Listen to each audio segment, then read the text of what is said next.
Addressing this,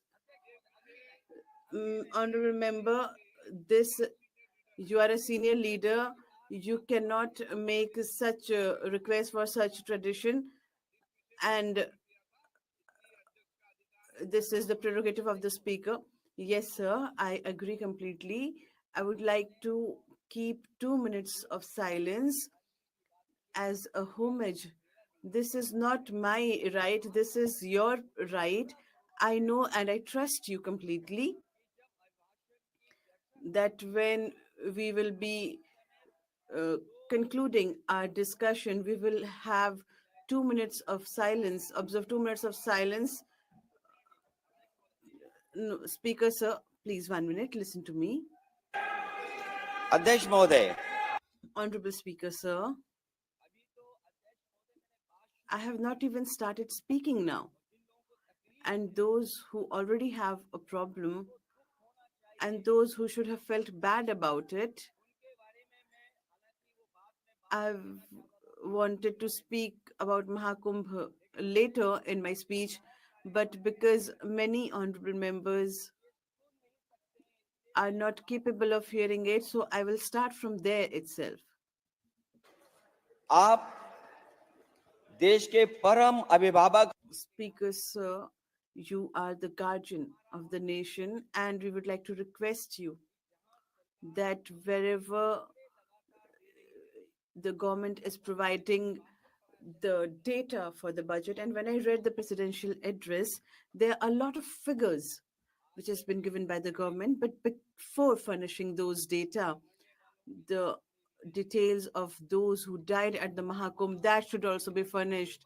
The arrangements and clarification about the arrangements made at the Mahakumbh, this is my demand, Speaker, sir, that an all-party meeting be held for that. कुंभ आपदा प्रबंधन Mahakumbh disaster management and lost and found center, its responsibility should be given to the army, and those who died at Mahakumbh, those who are injured, their treatment, the cost of doctors, the treatments, food, lodging, and transportation, that details may be furnished in this August House. Those who are accountable for these accidents, these incidents at the Mahakumbh, we should have strict we should take strict action against them. Speaker, sir, we would like to know from this government of double engine, if they are not guilty, then why are they hiding the facts and figures? It is a crime to hide or to erase the truth. Who will furnish these details? There were campaigns going on, and the political agenda which was being propagated in such a huge religious event, these hoardings should have been taken off. Speaker, sir, the preparations for Mahakumbh, which we got to know about, Mahakumbh is not only an event which is recurring after 144 years, but it was also stated that for the first time, this kind of a digital and modern technology is being utilized in this Mahakumbh. CCTV cameras, drone, live streaming. On base of that, they had claimed that they are holding a digital kumbh. Now they are not giving us the digits of the dead bodies. One on one side, they are only talking about digital and digitalization. They keep on hankering about digitalization, but when such a great mishap took place at the kumbh, this government is failing to provide us with the digits. Our own people have lost their lives, where every family member has lost their lives, someone's mother, someone's father, someone's daughter-in-law, someone's daughter, someone's sibling, the aunts. The figures for the kids are nowhere. The lost and found center, they are also lost now. They are not able to provide any details. Speaker, sir, कुंभ कोई पहली बार नहीं हो the Kumbh is not being held for the first time. Kumbh has been organized through centuries, and it is historical and mythical documents also record Kumbh, that whenever whoever government was there or whoever was ruling there, they had organized a Kumbh or a Mahakumbh. On the one hand, the Mahakumbh, which has occurred after 144 years,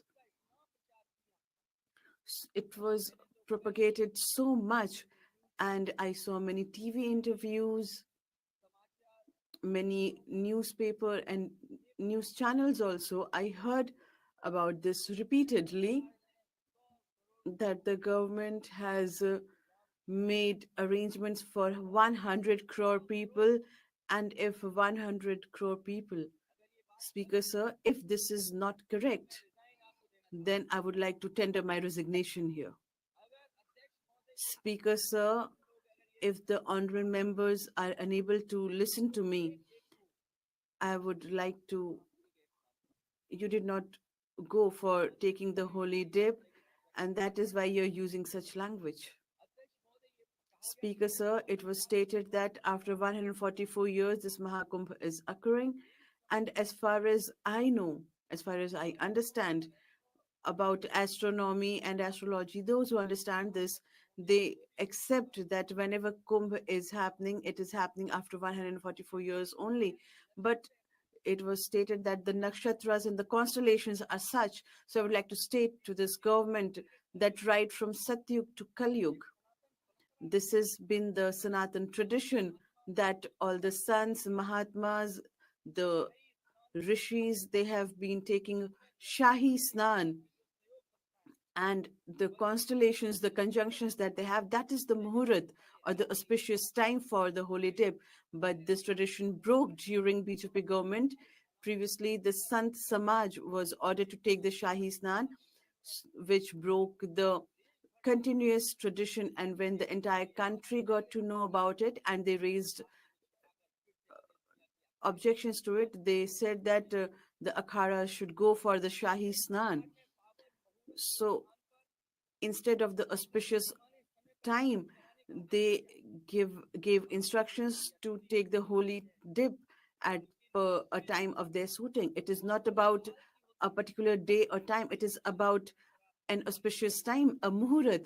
They broke this tradition, which is not good. And whether this tradition was broken or not, the those who are sitting in the treasury benches understand this better than me. And Speaker Sir, what we saw there, those who wanted to wash away their sins, and they carried back dead bodies of the family members. It was miraculous to know that the dead bodies of devotees were found, but those who were taking the holy dip, but the government is not accepting the fact that people have died there. And to top it up, Speaker Sir, when we got this information that few people have lost their lives, there are dead bodies lying in the mortuary and the hospitals, then think what the government was doing. They carried food in their helicopters and used it for carrying the dead bodies. I would like to know from the honorable members, is this our Sanatan tradition, that where dead bodies are lying, and how many slippers were lying there, so many footwear were lying there, so many clothes were lying there, the saris of women, their clothes, their robes were there. But how were they lifted? They were lifted through JCB machines, through tractor trolleys, and they were dumped where nobody knows. But when they thought that it would rot and smell, then these government started hiding these figures. This is your arrangement of the Mahakumbh, and you're trying to hide every single detail. And you're and they are not only using media, but along with the media, it has been heard that some medicines and sweets are also being distributed so that this news does not come out. And if I'm completely mistaken, whatever I'm saying is not the truth, then the leader of the house is yet to speak. And I would also like to state here that you may find out on your own that the chief minister of Uttar Pradesh has not expressed his grief when the honorable president and prime minister of the country expressed their grief. 17 hours after that, the government accepted this fact. Speaker, sir, these are the same people who even today do not accept any truth. What is their way? I do not know, and on which path are they leading us? But, Speaker, sir, when I read the presidential address, they were harping on the same old songs that 12 crore toilets have been constructed, 10 crore gas connections have been given, 80 crore people are being provided ration, 25 crore people are middle class, and they have been included in the new middle class. So if we add 80 and 25, it comes to 105 crores.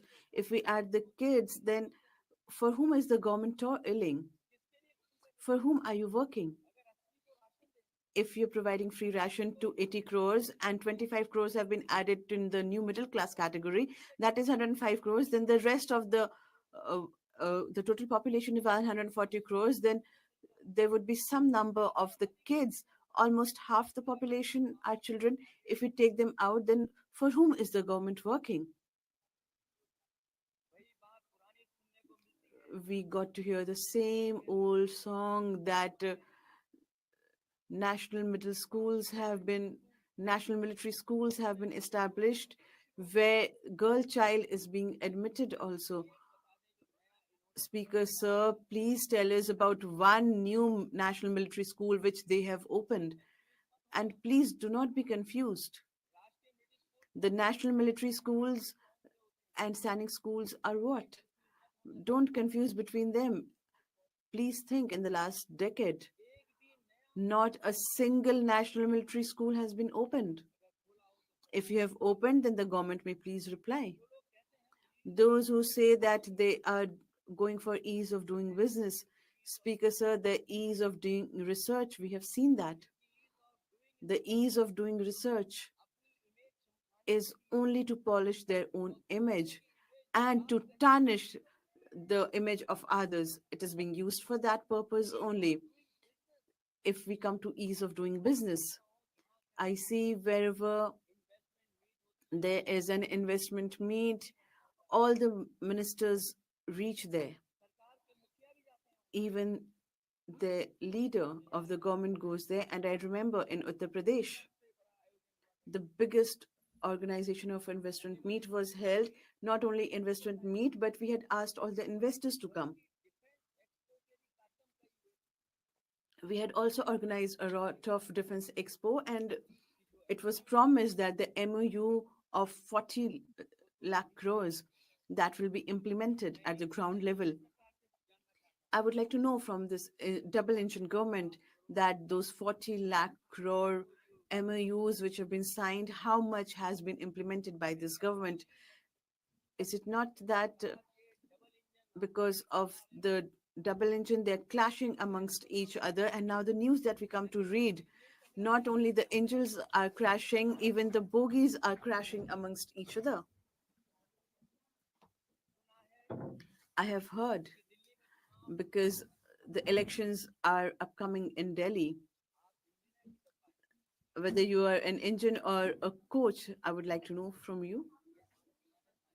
This is our very senior member. We have just changed our positions. We are the same.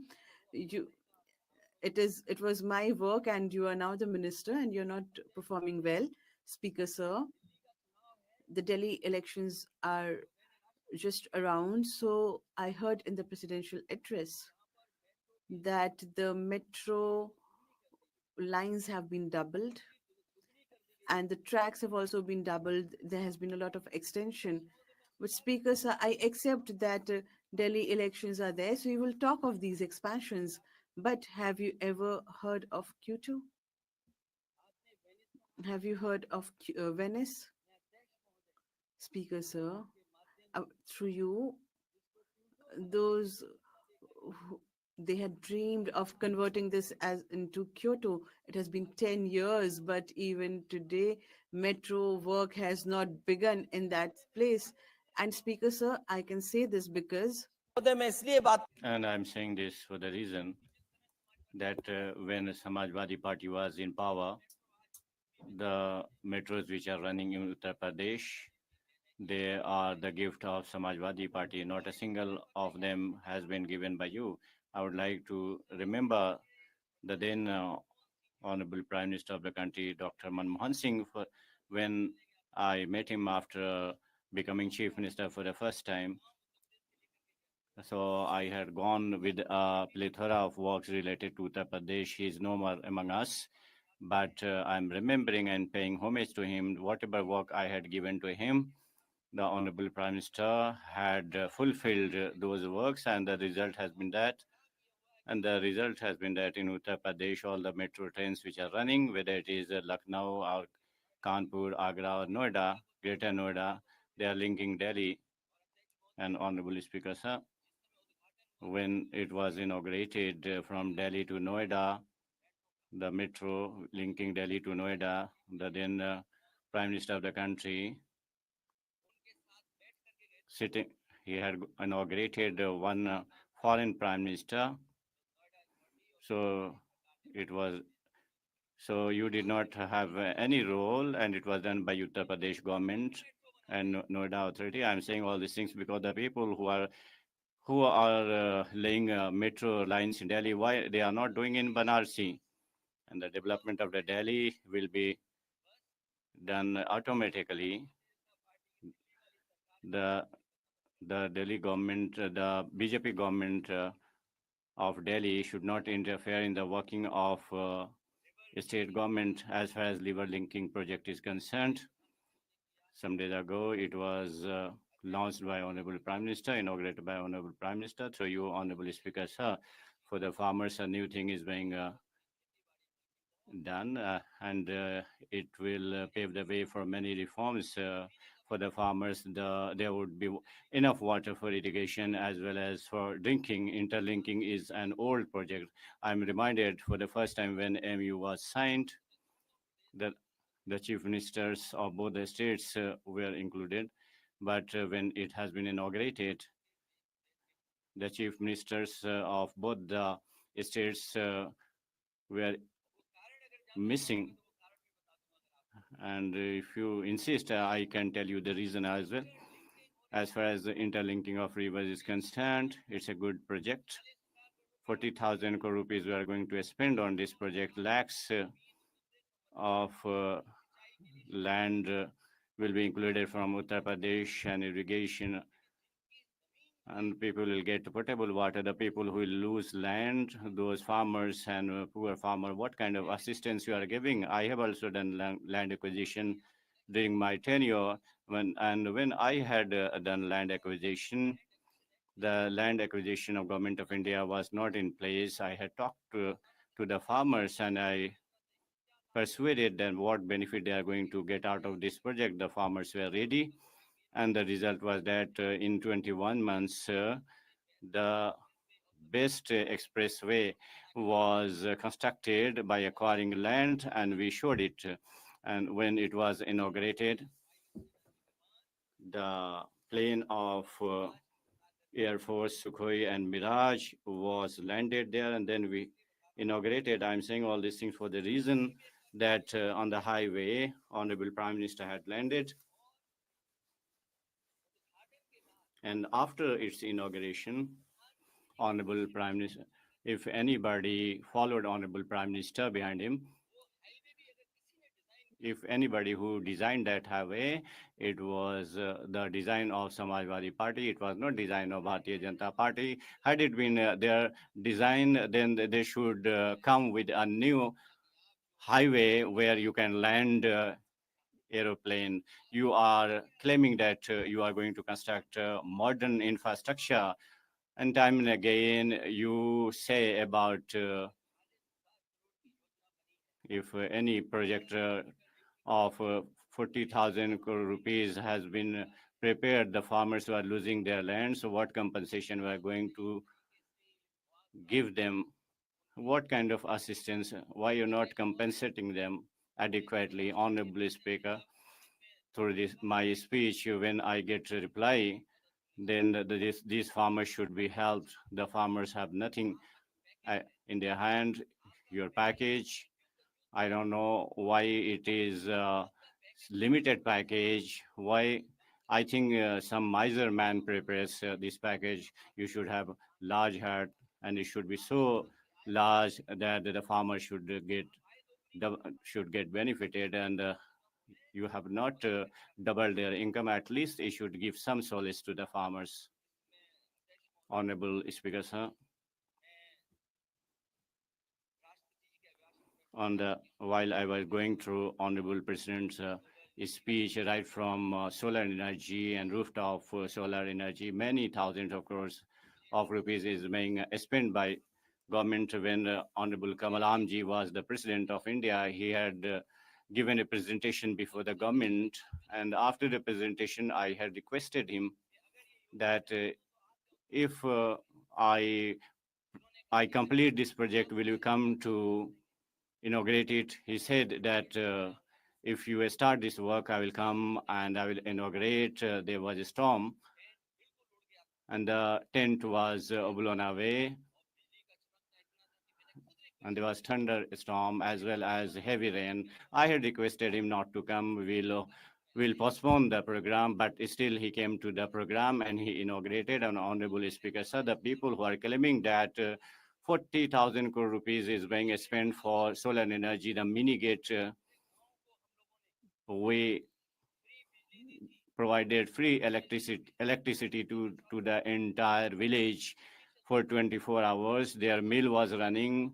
There was arrangement for irrigation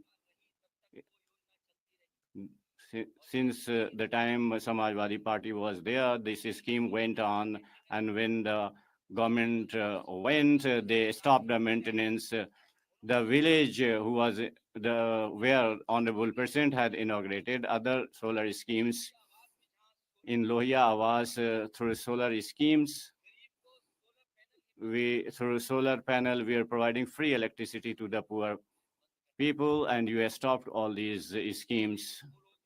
These are the people who want to create infrastructure. Honorable Speaker, sir. As far as China is concerned, there is a certain view of Congress Party. BJP also has its own opinion and view. The entire nation and even this house knows the fact and reality. There was a time when we we had lost acres of lakhs of acres of land. On the same path the government of BJP is pressing ahead. The question is that you are not accepting that that China has captured your land.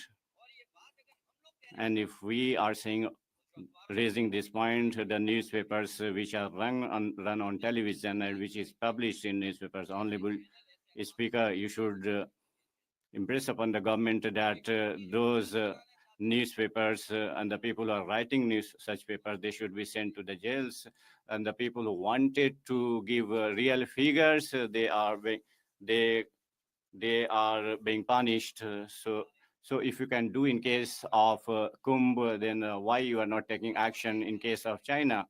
There is a very perennial issue of caste-based census. It's not a new phenomenon. On the question of reservation in this country, right from southern India to North India, and at very places, the leaders who were leading this movement, they are no more among us, and that's why we are in a position to take this campaign ahead. The constitution created by Baba Sahib Ambedkar, because of that we got rights. In order to strengthen the system, there should be caste-based census.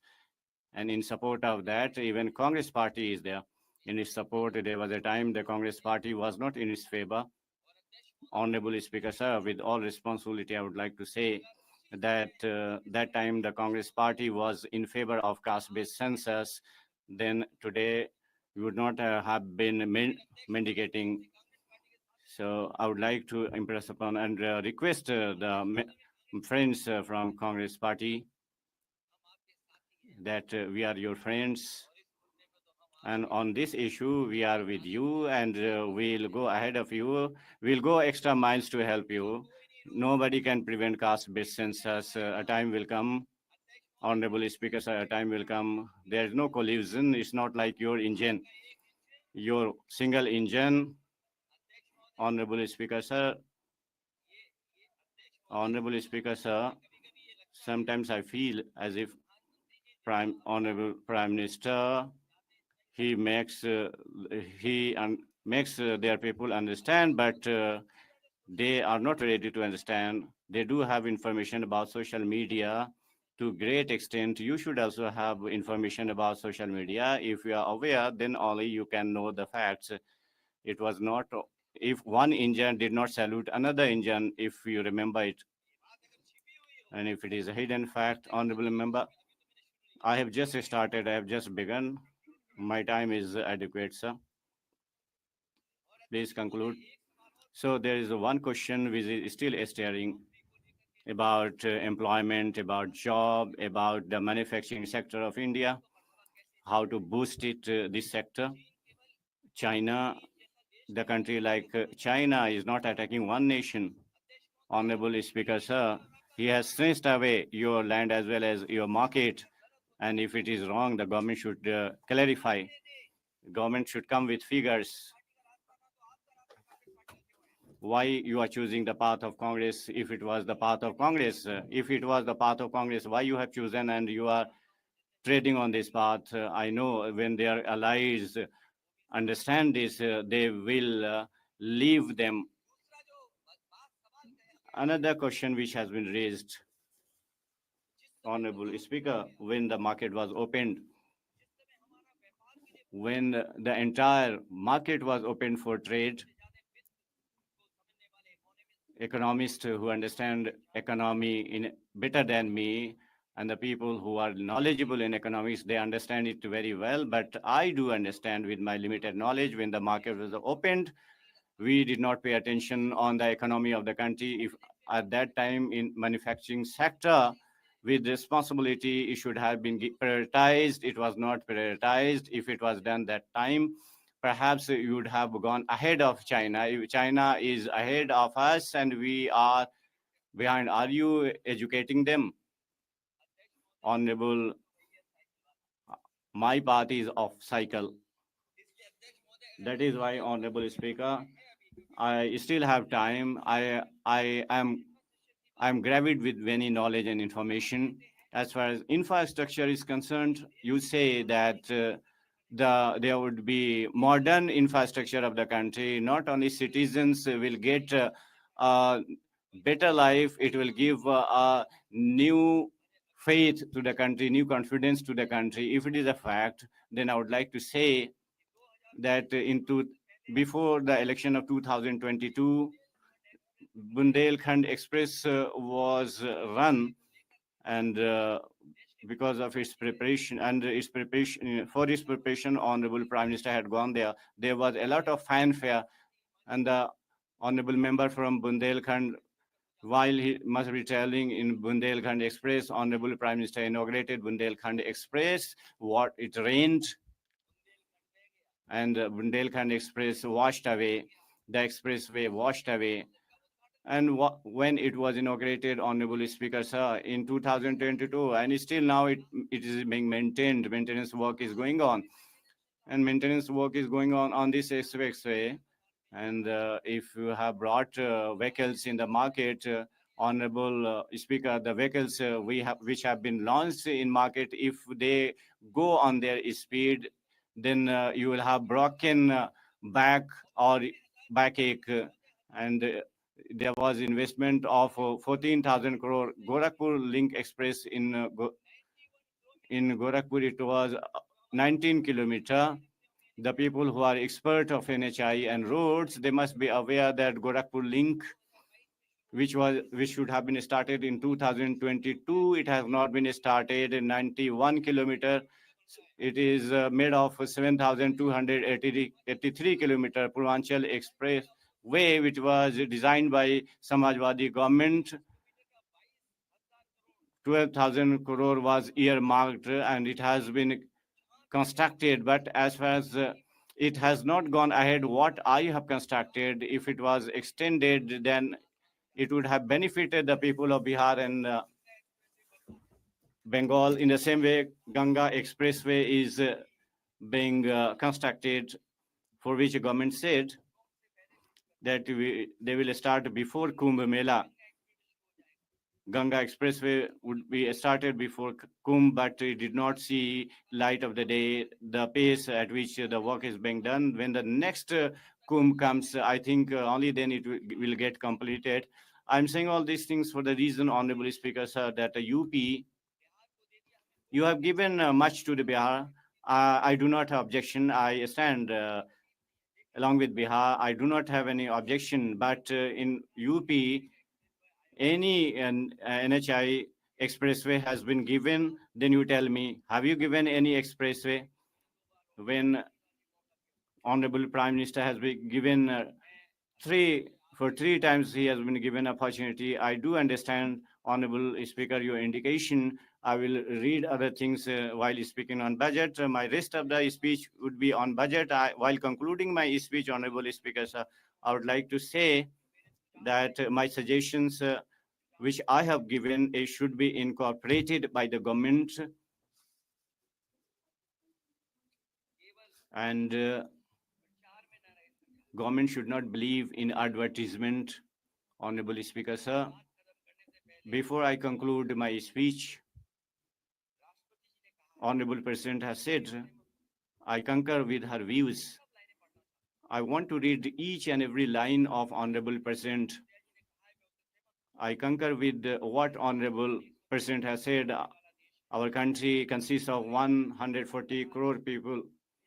There are different regions, different states, different languages, but we have one nation, that is India, and that is our identity. And we have only single commitment. We have only one target, that is developed in Hindustan. In order to make our country developed, we are unwaveringly committed, and there are ideals of Bapuji. And there is also a pledge of unity given by Sardar Patel ji, and we have to take these ideals ahead, and we have to realize the commitment of Viksit Bharat. Come again, once again, we repledge the unity, and we get united to move towards developed nation. When we move ahead unitedly, then our future generations will see developed nation, empowered nation, prosperous nation, democratic, secular, and socialist India. With these words, because 10 budgets you have presented, you may have understood what I mean to say. Honorable Speaker, my sentiment has gone there where it was targeted, and their face reflects that I have been able to make them understand. At the end, I would like to say, after 10 budgets, now it is 11th budget. Budget should be such that everybody should have confidence. There should be festival of happiness. Thank you very much, Honorable Speaker, sir. And I'm also thankful to all honorable members who listened to me with rapt attention. Sogat Rai ji.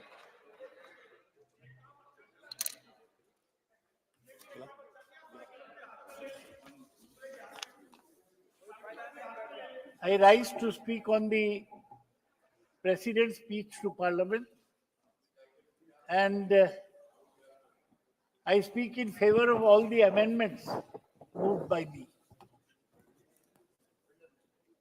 The President's speech hides one fact, that This government is not a one-party government. It's a NDA government. But Modi behaves, the Prime Minister, as if it is a one-party government, not admitting that his party did not get a majority in the Lok Sabha.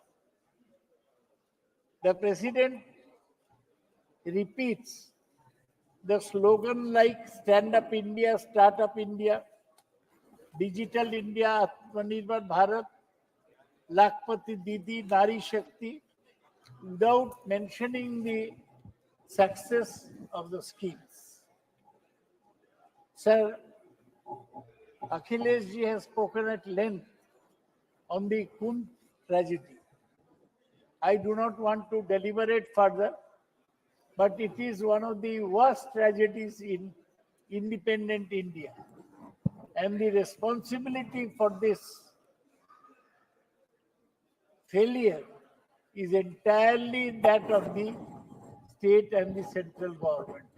All we want to know is the number of people dead in Kumbh. They should come out with the facts. That is my demand. The worst thing is the president's speech does not mention Manipur, which has seen ethnic clashes for more than a year. Sir, President herself is a tribal, and tribals have died in Manipur. Shame. She has not cared to mention Manipur. She has not cared to advise the Prime Minister to visit Manipur. She has not cared to go there herself. She stays secluded in her Rashtrapati Bhavan. Sir, recently a tape has surfaced, which was produced in the Supreme Court yesterday, which says that the Manipur Chief Minister incited violence against the tribals of Manipur. We want the Prime Minister to visit Manipur immediately. Sir, the President's speech does not mention the problems of Kisan. This is a country of Kisans, and Kisans are on the warpath. The Sanjut Kishan Morcha have been leading an agitation for some time. They want is a statutory arrangement for the minimum support price. कृपया आप लोग बैठ जाएं। आप सब लोग माननीय सदस्य लोग जो खड़े हैं बैठ जाएं। कृपया माननीय सदस्य is on strike, hunger strike till death on the issue. No mention in the president's speech on the कृपया माननीय सदस्य बैठ जाएं। agitation. सर कुछ बोल रहे हैं आप? माननीय सदस्यों को बैठने के लिए करें। प्लीज बैठ जाइए। Sir, Sit down.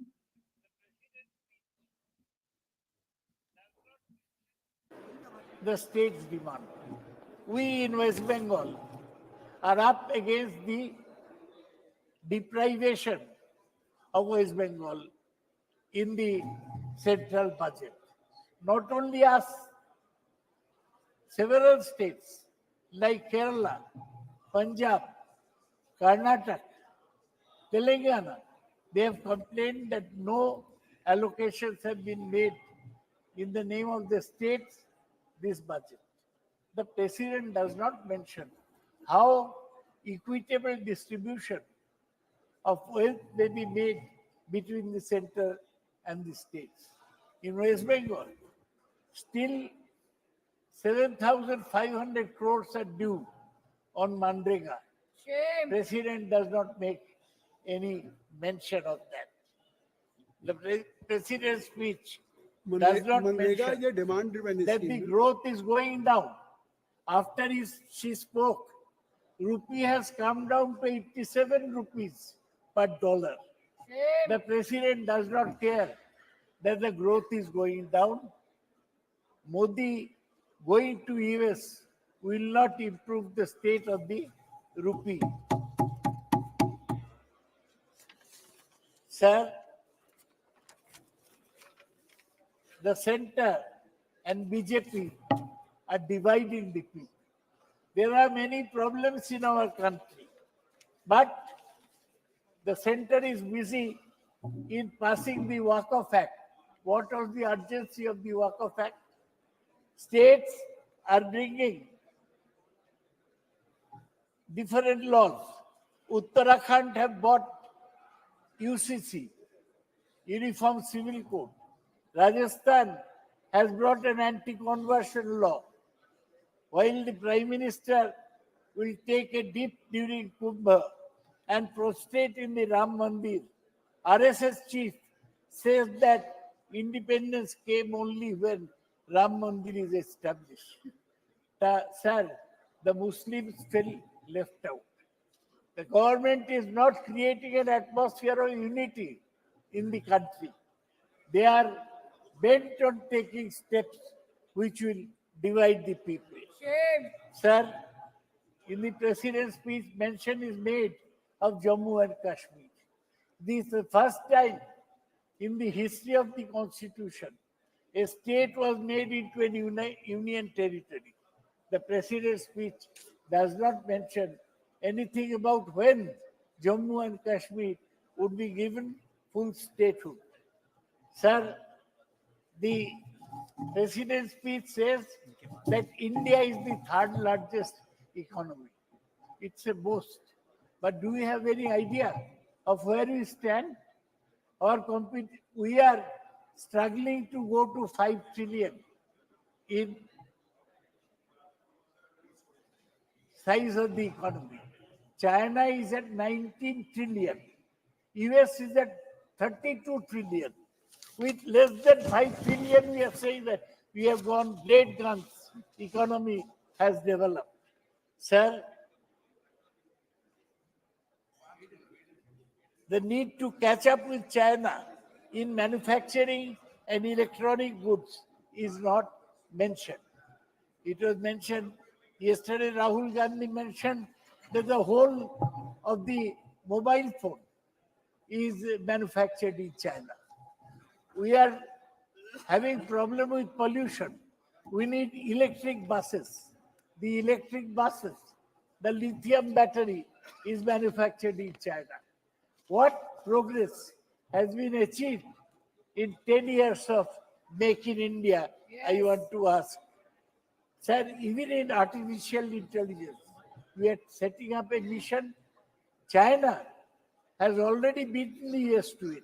US had a company called Open AI.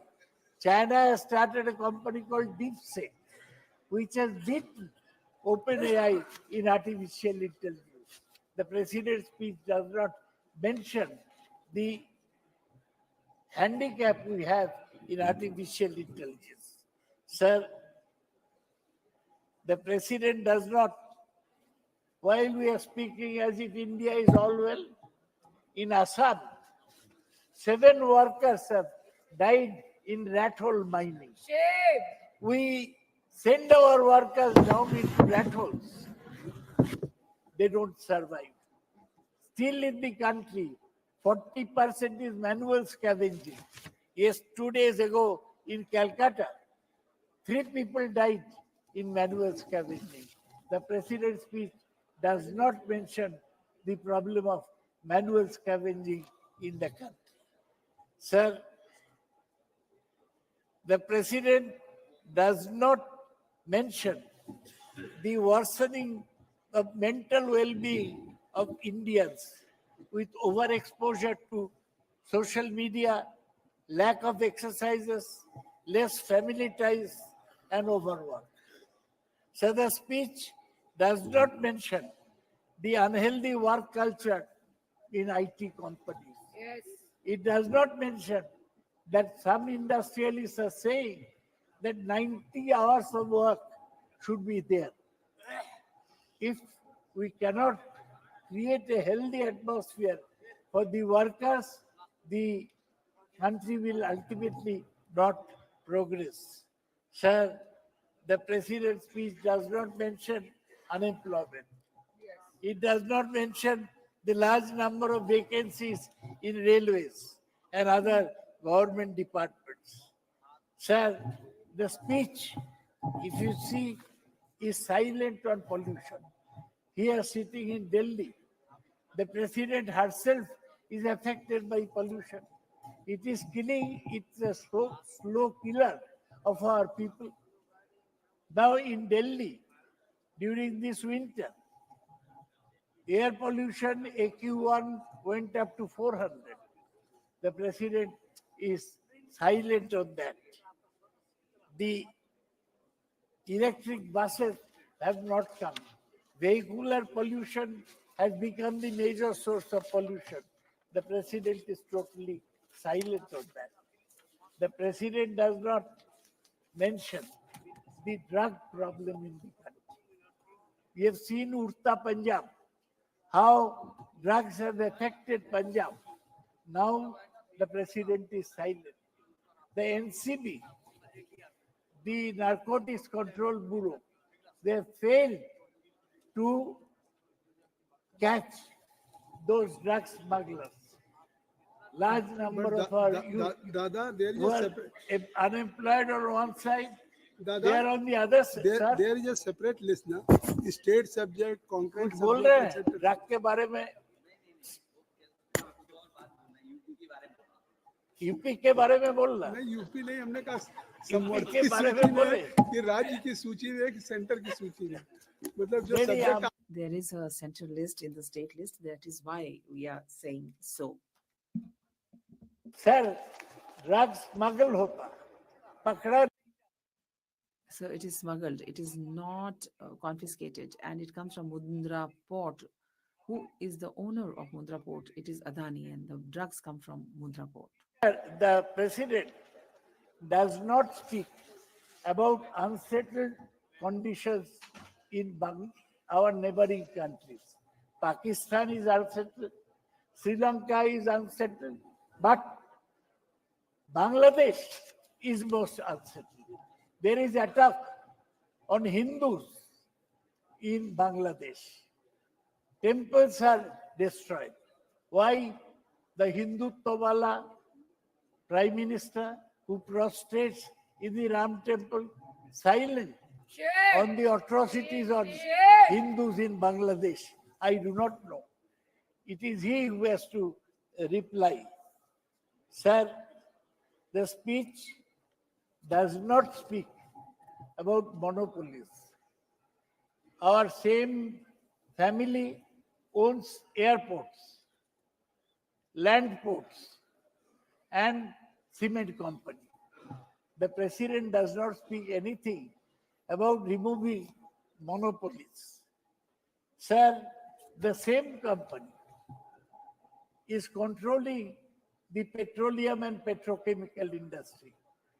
The president is silent, meaning silence is encouraging them. Sir, no mention is made of the cleaning of Ganga. The Prime Minister started big that he will clean up Ganga. Now President's speech, no mention is made of that. Ganga flows by my constituency also. It's polluted, and pollution in Ganga is creating major health problems in the areas adjoining the Ganga River. The president does not speak anything on that. Sir, the president does not mention.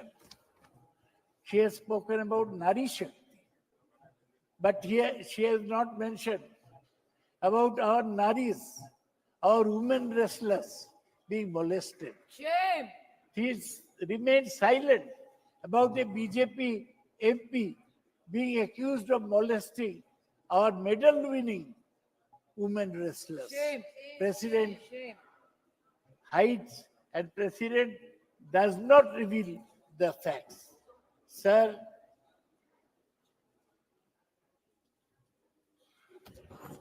you must read the economic survey. I think it's a very good document. One of the points it makes is about mental well-being. The other point it makes is that exorbitant private college fees deny underprivileged access to medical colleges. Sir, Vande Bharat, Namo Bharat, these are good trains. It's a good effort. But has the railway minister gone once and seen the condition of passengers on the local trains in Calcutta? People ride on the trains like cattle, the president's speech. And as my friend Kalyan Banerjee mentions, the railway minister is starting new trains, but the food in Rajdhani is getting worse and worse. But So yesterday, you are on the Dada, top. yesterday he You had are made building announcement a for railway new to Jammu Vande Bharat Kashmir. also, Good thing. Namo. But what about the MR. trains that are there? They are in a horrible condition. Sir, you don't get a time to take trains these days.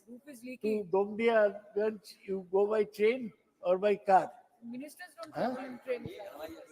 हवाई जहाज से जाते हैं। Chartered plane. अब तो कुशीनगर में train चाहते हवाई जहाज चाहते We want train and aeroplane in Kushinagar. People do not have money in the villages, and we say that they are going to fly by aeroplane. What living है pilgrims they will sir cross. I want to say your president suddenly mentioned that 125th anniversary of Shama Prasad Mukherjee is being celebrated. I may mention that Shama Prasad, I come from the area where Shama Prasad lived. He's not worshipped in Bengal because he never went to jail during the British period.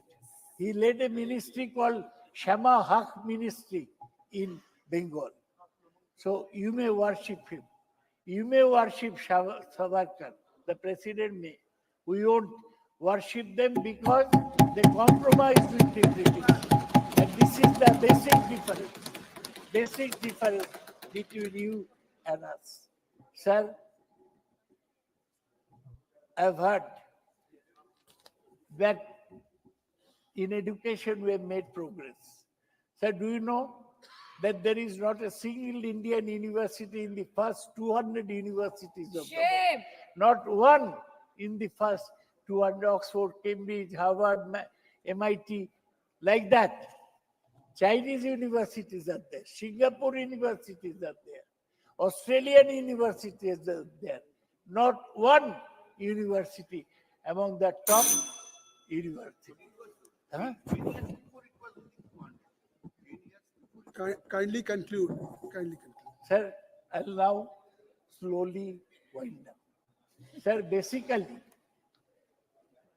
the president's government is a government which uses communalism to further its political end. It's a government which compromises with the monopoly without looking into the well-being of the people. That's why I cannot support this speech. I am told that it's only spreading hatred. He is enough Differences. capable to speak. We cannot tolerate such things. I am told that the Prime Minister is going to He is US. prompting you. I request him to act not like the Mexican president.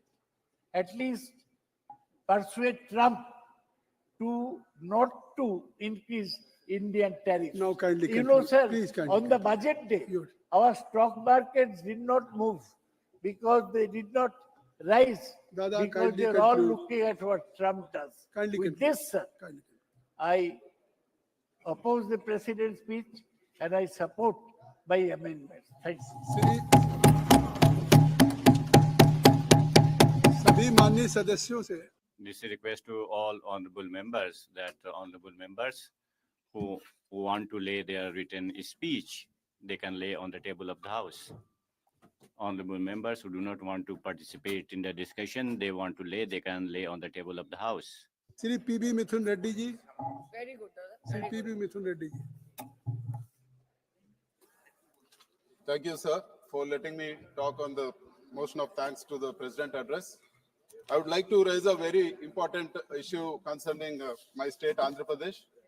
So during the partition of the state and in the AP Reorganization Act, Polavaram project has been promised to us as a national project. So originally, the project was designed at 194 TMC, and it was designed to cater to 7.2 lakh acres of for irrigation and also drinking water needs. But in the recent budget speech, we have seen that the project has been, the storage has been restricted to 41.15 MDDL drawdown level, which means that the capacity of Polavaram project will reduce from 194 TMC to 115 TMC. Sir. This is a big setback for our farmers, big setback for our state, and we demand that the Polavaram project should be constructed as promised by the central government, as given in the AP Reorganization Act. It should not be reduced in capacity, sir. It's a big hit. The capacity, if it is reduced to 115 TMC, it's going to cater to only 3.2 lakh acres of irrigation against 7.2 lakh acres which has been promised, sir. This is a big setback, and I really urge even the Telugudesam MPs, we are ready to work together on this, sir. The people of Andhra Pradesh will not forgive us if this is going to be implemented in the state. And we also want to know, sir, recently the NDA government in Andhra Pradesh, the Telugudesam party has announced that water will be diverted from Polavaram project for Banakacharla project and give water to Rayalaseema areas. How is it possible when the capacity of the project is being reduced, sir? And in the budget speech, the revised cost has also for 41.15 MDDL has been reduced to 30,496 crores, and the balance grant is only 12,157. So this is a serious setback, sir. One way there is no, the promise of special category status has gone back, and now even Polavaram project, instead of constructing it fully, now it is being reduced in size, and which reduced in capacity, which is totally against our state and interest of our people, sir. We demand that the original Polavaram project capacity should be maintained, and we are not going to budge on this.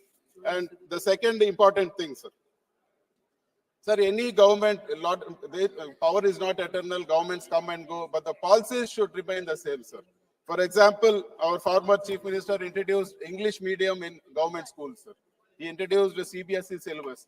English medium means the government, all the government schools had a page of the same syllabus in English and one side in Telugu, sir. So earlier it was Telugu medium in all the government schools.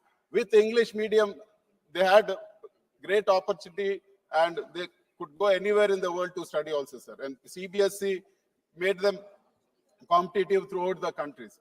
But the recent developments in our state, lot of people, there is thing that English medium is being discontinued, and also CBSE syllabus has been discontinued, sir.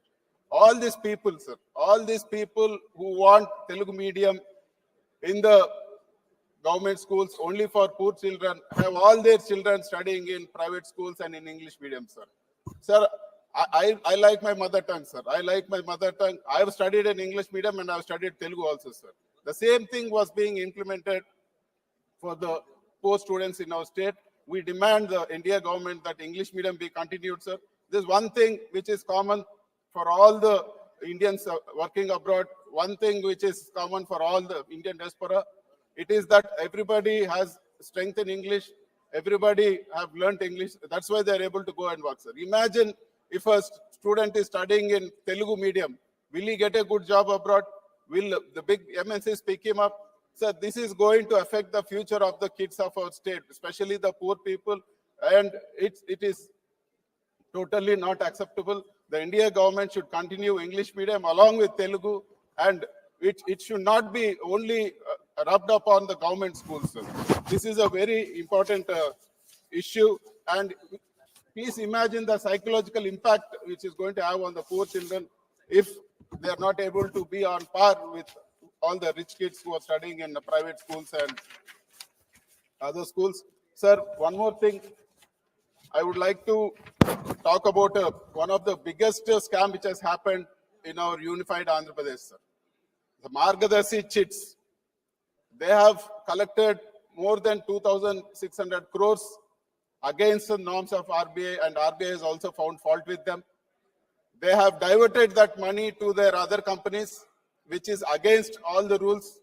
And if anybody questioned them, they have a media house and they have targeted those people, sir. It is one of the biggest scam. It is bigger scam than Sahara. It is bigger scam than Sharda cheats, all this put together, sir. But no action is being taken. Even the IT department has found fault with them. They have put a penalty of 1,000 crores for Margdasi, and they are fighting it out in court for the past 15 years, sir. Sir, we demand inquiry be put on them. We demand that proper cases are booked and justice is done, because lakhs of people have invested their money there. And there is a complaint also that whoever has deposited that money, they are not getting it back, and they are forcibly making them renew it, sir. Just because they have a big media house, just because they target anybody talking on this, law should be same for everybody, sir. It is surprising. A case study can be made on this, sir. How they can evade judiciary, how they can evade police. Sir, when somebody is buying watches, ED is calling them. When somebody is acting in an ad, ED is calling them. Serious fraud offenses are calling them. Why is it that thousands of crores is siphoned off and no ED or no serious fraud offenses are calling them? This itself is a case study for a major scam, and we demand that the Prime Minister take note of this and take serious action on this, sir. Sir, one more thing. We want the government to clearly state, are you going to privatize Visakhapatnam steel plant or not? Sir, we demand that Visakhapatnam steel plant should not be privatized. You have given money for running the plant, that is good, but we strongly oppose any attempt to privatize Visakhapatnam steel plant. And we also demand that part of AP reorganization at Kadapa steel plant was promised. Our former chief minister spoke to the Jindal group. They came and inaugurated it. We want the India government to talk to them and expedite the process of setting up this steel plant. And sir, and one more important thing, our Dada also spoke on this. Sir, drugs has become a serious menace in the country. One way we are talking of controlling drugs, sir, I demand that all the schools and colleges, a testing has to be done, sir, because it's unlike alcohol. Parents are unable to find out whether their children are under the influence of drugs. And by the time they find out, it is too late. So we demand that the government brings out a mechanism where all the students are screened, and in case anybody is found under the influence of drugs, they should be counseled, they should be brought back into the system. The whole future of the country is at stake because of these drugs. We demand that a serious action be taken on this, and thank you very much for giving me this opportunity.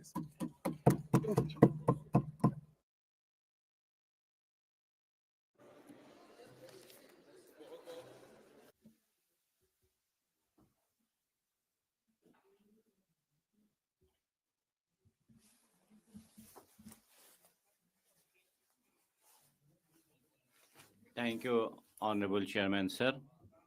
You allowed me to participate in this motion of thanks to Honorable President address.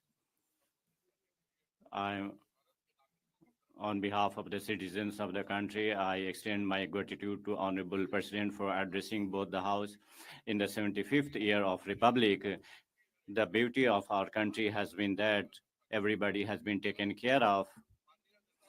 Yesterday, I was listening to Honorable Leader of Opposition. I was listening to the leader of Samajwadi Party. Everybody was talking about backward Dalits and scheduled castes and scheduled tribes and women. But Honorable Chairman sir, this is the beauty of the country and this is the beauty of the Constitution, that the Eastern tribal woman from Eastern India is the President of India, and a person from Western part of the country, a person who was selling tea, he is the Prime Minister, and it has been because of the Constitution. Honorable Chairman sir, in the address of Honorable President, whatever speech is made by President, that is the document of the performance of the government, and it tells you about the roadmap of the government. the leader of opposition can't pass any comment on the performance of the government. He has accepted that 50 to 100 schemes are mentioned in the president's address. I'm thankful to him that he has himself accepted 100 such schemes have been given by Honorable Prime Minister, but he did not find any lacuna in the presidential address. Then he himself and his family cast personal aspersions on president, and it's objectionable, and the house should condemn. Nobody has right to cast aspersions on president, and in the same way he has misled the house about defense. He should clarify and he should table Honorable Nishikant ji whatever has demanded. He should table it. Everybody is talking without any fact. One more thing he said about Telangana, that caste-based census has been done in Telangana. Honorable Chairman, if caste-based census has been done in Telangana and he has found many people from backward class and scheduled tribe, why does he not make a person from backward class chief minister? Why only a person from Savan community is the chief minister? He should reply to this also. Not only this, when he visited Bihar 15 days ago, he visited Bihar and he was asked that leader of opposition is coming to Bihar, and I said that he's our star campaigner. So if he is coming, he will certainly speak something in favor of us. And he said that caste-based census of Bihar is fake. The minister from Congress was in government and the chief minister was from UPA. So if it was fake, he meant that wherever Congress and Rashtriya Janata Dal is in union, they do a scam. That is why they termed it as fake. But he forgotten that chief minister is Nitish Kumar, and since the time Nitish Kumar is there won't be any scam. And Honorable Chief Minister entered into NDA because of a scam, and he should tell that how he is terming this caste-based census as fake. In the same way, Honorable Chairman, this is not a new thing. Time and again,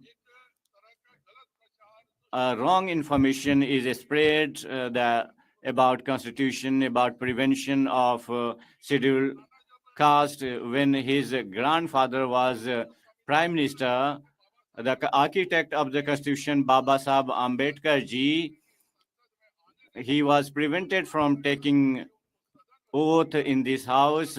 Conspiracy was hatched and खुद बाबा साहब शपथ नहीं ले सके, इसकी पूरी साजिश इन लोगों ने किया था.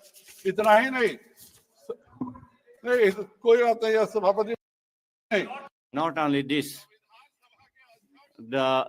Rajendra Prasad was the president of drafting committee of the constitution. Dr. Rajendra Prasad was the chairman. He has been president for 2 times in the country because he had inaugurated Somnath temple. So when he left presidentship, he was kept in Sadakat Ashram in a very dilapidated condition. When leader of opposition visited Sadakat Ashram, he did not mention Dr. Rajendra Prasad ji in Patna. And it's not only for them, it happens to their elders. The former MP Firoz Jahangir Ghanti ji, and later he took name of Firoz Gandhi. He was not given due respect because during Nehru ji, he had highlighted a scam of money, and Honorable Prime Minister was defamed, and that is why Firoz Gandhi was not given any respect. He took the name of Firoz Gandhi. Anybody who marries anybody, he takes the title and surname of Gandhi. But nobody can become Lord Ram if somebody takes a bow. If you play flute, you won't become Ghanshyam, and if you take the surname of Gandhi, you won't become great.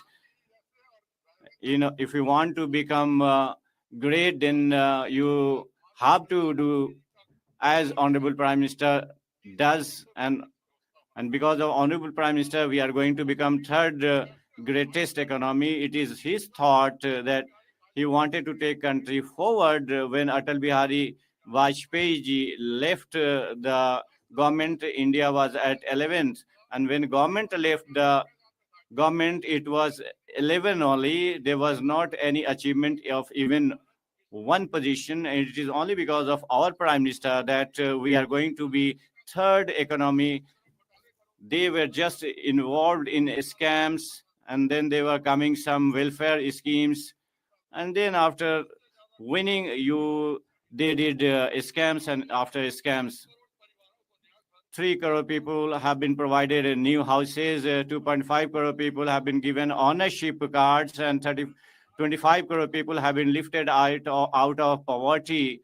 And a very dignified life has been given to the common people in Delhi. Because of APDA government, there is a lot of problem, but I'm quite confident. I want to assure the people of the Delhi that on 5th February, on 8th February, there will be double Indian government in Delhi, and everybody's dream will be realized. Everybody will have a pakka house. It's Modi ji who says that he does not make only promise, rather he fulfills it.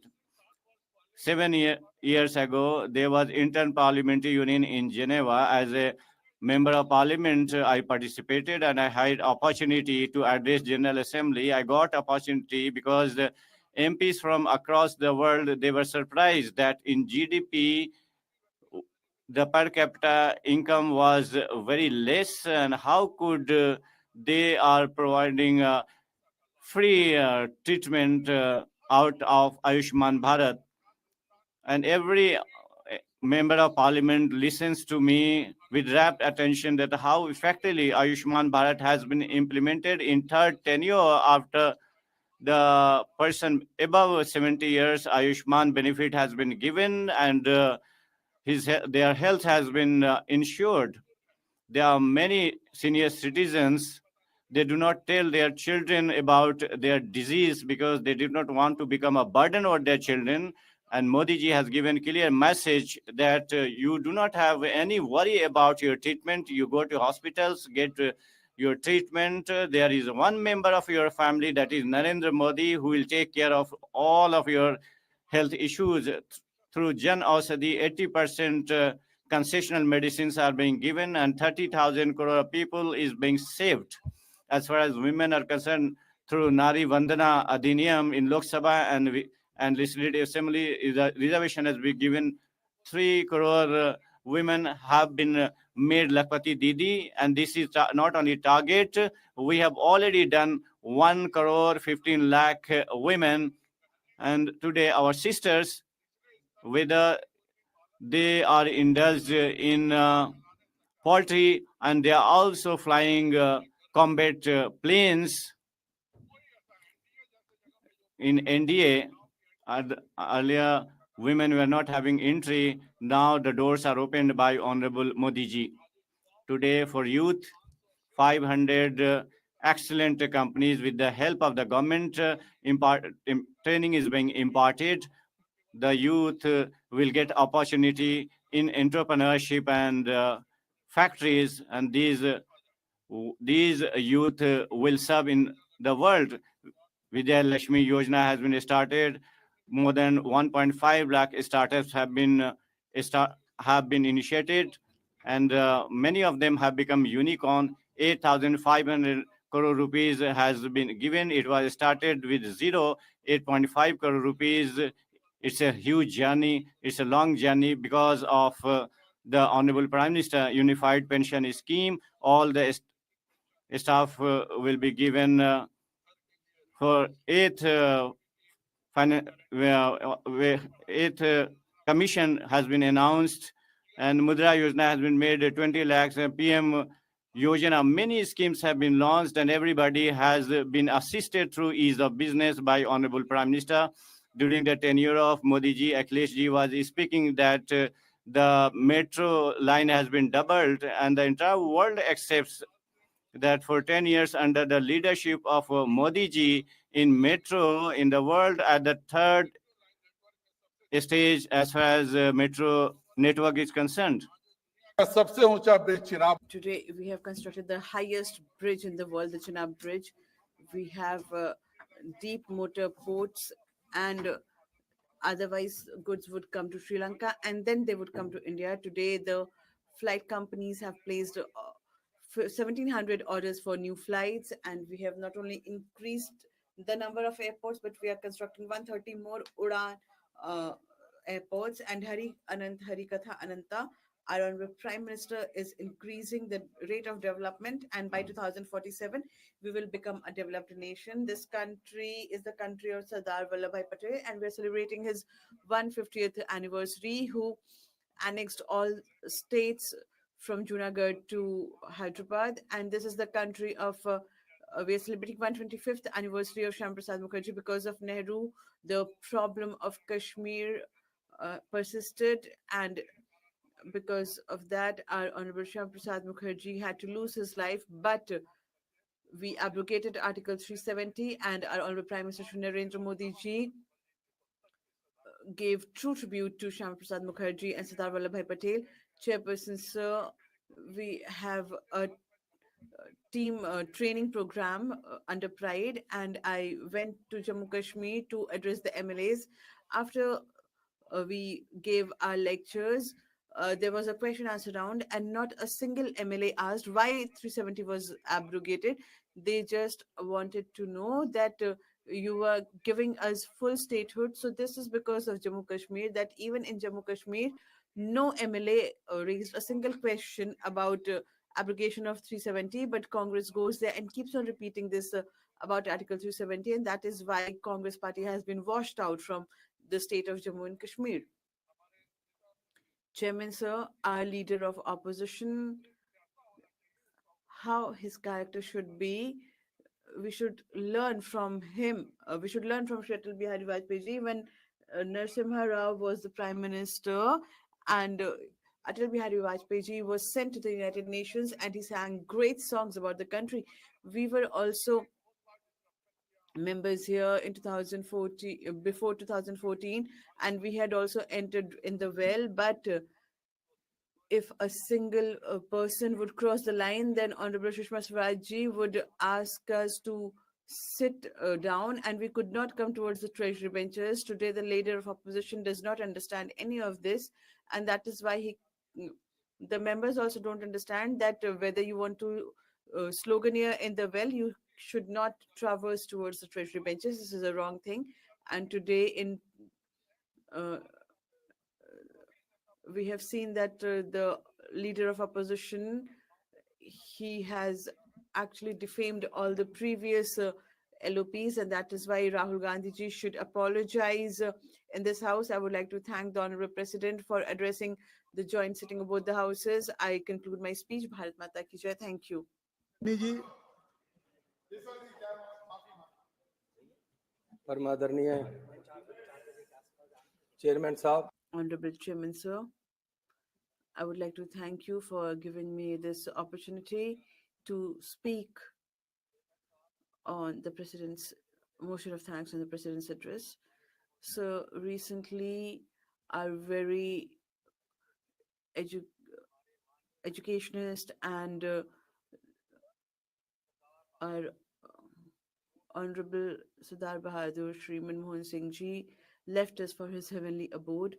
I pay my tributes to him. He was the Prime Minister for 10 years, and he worked with full honesty.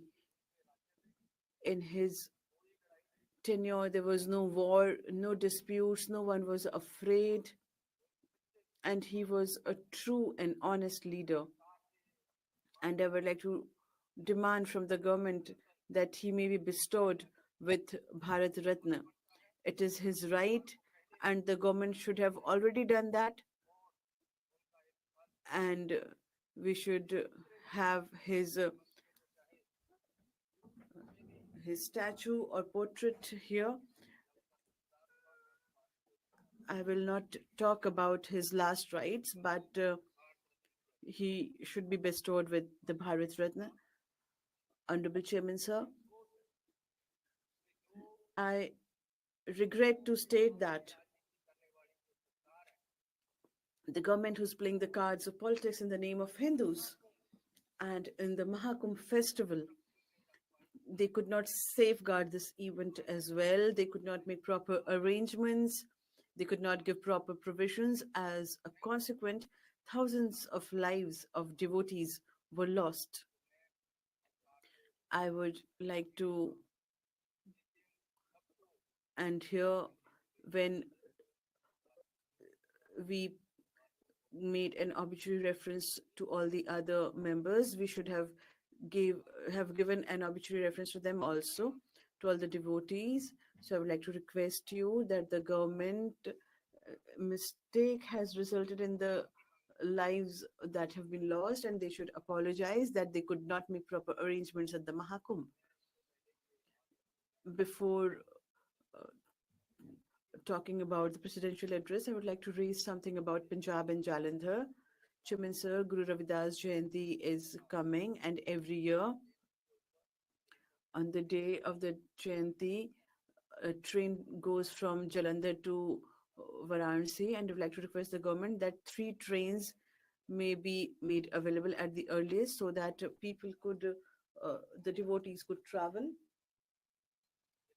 And in Jalandhar, in and around the Cant, a ring road may be constructed. I would like to request that to the Honorable Defense Minister. I have given it to him in writing. He may please consider it. Sir, in the year 2000, when Honorable Atal Bihari Vajpayee ji was the Prime Minister, then he had set up a commission of under the leadership of Chief Justice that what changes are to be done in our constitution. So there was one provision that 6 Jains, Buddhists, they should be considered a different identity along with the Hindus, and under Article 25(2), they should be included along with the Hindus. 6 Jains and Buddhists should also be included. So I would like to request the government that on the basis of that report, this may be included. Sorry, Chairman sir. Yesterday, Honorable Rahul Gandhi ji spoke, and yesterday the country saw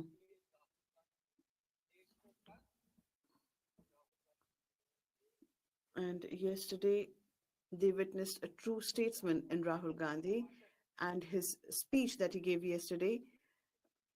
I met one of the ministers of BJP. He said that they do not have any reply for that. They have the reply for a dispute between temple and mosque. If you want to take the name of the minister,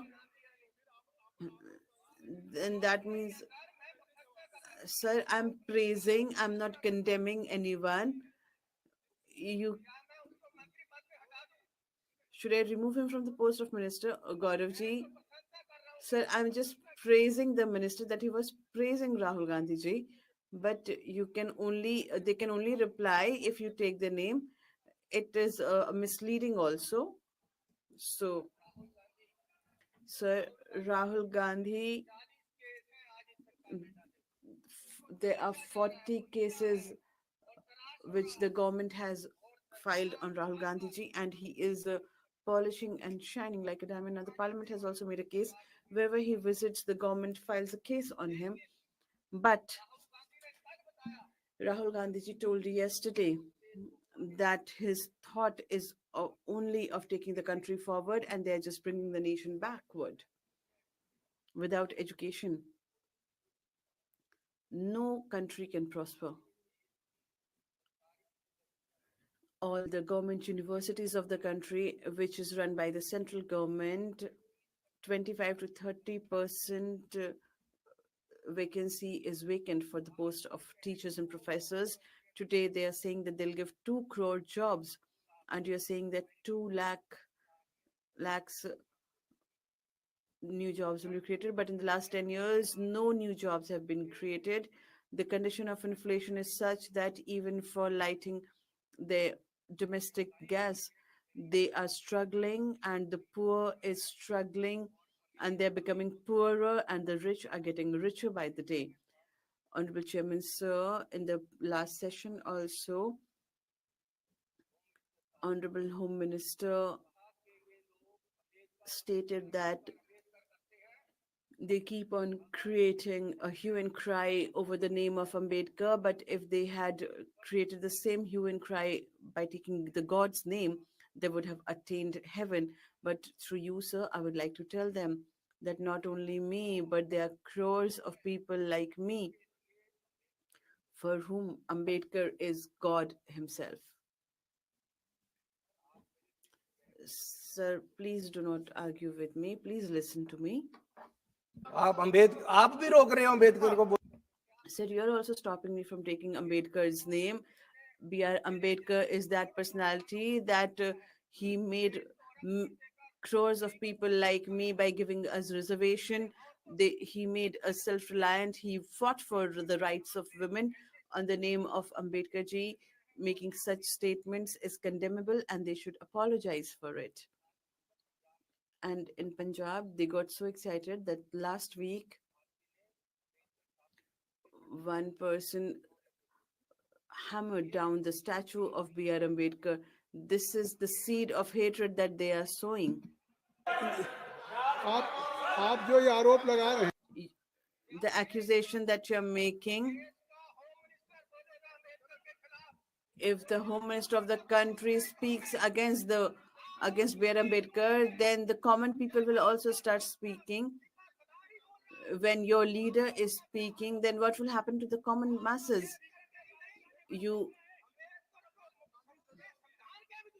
You're not only the enemy of Ambedkar, but also of the Constitution. You do not know Ambedkar.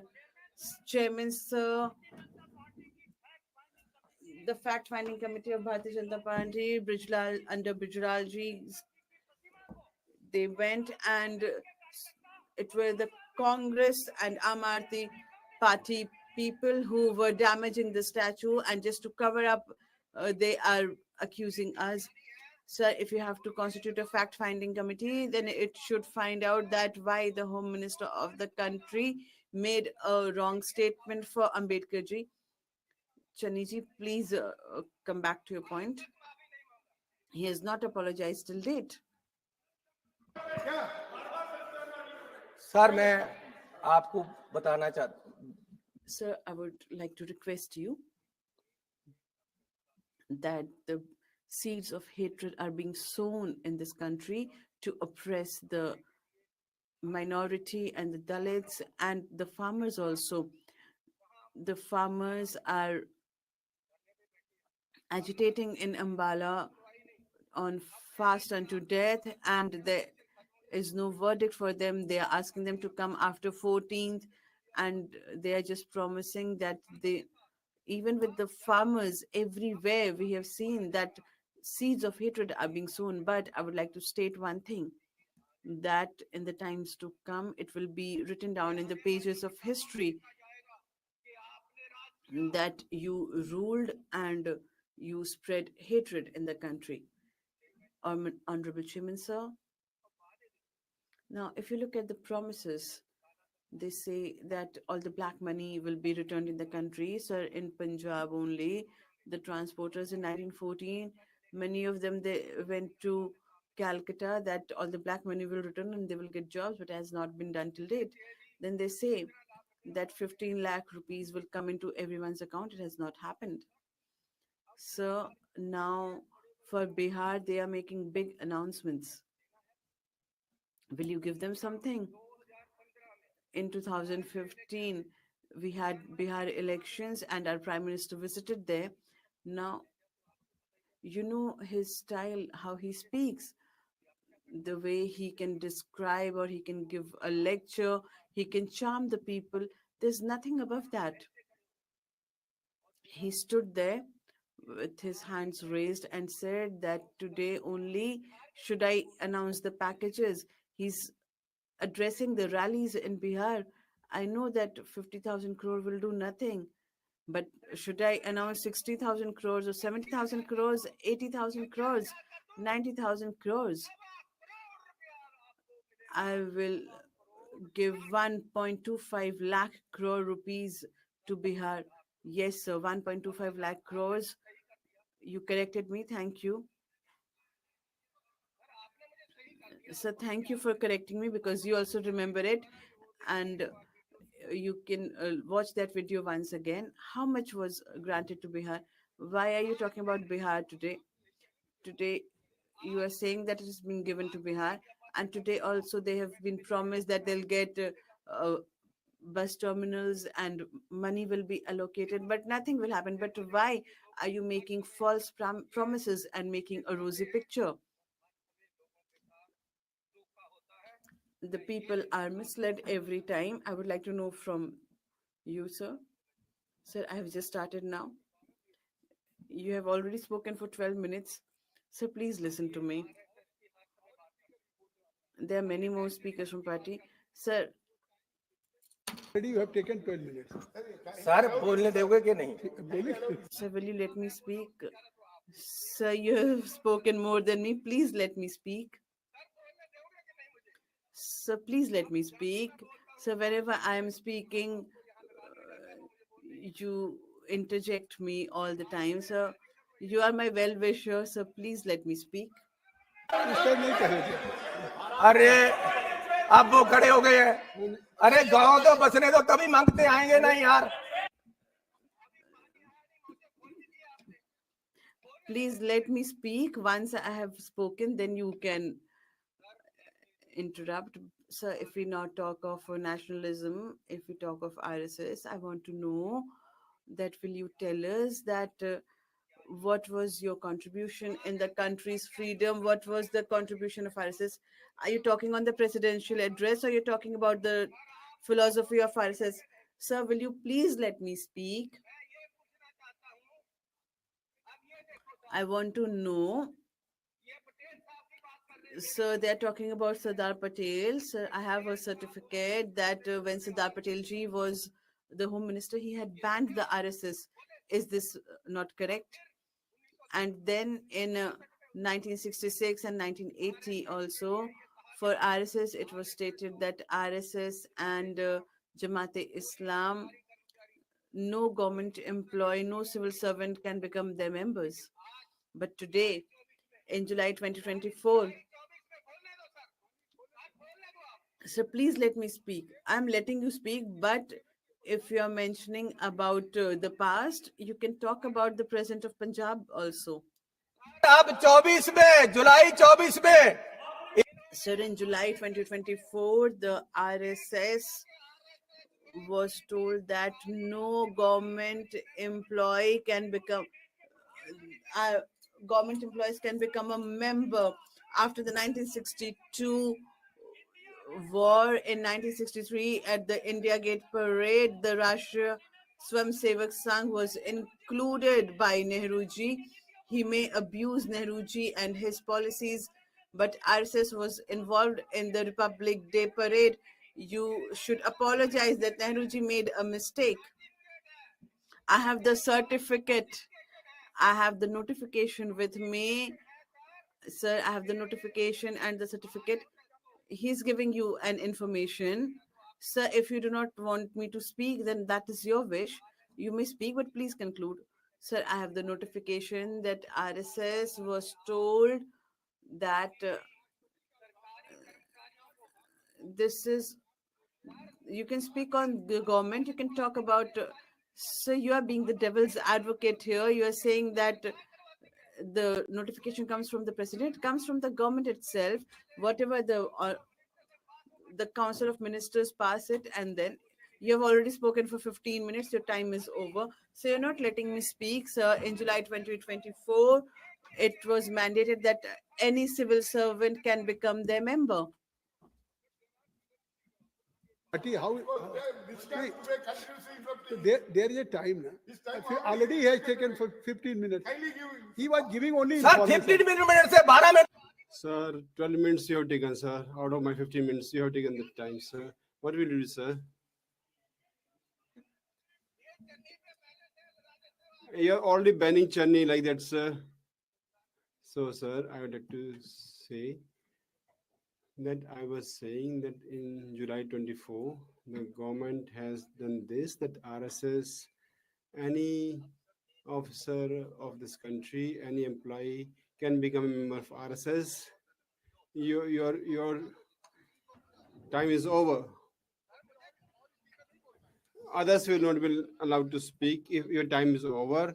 If you are speaking further, then the further speakers of yours will not be able to speak. You can speak for 1 moment. Okay, you can conclude. You please give me 2 minutes. Come to 1 minute now.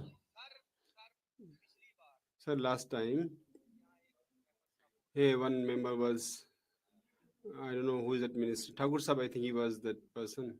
And he created this ruckus.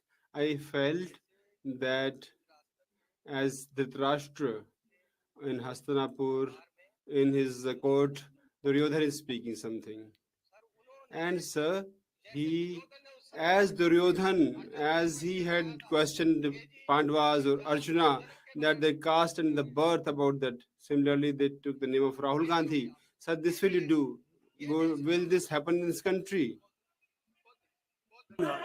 Shri Pappu Yadav, Shri Pappu Yadav ji, हो गए श्री पप्पू यादव, बुझला, तो इनसे कहिए देश में नफरत फैलाने का And in this country, the hatred is spreading. They are doing this job, sir. The hatred is spreading, and the integrity and unity of the country is in threat because of you. So far, the Hindus never faced the threat, but since the time they have come to the government, Hindus are facing the threat. Thank you, Honorable Chairman, sir. I express my thanks. And on the President's address, you gave me a chance to speak, sir. I thank you for that. There is an adage in Bihar that they have run away, and everybody is same. And if on any branch there is a fool, what will happen? And I won't talk about his character. He has gone from here.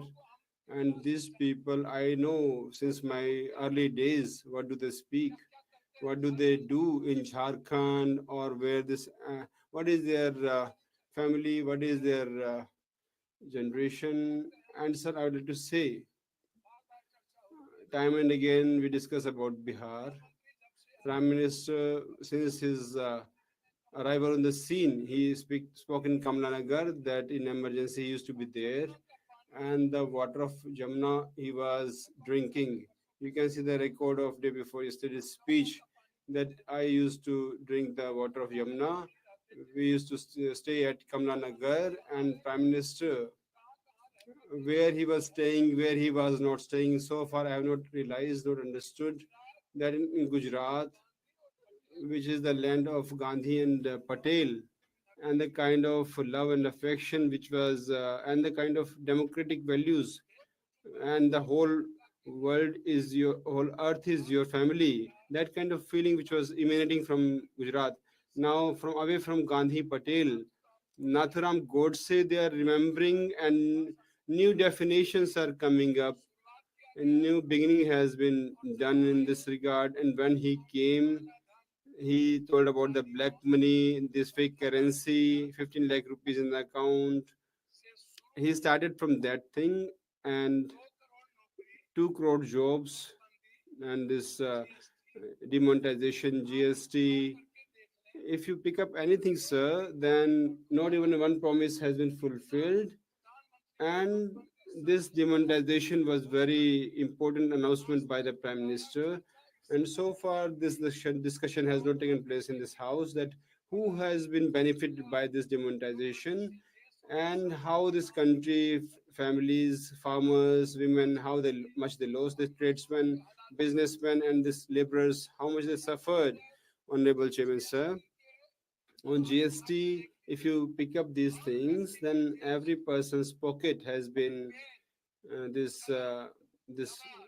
pen, pencil, this and salt, oil, vegetables, pulses, this sari, footwear, On everything, three times more GST is being paid, and this is being taken from the people below middle class. And this country, middle class people are not having any money, neither after the demonetization nor after this GST implementation. So this demonetization and GST, if we say that this with one rice of our utensil, we can come to know that whether the rice is cooked or not. And three times he has made the prime minister of this country, and I would like to say that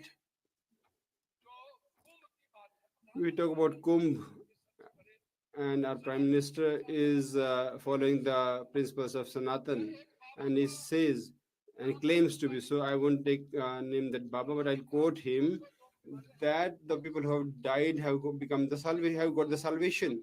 So I would like to say that all these Babas and Nagas and the politicians who go there and the people with big money, they should also take a holiday because so that they may become the salvation, so that they may get the salvation. They may take a holiday and they may get the salvation. This Babas say, they say that people who die there get the salvation. So I would like to say that these Babas should go to salvation. And secondly, गांव को आशीर्वाद दे रहे हैं जी जी जी मैं भैया दूसरा बात उन्होंने second thing he says, Anderson Man Young, 2,000 crore rupees contract was given, but in 19, they were given the contract of Kumbh Mela. 4 persons were there. All this management from technical to all this thing was given to them. Who are these people? Any inquiry will be done against them. 487 crore budget used to be there during the times of Nehruji. Now 10,000 crore budget is there for Kumbh festival. When at the times of Nehruji, there was a counting when people died there, and the social media on any platform, when they claim so many things on social platform, neither, I mean, not even a single time this counting is. People say that more than 600 persons have died. It's the hearsay. People say that from 300 to 600 people have died, and they have not been cremated as per the Hindu rituals. Our rituals so bad, and we have gone to so bad extent that they were not given any proper cremation. Is there any basis for this? Papuji, is there any basis? When you are speaking from this parliament, what is the basis of this information? You want to say that any there should be some basis of these comments, what you're passing here. You are a custodian, sir, and I'm just saying their views from my side and in the address of president about employment, about the education, about the CSC need, all these things about this. Rahul Gandhi ji was speaking, and in BPSC, the children from Bihar have been beaten. They are on the agitation. We went to court also. Papers are always leaked out every time there. But whether any leakage of this paper or this middle class or ABC, EBC child can get the job now. 3 times, just by being the prime minister of this country, honorable prime minister's tenure has been full of this thing that there is no vacancy in the railways, banks, and the people in defense have become Agniveer. So this kind of contract laborers, the jobs are being given. Almost every job has gone to private sector.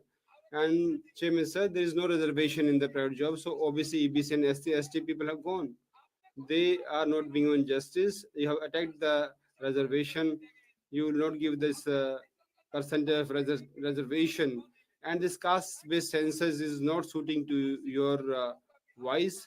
And I would like to say about Bihar that when we discuss about Bihar, and when they discuss about Bihar, I would like to say something now that Honorable Chairman Sir, company, Atal social company, and Sahara was also a private company. Sahara India, almost 3 crore persons money has not been given in Jharkhand. Also you can see you are doing the step brother treatment to some different states. You see Telangana, Bangalore, Jharkhand, the money of GST is not being given in Jharkhand, and the factories which are closed there, it has happened in your time.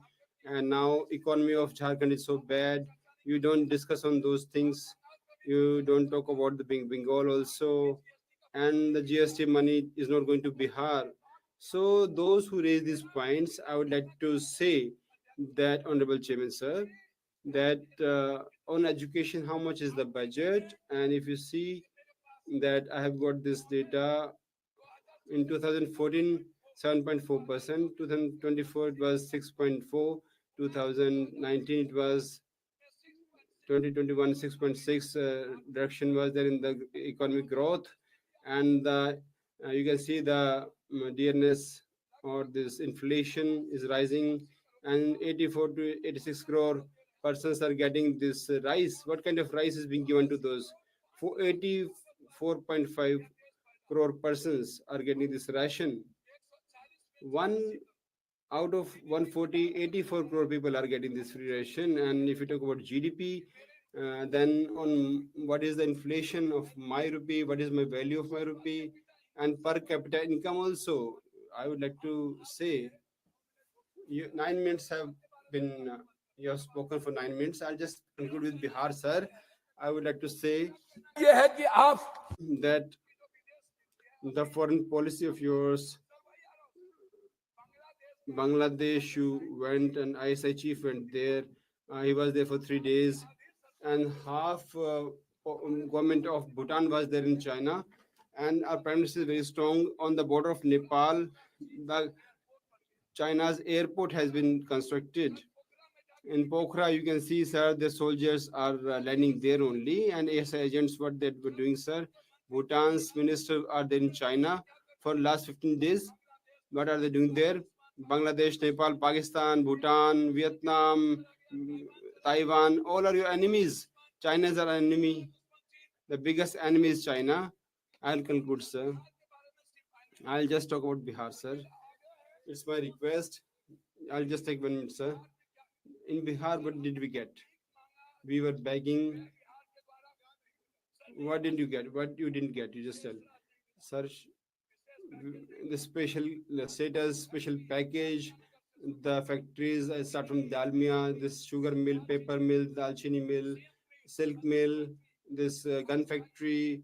And if you talk about anything, silk, jute, and my area, the sugar mill has been stopped, and when factories won't be there, when food processing will not be there to process, and this fish production will not be there. We discuss time and again, but sir, I would like to conclude that in my area, if I say my area, I said that our border is with Bangladesh, Nepal area, and aims in Purnia was asked for by me. But sir, in all states, I see in 2 3 high court benches are there. I had requested that high court bench should be there in Purnia. I had requested for that. Just 1 minute, sir. I'll take just 1 more minute, sir. I asked for this high court bench, and high court bench has not been given, sir. I'll just conclude, sir. We've talked about the ITI for Purnia. I'll just conclude, sir. In Purnia, you say that Makhan board is there. I say that 94% it's in the Simanchal, Mithilanchal, this is there.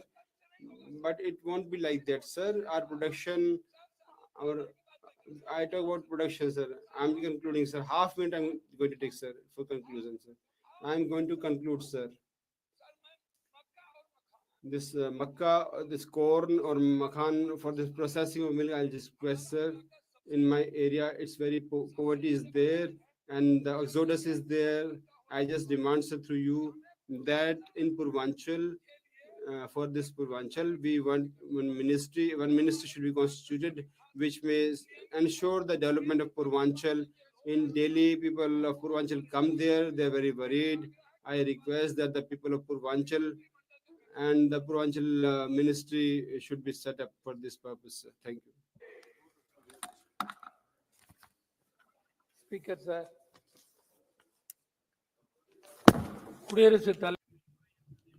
This Honorable President's address is a reflection of the problems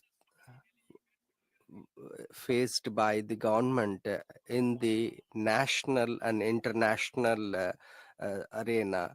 And that is the reflection of Honorable President's address. If you look at that, in the international arena, since the period of Jawaharlal Nehru, we were neutral on all sides, but that has been given up now. Now, this India has become an attached muzzle to the United States and Israel, and there is the war against a particular race, and Israel is the ally of India, and which wants to kill one race. And Trump is a person who is an ally of this government, who wants to attack several countries. India is not with the side of the affected parties, but it is on the side of the encroachers. It is affecting the tradition of India. We have gone totally against the policy stand that which we followed earlier. The external affairs policy is totally affecting our tradition, and we want to be becoming a slave of America, and we do not want to accept that. And when we said that, say that time and again, we have become the third largest economy of the world. By 2027, we will become the fifth largest economy by 2027. And the picture is not clear, and it is not showing what they claim. 13 crore 47 lakh people live with a meager income of 147 rupees per day, and 116 crore and 20 lakh people in India live with 850 rupees per day, and this is their income. 84% of the people in India, they are living within this 850 rupees, and if it is their income, and if you claim to be a developing country, this is just a disappointing thing. I can't accept your claims. Why can't they be taken into consideration? Their work, their life has not been improved. What this government has done for them and their upliftment, this, there is no clarity on that. And the laborers, the farmers and the welfare, whether they have been protected, the uh, the rights which we got after 100 years of struggle, that has been taken away by this government. There is no right for the laborers. They want to control everything within the four walls, but the labor force is affected. They have gone against the labor force of this country. During the last 10 years, the experiences which we had, the policies are not clear. There is a gap between the rich and the poor. It has broadened, unimaginable broadening of this gap. And the rich is becoming the richer and the poor becoming the poorer. The reason behind that is the BJP and its economic policies are the reason behind that. That is why inflation has become unprecedentedly high. Consumers don't have money to buy the products. This is because of the ruling party. The people are affected. Ambani, Adani have been benefited. They have been done favors during the last 3-4 years. 3 lakh crore worth benefits. 3 lakh crore worth benefits have been provided to them. And the ruling party is responsible for that. This BJP government is responsible for that. This is for the BJP is for the corporate giants, but the labor force, they are being affected. They can't get their wages properly. Their wages are less, and they are affected. If you come to pension, they said that when they come to power, they will be bringing the old pension scheme, but unified pension scheme, if you say and see that it is just an eyewash, it should be changed. Similarly, the laborers, they are not benefited by Manrega. The reduction of allocation is affecting them. It is benefiting, it should be have been benefiting the people of the rural areas, but they have not increased the allocation, which is affecting the rural economy. The allocation should be increased. That is my suggestion to this government. And this under address does not have any detail about Manrega. Food inflation has gone high. There is unemployment problem in this country, and the social security for labor force is not there in the society, and this government is becoming bankrupt, and this government is without funds. They are not ready to integrate these people. 80 is to 20, in the name of that the majority people are being becoming religiously attracted, and they want to rule over the minorities, and this activities of the government, they cannot escape. Thank you.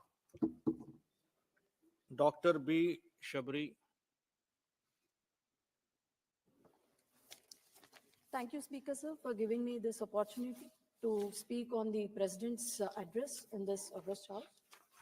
Speaker, sir, our country, under the leadership of Prime Minister Sri Narendra Modi ji, we have been witnessing the happiness in the eyes of women, youth, and also farmers, and also middle class. The entire world is witnessing the growth of our country, where the growth rate is almost increasing to 7% every quarter. And I'm proud to say my state, Andhra Pradesh, is contributing significantly in this growth story. Speaker, sir, under our leadership of our Chief Minister, Sri Nara Chandrababu Naidu Garu, we have been climbing the success very fast in this 7 months.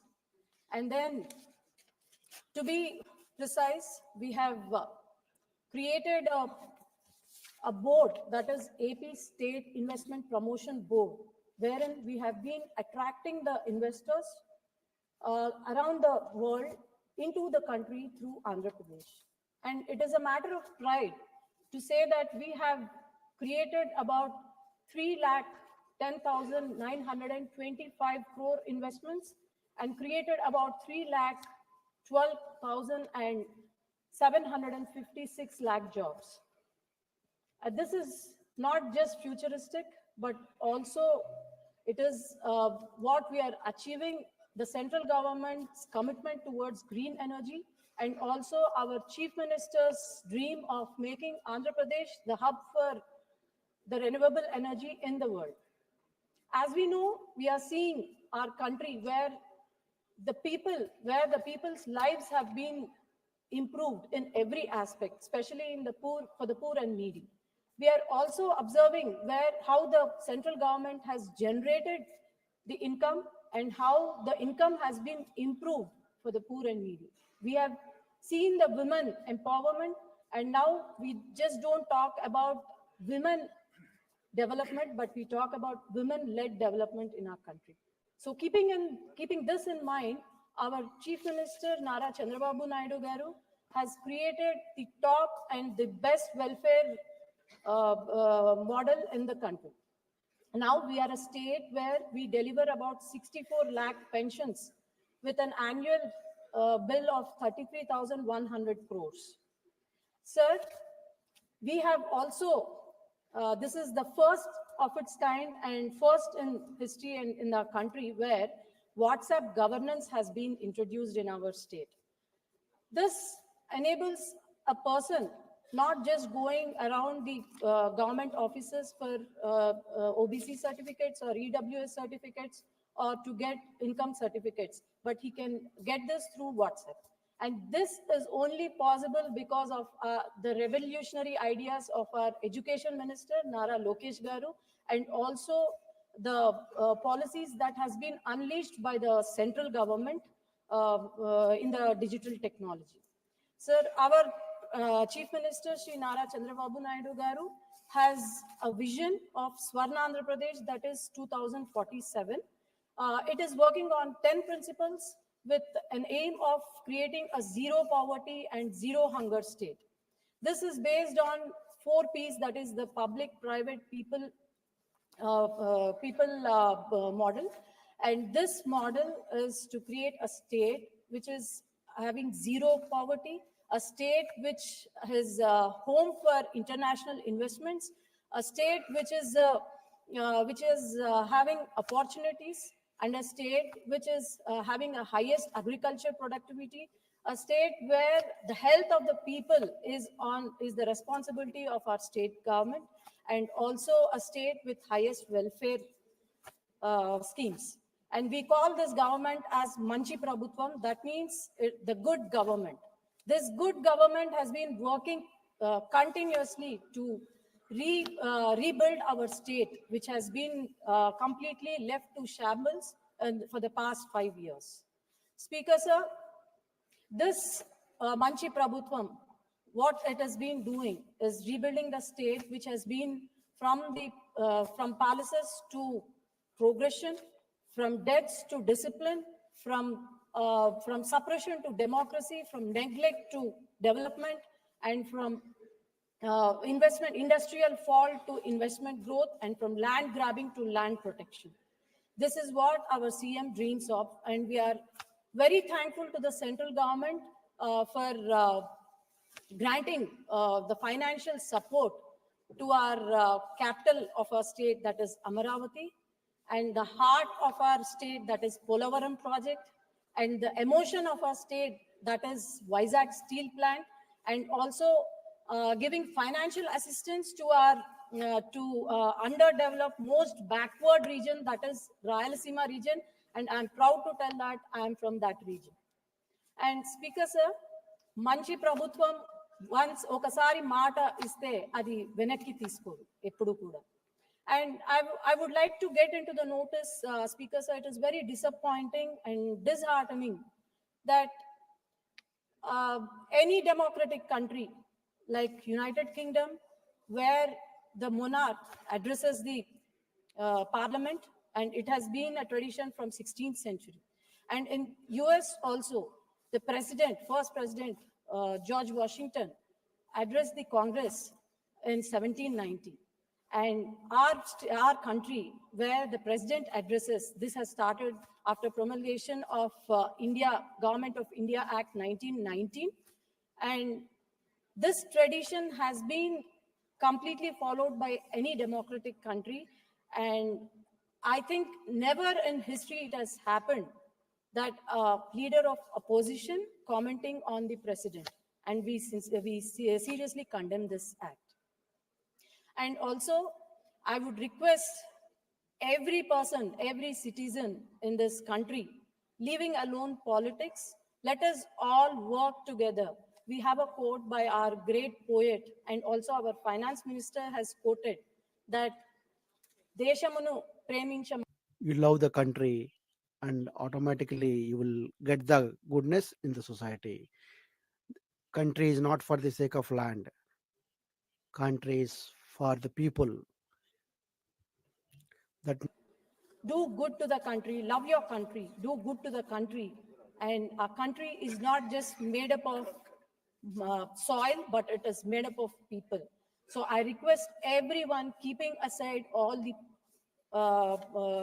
politics, caste, creed, anything, let us all work together to achieve the vision of our Honorable Prime Minister, Shri Narendra Modi ji's vision of Vikasit Bharat. And people have voted for NDA not just because we promise, but we deliver the promise, we uplift, we empower, and also we build this country. So thank you, sir. Thank you for giving me this opportunity. Jai Hind. Thank you, Doctor.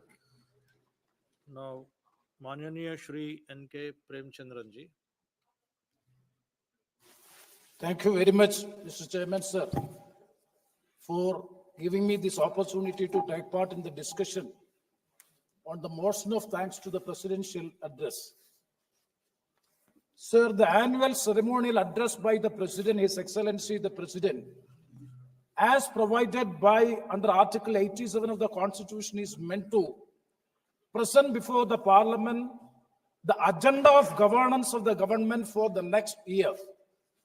The basic purpose, the fundamental purpose of the presidential speech in the joint session of the Parliament is to pronounce the policies and programs of the government in the ensuing financial year or ensuing calendar year.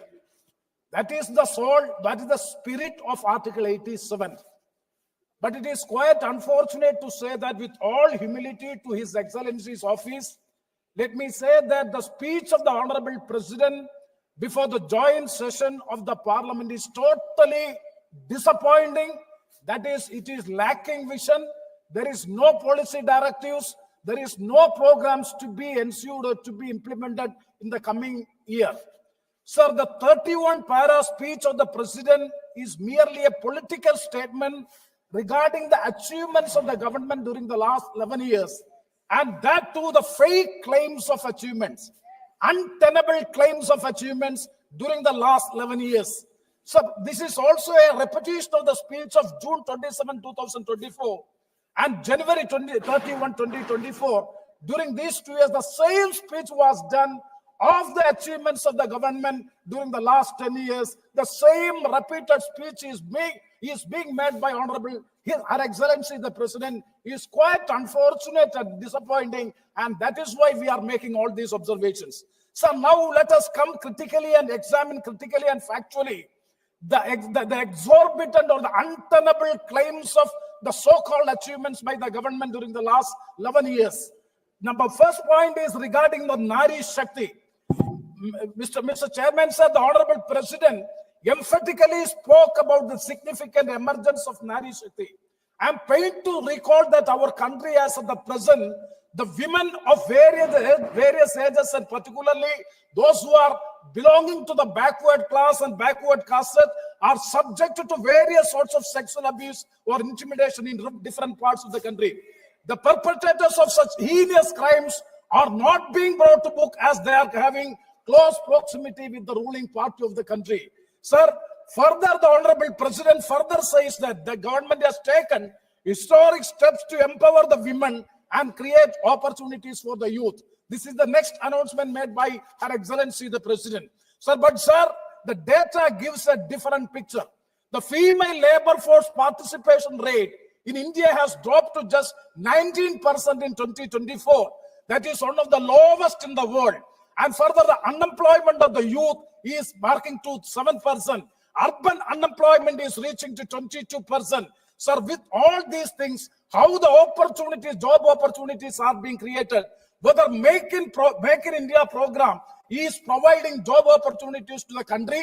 Yesterday, Rahul Gandhi has spoke very well regarding that is production as well as consumption. So I would like to know, and also the point to be very noted is that when you are having the growth of the economy, what is the share of manufacturing sector in the GDP? It has come down from 15.3% to 12.6%. That means employment generation is not there, and this is the lowest share of manufacturing contribution to the GDP in the 60 years. So the pertinent question, once again, I would like to ask to the government, how you are going to address the issues of empowering the youth and the women, for which a clear-cut policy directives is declared. Unfortunately, it is missing in the presidential speech. That is the first observation which I would like to make. As far as the second one is regarding the federalism. Sir, the concentration of powers at the center undermines the principles of federalism. So the president is praising one nation, one election. So it is going to destroy the federal fabric of the country. Unity among diversity is the basic cultural philosophy of our country, and the pluralism is the culture of our country, and the diversity is the beauty of Indian democracy. Sir, autonomy of the states will be in trouble if that law is being passed and it is enacted. Sir, another point regarding the against the federal principles is the centrally sponsored schemes. In 2014-15, when the government comes to power, led by Sri Narendra Modi ji, at that time, the total number of centrally sponsored schemes were just below that 60. Now it has enhanced to 81. Sir, what is the role of the state legislative assemblies in fiscal allocation of various projects and schemes of the centrally sponsored scheme? Because the terms and conditions of the all CSSR, all centrally sponsored schemes are determined by the government of India. The state government and the state legislative assembly has no role. The state governments are forced to abide by the CSS because the state contribution for the CSS, who is determining? The central government. And all the Jal Jeevan Mission, all Prime Minister's Awas Yojana, all these projects, the state government has to take their share. And who is determining? It is being determined and passed by the parliament and the union government. What is the autonomous state of the state governments? The state government has no other way, but they are forced to bound by the CSS, and they have to allocate the money for it. That is indirectly, it is taking away the autonomic character of the state as well as the state legislative assembly. This is not cooperative federalism.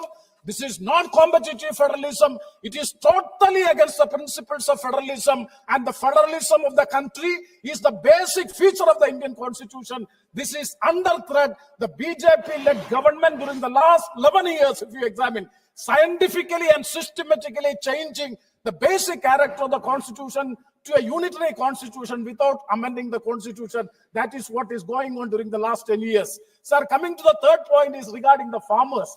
Sir, it was an announcement made by the Honorable Prime Minister that the income of the farmers will be doubled by 2022.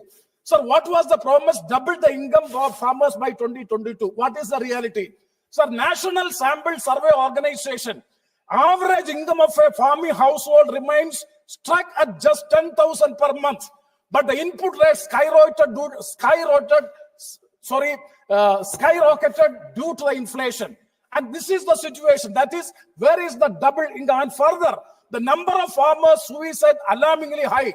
In 2023 alone, the farmers suicide is more than 10,000. What was the promise and what is the factual reality? It is directly contradiction to the promise which was made by the government. And the number 4 point is regarding the labor force. Sir, it is very, very unfortunate to say, with all humility to Her Excellency, or the Honorable President of India, there is not even a single word in the 31-para speech of the Honorable President regarding the term labor. Sir, labor is the wealth creators of this country. There are a lot of things about the entrepreneurs, investors, ease of doing business. All these things are there. But unfortunately, the term labor is totally ignored in the presidential speech. This is the mindset and attitude of this government, anti-labor activities and anti-labor policies of the government. So, sir, the labor force and also I would like to say the statutory benefits enjoyed by the labor force is being taken away day by day. Regarding the Employees Pension Scheme 1995, so many times I have taken this matter before the parliament. The labor ministry is also here. Sir, 1952 Act is there. This, sir, Donald Trump, after assuming the power as the President of India, after swearing of President, he has given more than 232 executive orders. Likewise, here the Chief Provident Fund Commissioner of India, he is every day issuing the executive orders by which the rights of the workers have been taken away. And I kindly say, it is against the statutes. It is against the Supreme Court judgment. And all these things are the violation of the constitutional provisions of the country. They are taking away the rights of the workforce in the country. Sir, 2 more points I will conclude. Regarding the insurance, it is, sir, kindly see, we are talking of the growth, prosperous and development of the country. As per the IRDA, life insurance penetration in India is declined from 3.2% to 2.8%. What is the reason? Para 7 of the presidential speech says that insurance for all, because all the insurance agents, LIC agents are going back before, because their commission and the benefits are being curtailed by the IRDA as well as the LIC management. So, sir, I am coming to the last point, that is regarding the Vikasit Bharat. Sir, you are speaker, sir, Vikasit Bharat by 2047. So, how is it possible? Social harmony in our nation is facing big challenge. So, the data of the Home Ministry, incidents of communal violence rose by 12% in 2024 compared to the previous year.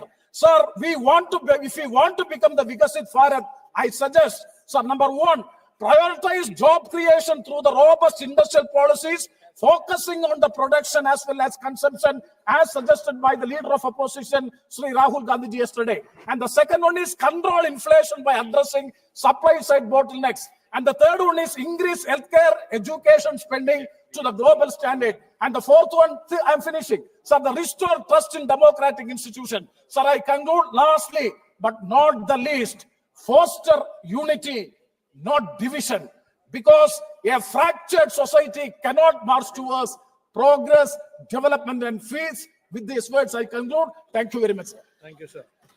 माननीय श्री विजय हंसदक. धन्यवाद chairman sir, आपने Thank you, Chairman, sir, that you gave me a chance to speak on this president's address. And from my party, I thank you, sir.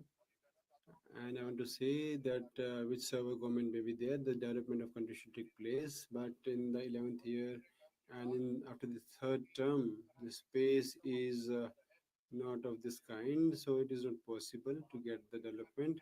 We talked about Mahakumbh, and the kind of incident which happened there was very tragic. How many people lost their lives? I really pay for the peace of their soul, and the numbers have been hidden, and the dead bodies have been buried like that without any proper disposal. That is a matter of concern. And the kind of pace of development has been tripled, as they say. I totally don't accept that.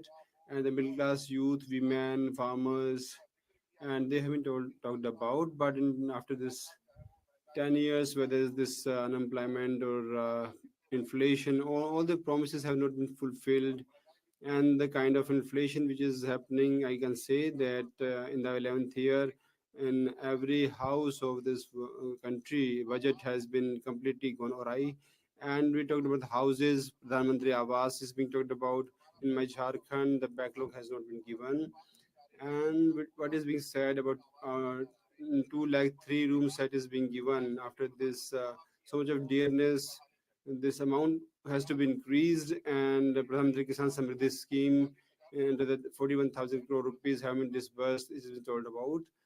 But I want to say that this capitalist crores rupees are waived off, but the farmers' loans are not being waived. The government is dragging its feet on this matter. And sir, Ayushman Bharat is the scheme under that health insurance is talked about, and PM Vidya Lakshmi Yojana under that financial assistance was talked about for education, and the tribal people's education was talked about. But if you see in the 11th year and this third term we talk about of yours, how the inflation has increased, how the tax burden has increased on every house, every person. And despite that, no kind of social security, whether it's health or education or job. In 10 years, the promises which were made on those fronts, the government has failed. And about this job guarantee, if we say 2 crore every year job was promised, 11th year only 22 crore jobs should have been given by this time, but 10 lakh employment on in 2 years, they are patting their back. And there is no comparison, sir. There is no comparison of this kind. Train services through this Vande Bharat, Amrit Bharat, Namo Bharat trains, and some other trains were talked about. In Jharkhand, the mining or maybe some of the states are there where this royalty was given to the most to the railways. On despite that, they were given less facilities. And during COVID, the trains which were stopped have still not been started again. And Viksit Bharat, or the developed country which you talk about, We have told many times on these things in the past also, and the public participation, economic progress was, digital revolution was talked about, modern infrastructure was talked about, but the mixing barrier, the biggest barrier is about the divide and rule policy of this government, and they are just dividing the nation and ruling this country. And after so many years, if you're not uniting the country and you're taking the country backward on the backstage, you're taking or pulling the country, and the Viksit Bharat and the imagination of a developed nation is not going to be fulfilled like this. Eighth pay commission we talked about, but the old pension scheme is being demolished, and it is said that all are happy with that. It is sad, but if the employees, if you ask them one to one, no employee will be. If you ask about the employees of parliament, they are also not happy. And 3 crore Lakpati Didis was talked about in the speech. But if you see that crorepati and the millionaire, billionaire who are leaving this country because of government's policies, we must pay heed to that, because that is the biggest damage that's happening to the country. And the outside investment is also getting slower because of the policies of the government. This also has to be seen. Digital security and cyber security is a failure, but the border security on that front you're the biggest failure, because the neighboring states or neighboring nations, with that you are breaking your relations, and the kind of attitude which they had towards us in the past is changing. China or maybe our relations are always worse with them. And during elections, Bangladeshis, Rohingya Muslims, they were invading. We were talking about them in the past, but the actual border security data which are presented should be presented to the country or in the parliament, and we should know that our country is safe. There is no data which has been presented in the last 11 years.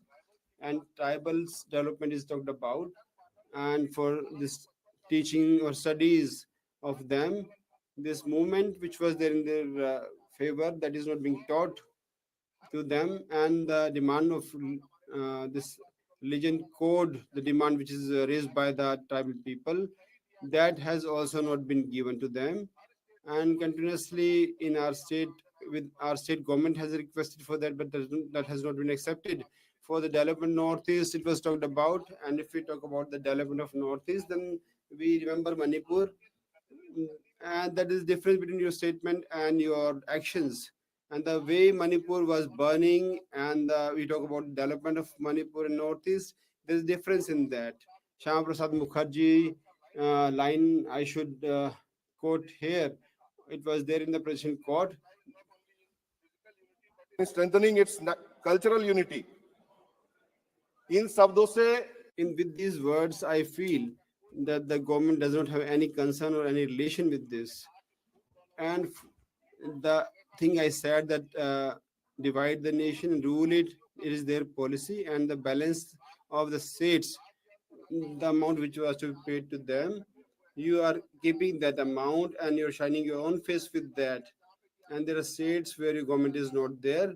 The economic burden is rising on those states, and the states what they should get, you are declining and not giving to them.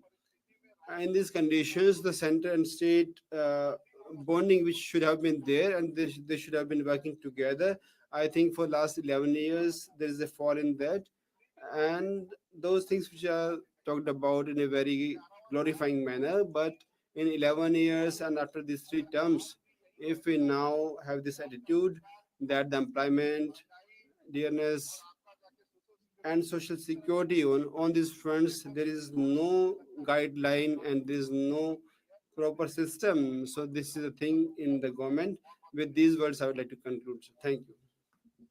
Shri Hanuman Beniwal ji. अध्यक्ष महोदय, Honorable Chairman, sir, on the President's address, you gave me a chance to speak. I thank you for that. Akhilesh started by saying about Pragraj Makum on 29 January, Moni Amavasya, in the stampede, people died, and I pay my tributes to them. And I demand to the government also that the people who died in this stampede, the correct data should be given with name to the people. And Kumbh is our is a sangam of our culture and our traditions. but the government is hiding its failures and it's not revealing those things. Honorable Chairman, sir, in the world, in the country, the craze of Kumbh has gone down. Undoubtedly, crores of people are taking holy dip and bath, but some people are searching for their family members, and there is failure of state government who was responsible, who was organizing, who were the officers. Against them, the action should be taken by the government. This is my demand. And Honorable Chairman, sir, the farmers and MSP. Yesterday also my question was about this waiving of loans, and the farmers might be having a lot of loans. 33 lakh 52,446 crore rupees are there as a loan on farmers. I demand that this must be waived off. And when you say everything and there are no two opinions, that the Jawan and Kisan have always brought you to the power, and the earlier governments also, they have not done anything for the farmers, but you can do for them.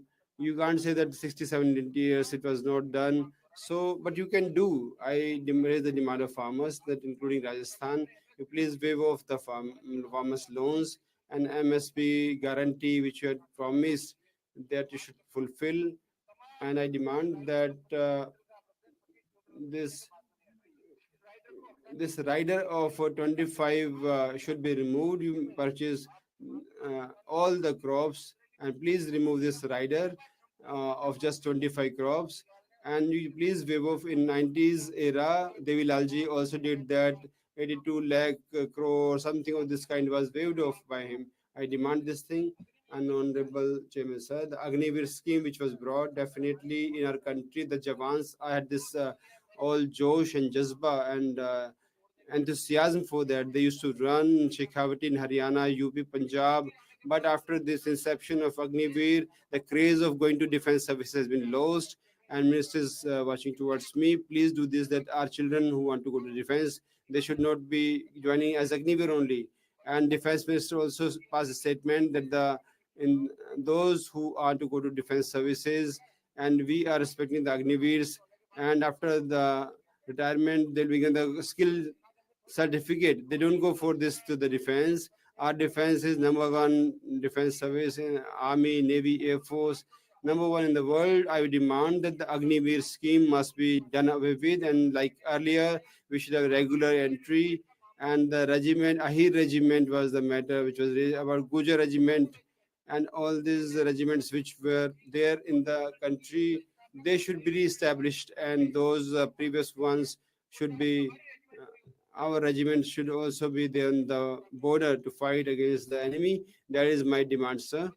And Honorable Chairman, sir, in Rajasthan, paper leaking incidents are rising in past governments also. And now also paper leaking is happening. SI appointment in that RPSC member was caught, and 50 training SI, their bail was given, but on the roads you were fighting, we were also agitating. You had said that all these paper leaks which happened in Rajasthan, on that EO, RO, librarian, teachers, this lecturers, all these, even RPSC chairman was arrested.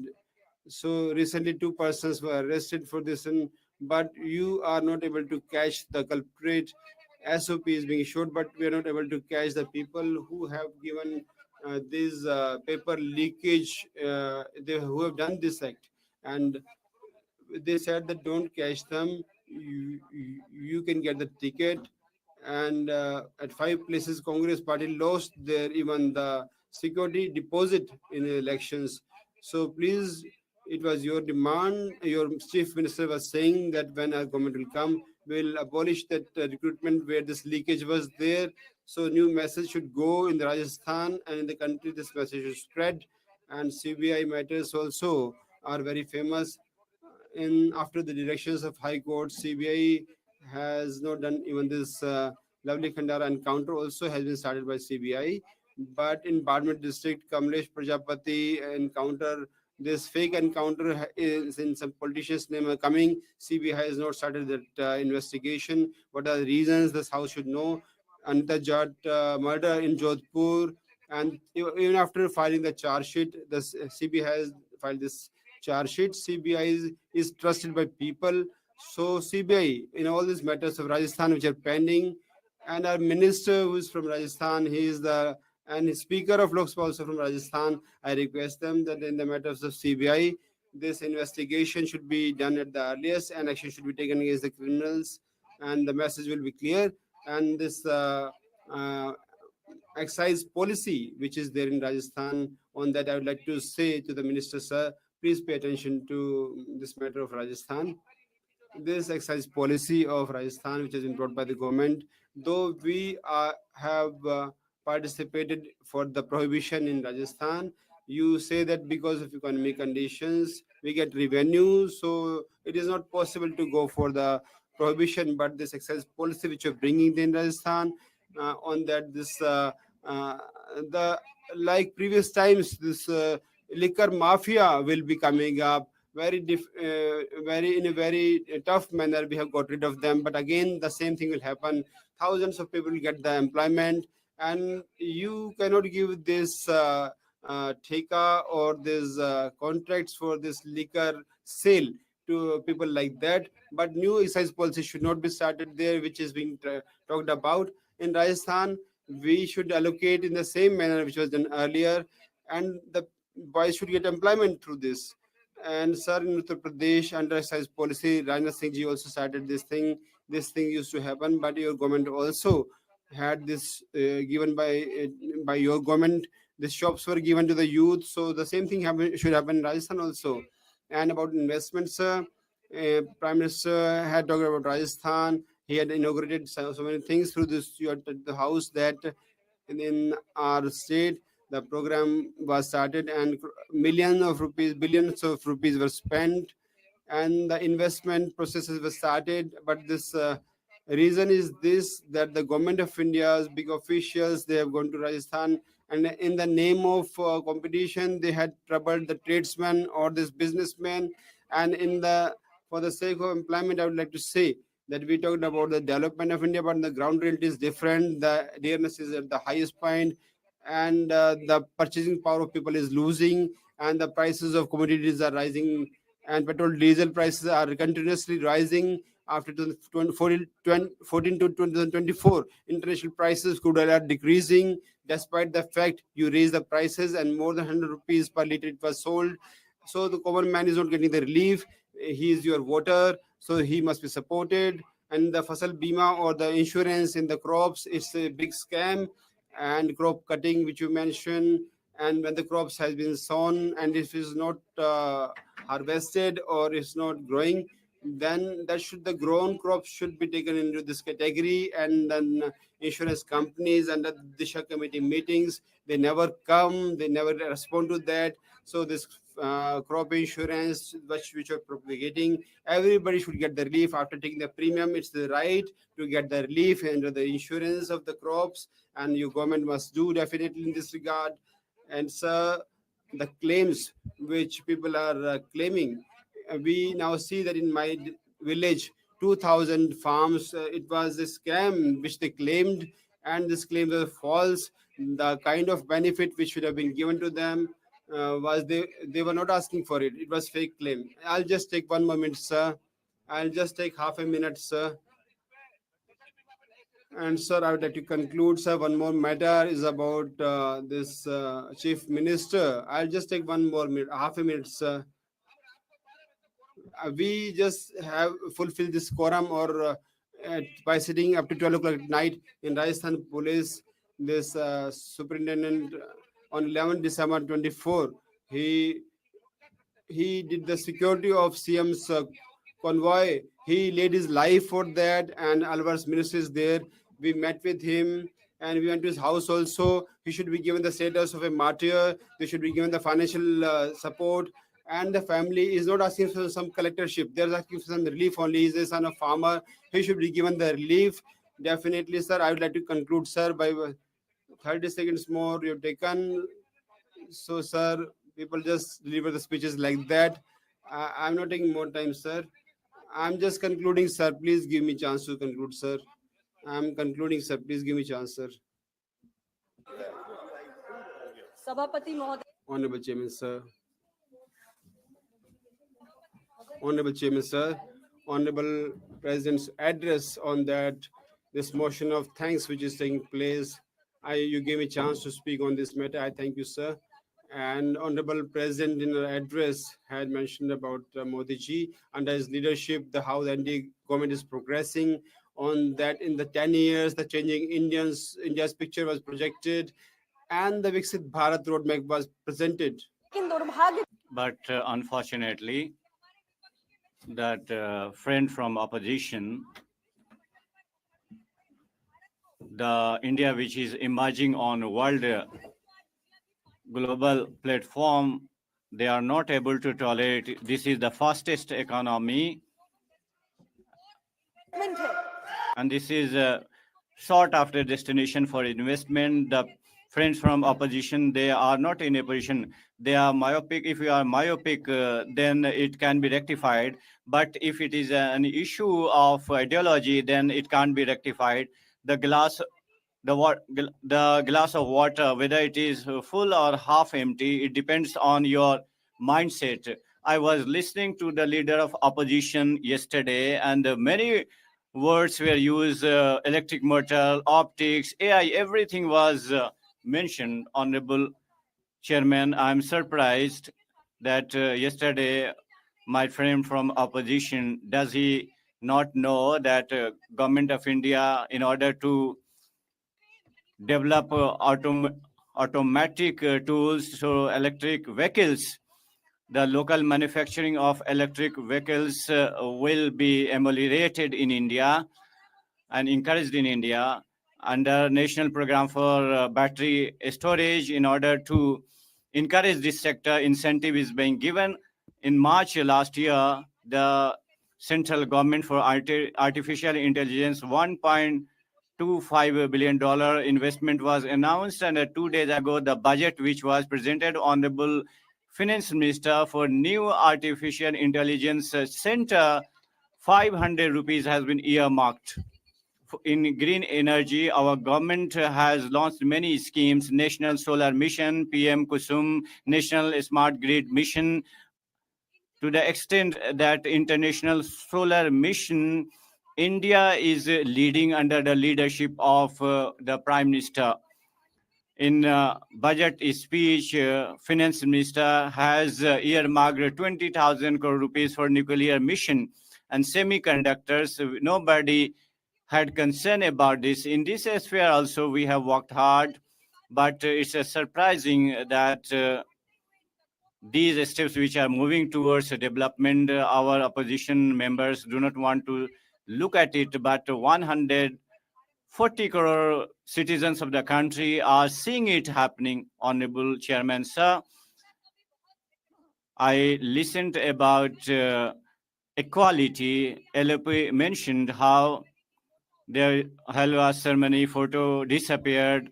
In Halwa ceremony, SC, ST, and OBC were not seen. It's really a very pertinent concern, but two questions arise: when and why this Halwa ceremony photo, SC, ST, and OBC, since what time they are disappeared? Are they missing from 2014 or before independence? The SC, ST, and OBCs, they are missing from photos, and why they are missing from the photos? This is the biggest question. In order to come to this photo frame, the precondition is that SC, ST, and OBC IS officers and deprived sections, in order to the way to becoming IS, if the biggest impediment was there, it was Congress party. We did not allow the recommendations of Mandal Commission to be implemented. Honorable Chairman, the President belongs to tribal community. Honorable Prime Minister is from backward caste. CAG head is from tribal community. On these highest offices, before Modi ji came to power, and for 5 decades there was UPA government and Congress on these highest posts, whether the people from deprived sections, they could adorn these posts, whether UPA government they allowed communities from members from the deprived communities to become chief minister. Since 1952, the entire data should come before the country that in highest post, how many people from deprived sections reached these posts is a matter of sorrow that we 75 years have elapsed since independence. And today, what we are discussing, what questions are being raised about the majority section of the society that consisting of Dalits, backwards, they are not getting participation. What can be more unfortunate thing than this, that a large section of backward communities is not having its share? Even the ownership of corporate houses is not in the hands of deprived sections. Media house ownership is not there in the hands of OBC or Dalit. The question is important, but we need to know the reasons, Honorable Chairman, sir. We need to understand that after independence, continuously for many years, our Dalits, backwards and tribal, they were struggling to meet their both ends meet. They could not get freedom from the concern of bread and butter, and where they're entangled in basic necessities, how they can be owner of any corporate or media houses. Don't we know that in order to set up any factory or any media house, there is need for huge economy, and Dalit and Adivasis do not have these resources. And this section of population which is faced with basic necessities, it's only our government who has taken care of them. And all the poor friendly schemes of Modi government, which does not suit to our opposition members. They are bringing revolutionary change on their reality because it's bringing change in the lives of the people, and they are getting bailed out of these basic concerns of bread and butter. And until unless they are free from bread and butter, they won't see the light of development. And we have paved the way. When it comes to participation in media, I would like to tell my friends that it's not a question of ownership of media houses. Rather, in media houses, the social diversity is absent. There is no participation of deprived sections. This concern has to be taken care of by media houses. They have to think that you are not be shrugging your responsibility by writing about Dalits. Rather, you have to give the proper place to the people coming from Dalit community, and the media has to do, and not the government of Modi ji. Whatever Modi ji government has to do is doing. Many friends from opposition, they were talking about social justice. I would like to ask them, when you were in power, in a state, in center, so the caste-based census, they time and again talk about, did they take any step for this caste-based census? There was a Samajwadi Party in state, there was UPA government in center, and Samajwadi Party was backing them, and now they are saying that they are ready to go ahead of UPA to get caste-based census done. So it's a fact. We all live in the society in this country. For Dalits and deprived, there is a large chunk of population, and they will be enumerated properly. Then many schemes can be run in their favor. But we should do self-inspection that when we had power, what did we do?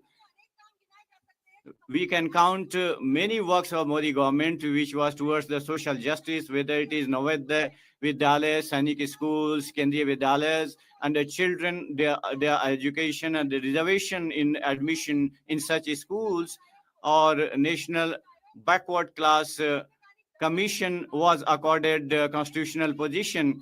So all such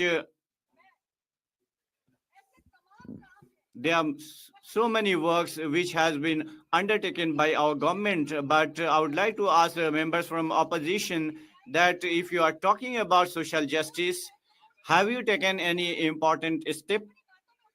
So you should mention that if you have taken any step. Honorable Chairman, sir, one member from opposition just a while ago, he was talking about employment and job. I would like to say here that when we look at the backlog figure, so the figure of backlog, we should look at for the last many years, how this backlog accumulated. For 5 decades, UPA was ruling in this country. For backwards, Dalits and tribals, their backlog of jobs in order to fulfill, did you take any effective step? But our government, in order to fill this backlog, they started mission recruitment, under which continuously we try to reduce this backlog. And there are different ministries and different departments, railway, post, banking, home affairs. There are many departments where we have taken up as a mission to remove these backlogs. And we have made incessant effort and completed this task. And we have been able to provide 10 lakhs permanent jobs to the youth of the people, the talented youth of the people. Honorable Chairman, sir, on this occasion, I would like to say that social justice is not only a lip service. Social justice needs a firm action, affirmative action, and we have shown that firm action. But when the members from opposition, while they rise and they talk about social justice, I would like to say that if you have taken any firm action during their tenure, you kindly mention, then we'll differentiate what is the fact. And while saying this, I would like to thank Honorable President for her address, that she came among us and she addressed us. Thank you very much that you provided me opportunity to speak. Kishori Lal ji, माननीय Shri Kishori Lal ji.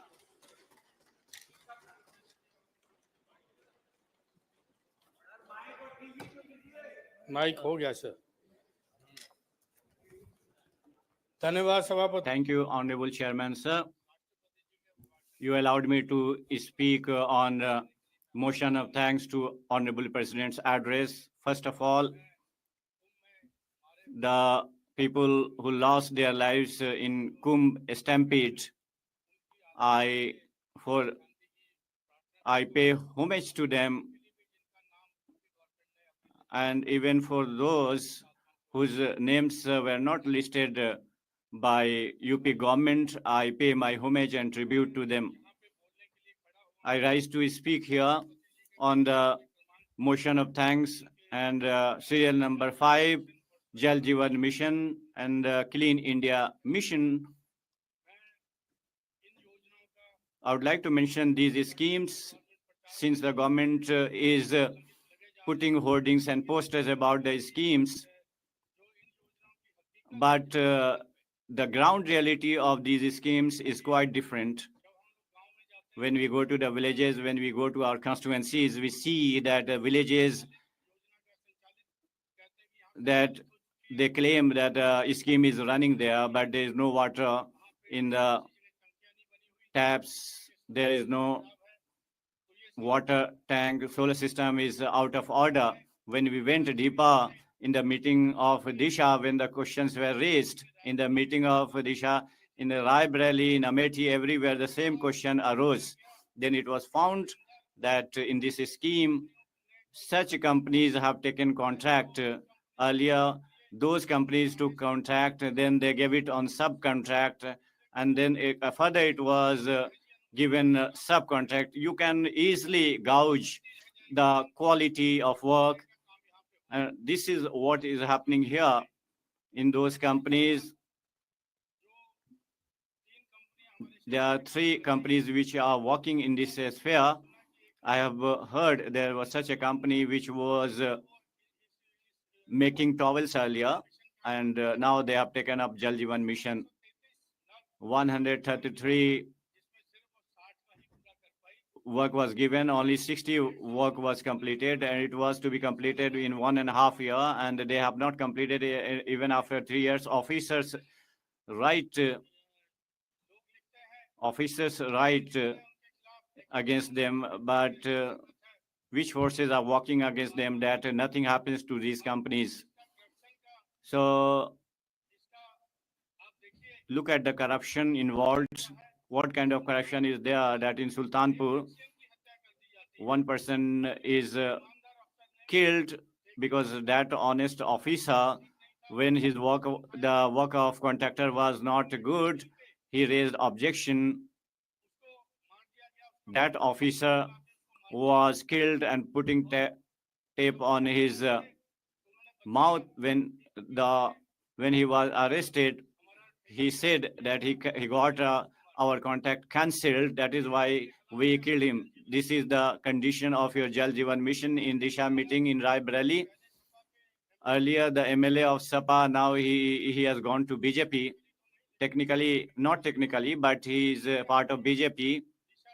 In Disha meeting, he had raised this issue that 29 PW roads were dug up, and the company which had taken a contract, it had to repair, it had to construct, but only repair work was done. This is not my version. This is MLA of, this is what MLA of ruling party says. These are the official documents.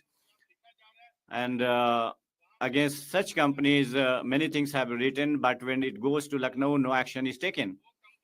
Those companies, they give their account that the even a tank, overhead tank is not put in 2 years. What action is being taken, and the people's representatives are not told about these facts. The things which are happening there in Jal Jeevan Mission, in my area, the incomplete work, for that our officers are making efforts, but when they are not heard in Lucknow, then they sit disappointed. From our district, effort is made that action should be taken, but nothing happens. They are so powerful. These people are so powerful.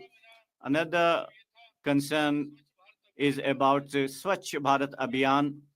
Swachh Bharat Abhiyan, the government said that 12 crore toilets have been constructed, and out of that, 6 lakh villages have been made ODF.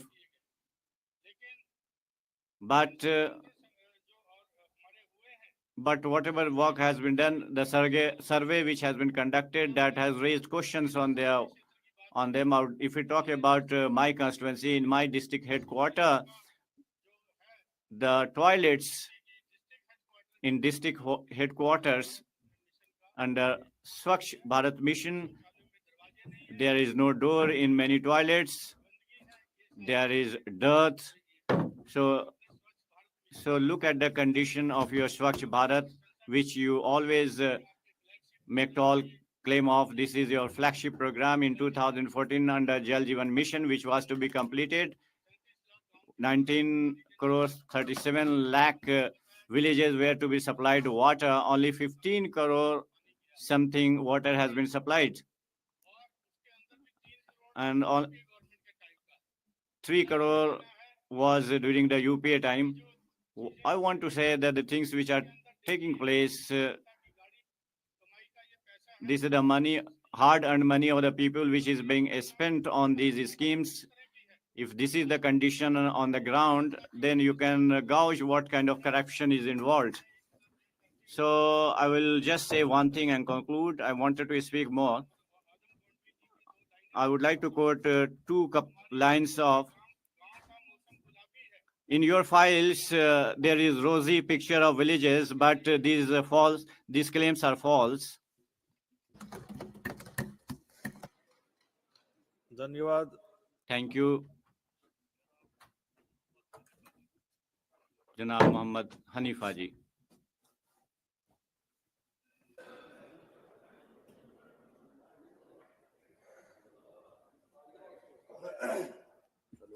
शुक्रिया. Thank you, Honorable Chairman. You allowed to speak on the President's address. So, in the 75th year of our celebration of Constitution, and President in her address, she has mentioned that how our country in the last 75 years has has emerged as a strong democracy and touched the height. So Ladakh was made UT in 2019, and after that, somewhere the democratic tradition has been done away with. And the people of Ladakh, for many years in Ladakh, for the restoration of democracy and the issues and the culture and the future of the youth, they are protesting and demanding from the government.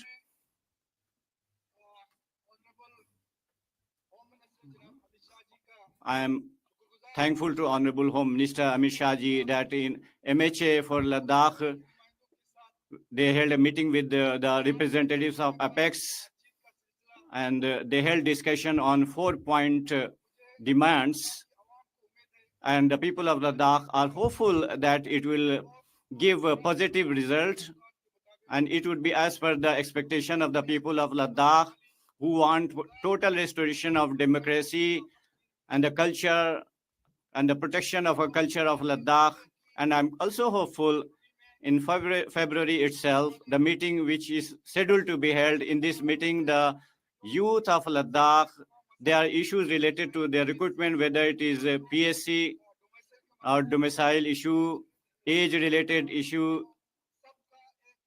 There would be complete solution to their problems so that the process of recruitment will get started, which is extended for the last 5 years.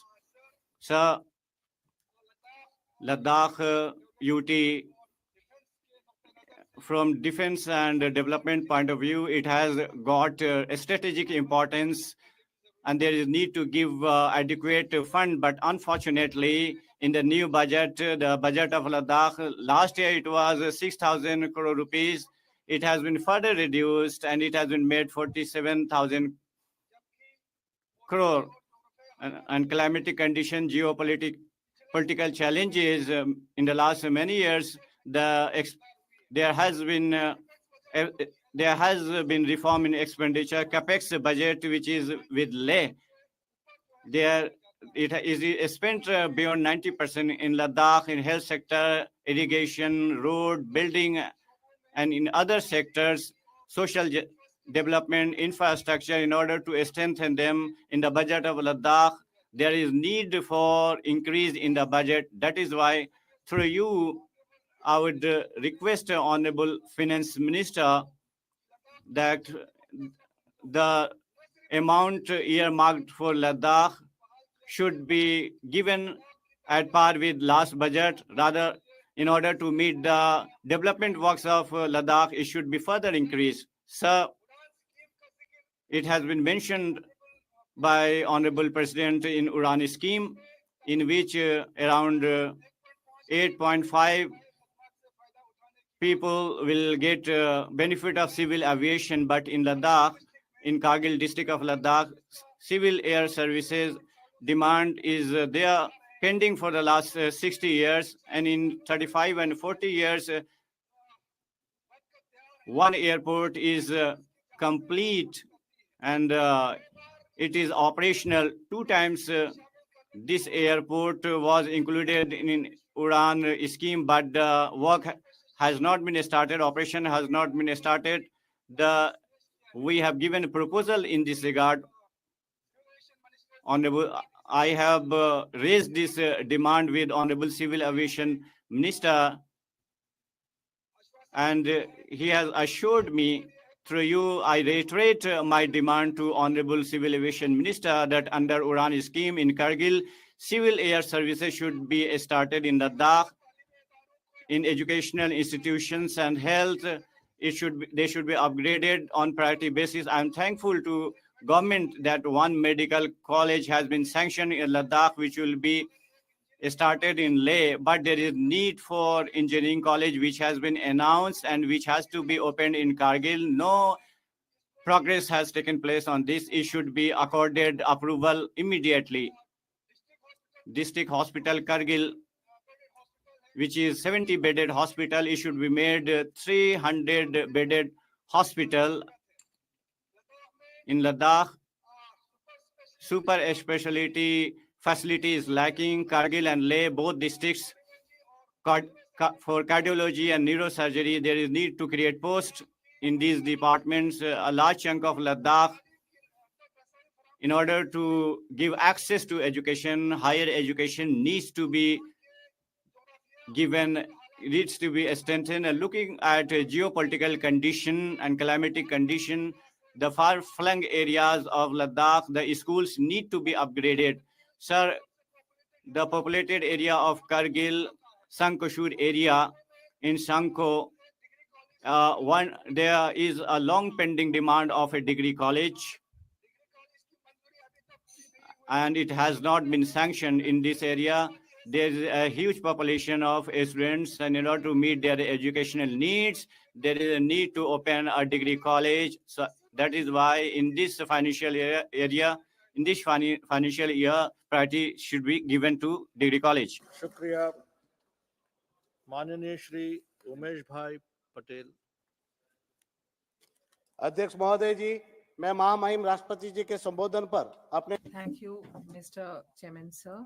I rise here to speak in favor of the President's address. The President has mentioned many issues in her address, and it is about the the past, the present, and the coming year policies of the government. I just want to inform you that in my constituency, uh, around on all the norms, our administration is playing a bad role in the area. They are doing arbitrary action, and the houses of the people are being damaged, and they are also doing away with the trade of the people on which they live, and the action of the government is really not good, and it all depends upon the people's livelihood, and the livelihood is being in fact hurt by the government. The government wants development of all the people, but our administration is really damaging the interest of all kind of people there. While discussing on the 75 years of our constitution, when the Honorable Prime Minister said that the country would be taken to heights, then we need to understand that all the members of parliament who are elected to the parliament, they are not even allowed to attend the general meetings, and they have been completely ousted from such meetings in the state. Mr. Speaker, sir, on the Republic Day celebrations, I was not even invited for the Republic Day celebration. And when I made this question to the DM, he said that it is a public function, and we do not need to invite the members of parliament specially. And when I said that others have also been invited, why is it that I was not invited?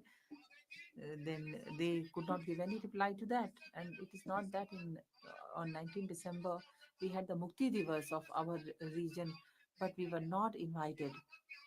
And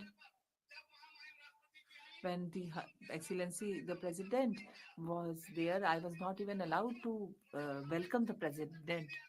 We could not even be given any chance to meet. So all the government programs were there, and I was deliberately kept aloof of these programs. Mr. Chairperson, our administration tries to demean me and defame me every time. Is it that I'm not a member of parliament, or is it not an insult of the democracy? Is it not the insult of the people whom I represent? It is not only mine, it is not only of my country, it is the insult of the entire house, because we represent the parliament house. And we are thankful to Narendra Bhai Modi ji, who has been the leader of this house. Every time they are killing the democracy by insulting us in such a way, and that is why our country is running only under their uh, guidance. Whether any democratic setup can run without the active participation of the public representatives who have been elected by the people? Is it a democracy? Is it a republic where people are represented by their representatives and they are not even asked for anything? And whenever we ask questions, these bureaucrats give a very bad reply. This is how these bureaucrats are acting against us, becoming more powerful than us. We are now very compelled to speak about it. There was a daughter of a tribal person who committed suicide. And then there was one Adivasi who self-immolated himself. SS Boya, government officer, committed suicide. Niskacha ji, who was a government officer, he committed suicide. It is only because of the bad policies of the administration prevailing in Daman and Diu that these things are happening. There was members, Adivasi leader Pelkar, who committed suicide as a result of the administrative irregularities committed on him, who he was a seven-time elected member. I want to tell you about an incident in my constituency of UP Gandhipura extension. There is a Dalit girl, Jadhav person. There was a legal house constructed by them. The administration was making pressure to vacate the house. My sister and her niece, her nephew, they were removed from their work. And Kalpana went to the collector and she said that our job has been snatched away with and they are going to take away my house and we will have to commit suicide. The collector said to this Adivasi sister, then you should go and die. It is not going to make any impact on me. Your house will be damaged and you commit suicide. It hardly matters to us.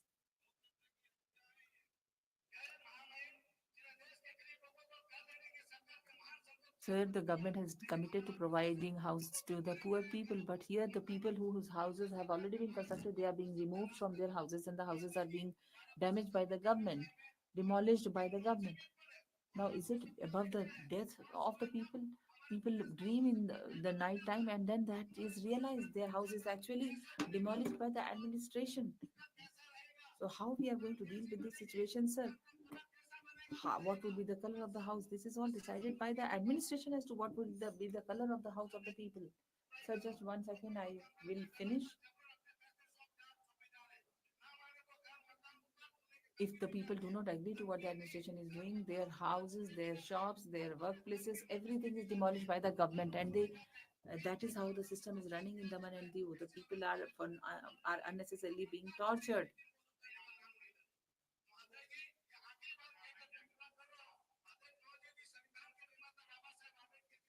Baba Sahib Ambedkar ji had stated that India cannot become independent.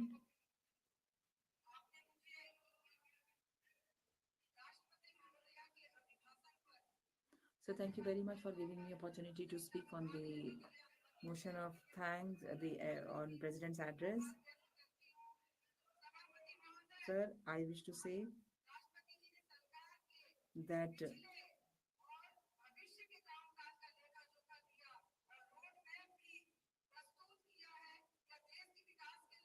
he has also presented a roadmap which is very good. Under the leadership of Honorable Prime Minister, the DA government is working for the development of the country. Poor, middle class, farmers, youthful ladies, they all are facing a lot of problems. The Sabka Saath, the development of all with the cooperation of all and the confidence of all is being realized. Now the NDA government, as a result of the policies of the NDA government, we are going to become the third largest economy of the world. and it is for them that the students also scholarship is being given. 75,000 poor students are being given education. These things are really very good, and I must say that in my constituency also, this is our view that we should look into these aspects as soon as possible, and our people should also be linked with the mainstream. And I would also like to say that after division, Bihar has been facing a lot of problems. Many of the people went to Jharkhand, but and there were economic problems as well. Our he has brought Bihar to on the path of growth and development, and so the kind of law that is prevailing, the way they were playing with the law and order, now it has really come to the fore, and it is now being streamlined. This is what is being done in Bihar. There was a lot of participation of the government, and they have provided reservations, they have provided employment. Today, Bihar takes its name with pride. Otherwise, earlier it used to be called as a sixth state.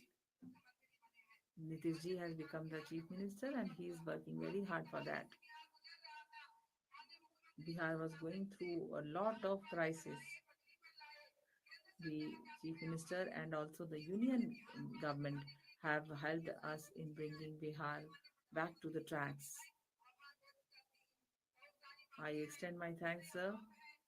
And there are many things that for 26 years I was member of parliament.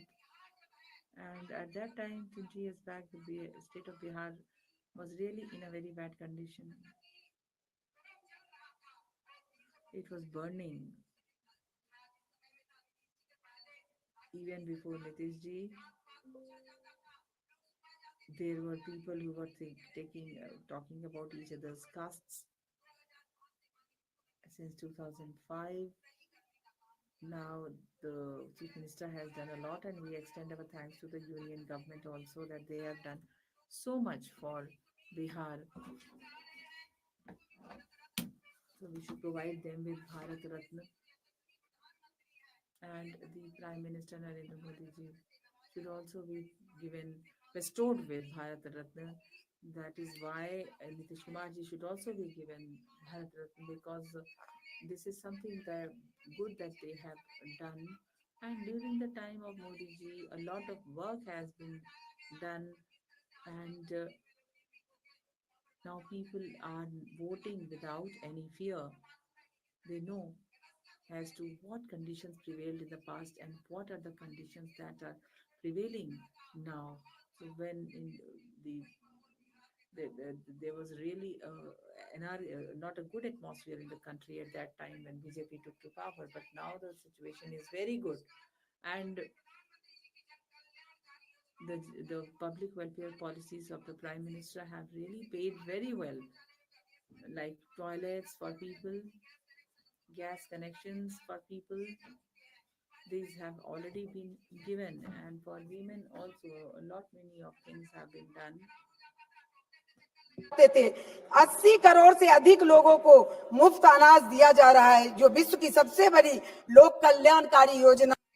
And that is how we are working in this field, and the government is providing houses under the housing scheme. The Awas Yojana, the housing scheme, has been very successful, and ease of doing business is another main discipline in which the people from other countries are also coming and investing in India. The traders, the entrepreneurs, they are getting facilities under this scheme.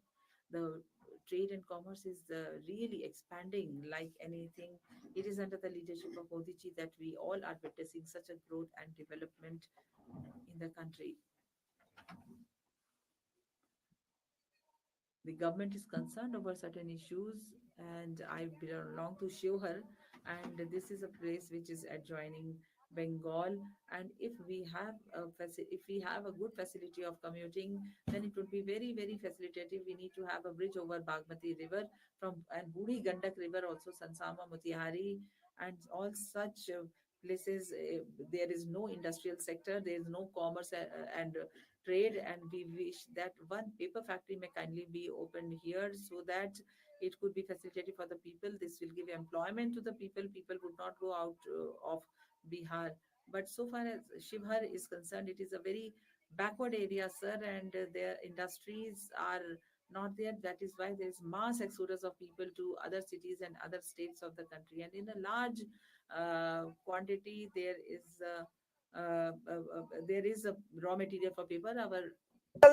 I want that at the earliest the railway line should be providing the connectivity. I demanded this to the minister, but I would like to see that it happens at the earliest because the railway connectivity is not there even for 75 years of independence. And through you, I'd like to ask the Minister of Home Affairs that the sugar mill which was closed, he has got it opened, and for that the Chief Minister also has played a pivotal role. And I want that it should be this sugar mill which has been opened. I want to express my gratitude, and along with that, and there was the pension or this old age pension, in that also. बहुत कम है बिहार में, 400 मात्र है, जिसे गरीबी के समय में, इस समय में गरीबी है, महंगाई है, तो वो अगर this poverty, this unemployment, if it is there, that they should be given the welfare schemes, and it will be. I just want that you also know that what kind of trouble is there. You give me time, and once again, I'd like to reiterate that so much of work is happening in the country by the Prime Minister. So he should be getting this Bharat Ratna, and the Chief Minister of Bihar, Nitish Kumar ji. If I say the time will be very less, he should also be given or awarded this Bharat Ratna. And once again, this motion of thanks, I express my thanks that you give me chance to speak. I support it, sir. Honorable Chairman, sir, you gave me chance to speak on this motion of thanks on the President's address, and for that I thank you, sir. Honorable Chairman, sir, yesterday the way the speech was delivered and it was done by the leader of opposition, I think that is very baseless and very cheap. In my 5 years, I have not seen this kind of statement from any leader. And sir, it's a matter of grief that, and with a lot of pain, I'm saying all this thing. With pain, I say that Honorable President, बहुत ही senior leader, a very senior leader of Congress, Srimati Sonia Gandhi ji, had made very wrong statement, had made very wrong comment, and on a tribal woman, this kind of, as she is the president of this country, on her, this kind of statement was made. That was really unfortunate. And the resolution of this developed nation, our Honorable Prime Minister Modi ji has taken this resolution that by 2047 our country should be developed, and for that a basic infrastructure or the foundation stone has been laid by this government of Modi ji. And Honorable Chairman, sir, I would like to say that for your information, the leader of opposition, the kind of speech which he delivered, he used one word in that, laundry list. Laundry list word was used. We are working for the future of the nation. We are working for taking our country forward to make it stronger. Many schemes have been launched by Modi ji. Continuously, country is moving forward.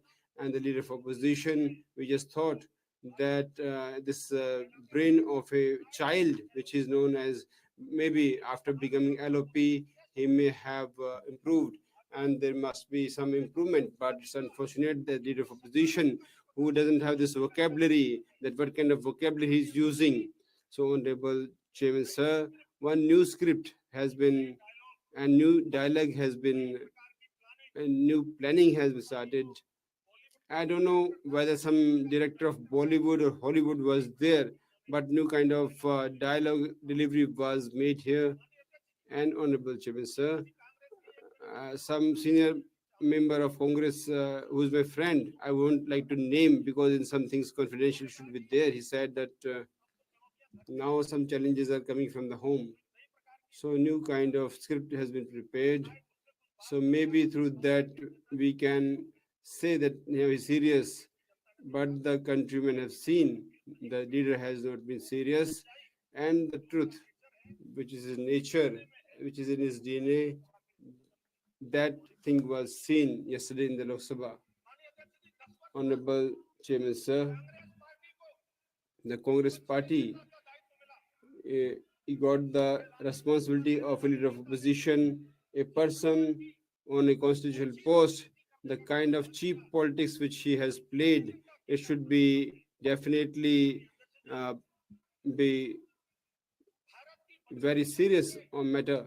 And sir, how our country's name has been tarnished by Rahul Gandhi in Congress. They go to foreign countries and they defame our country, and in house they say, in house also they bring defamation to our country. This job is being done by the Congress party. Honorable Chairman, sir. About foreign policy, I feel that he doesn't have the proper knowledge. Whatever is taught to him, he just says those things. Our Minister of External Affairs, he went into USA for what job? What we have to go for many jobs of a country, and but he linked it to in a very wrong manner, and because of which the country got the bad name.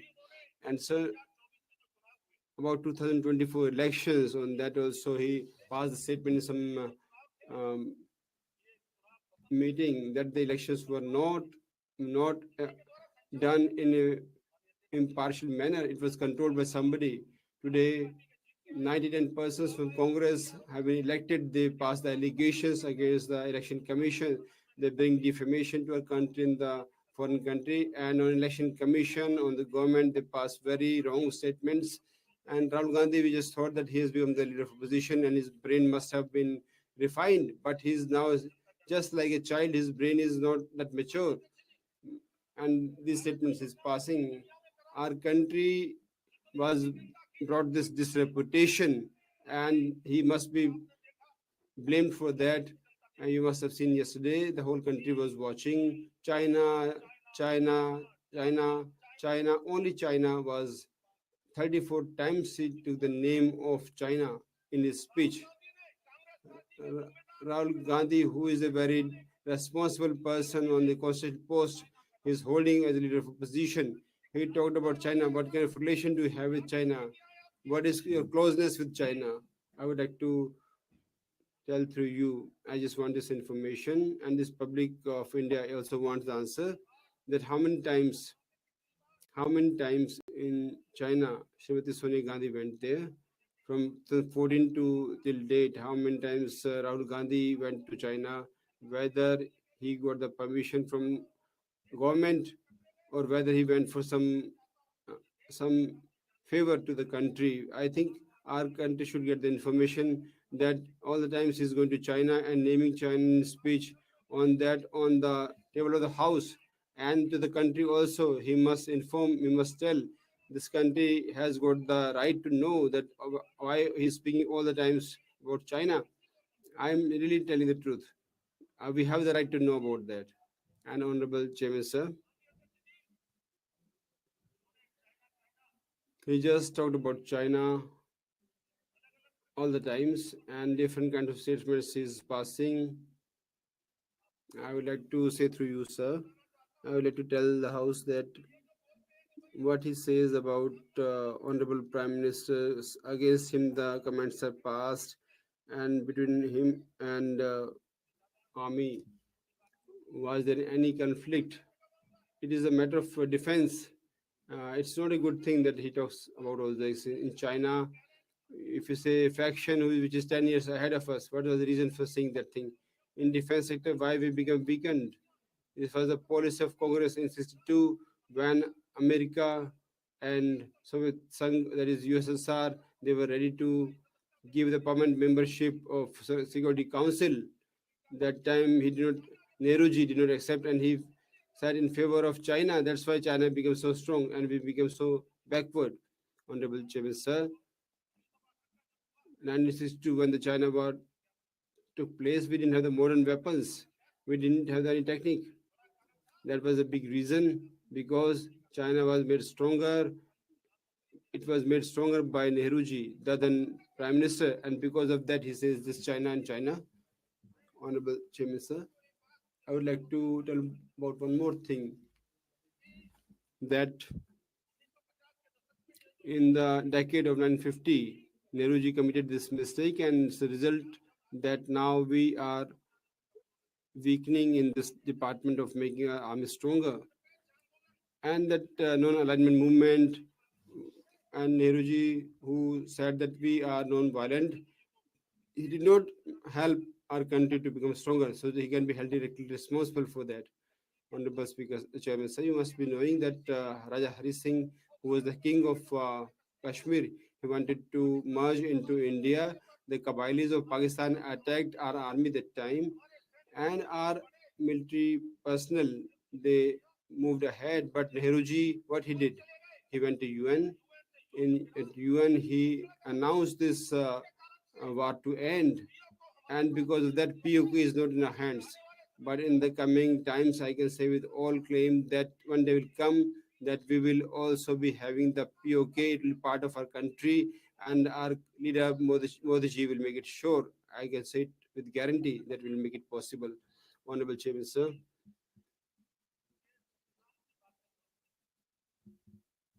They talked lots of things about constitution. We have talked about constitution, and about constitution, I would like to say that the differences which we had, it was between Nehruji and Baba Sahib Ambedkar. Baba Sahib Ambedkar was really worried, and by getting very much sick of the policies of Congress, he left Congress, and he said that Congress has there is no hope of welfare of this backward class people through Congress. This is the face this Congress had against the Dalits or against the backward people, and now they bring the constitution in their pocket. This constitution, this respect, regard is not done this way. It won't happen like this, and you just keep on telling about the constitution, but you're not saving the constitution, sir. Shah Bano episode, everybody knows about Indira Gandhi's election. Everybody knows 75 to 77 emergencies known to all. What kind of appeasement things were done by them, the countrymen know about all these things. And Honorable Chairman, sir, for your information, I would like to say that about China, the kind of statements which they pass, the country knows about this kind of what happened to Rahul Gandhi, what has happened to Congress, that they're talking so much about China. And the same way, for your information, I'd like to say through you to the people of this country, they have heard this side that under the government of Manmohan Ji, one ordinance was brought, and in his parliament premises, Rahul Gandhi considered the government to be very weaker. He took himself as bigger than the government. He tore that ordinance off, and on public forum also, he did those things. In the press conference also, he did that.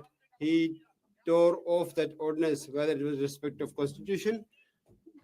Honorable Chairman, sir, I would like to say with all pain, I am saying it with my pained heart, that Rahul Gandhi ji, on PM Modi ji, he passed a very light and very, very cheap comment which should not have been done. He said that Prime Minister is having his face down. It is in the records. He said that the PM is having this face down. Honorable Chairman, sir, this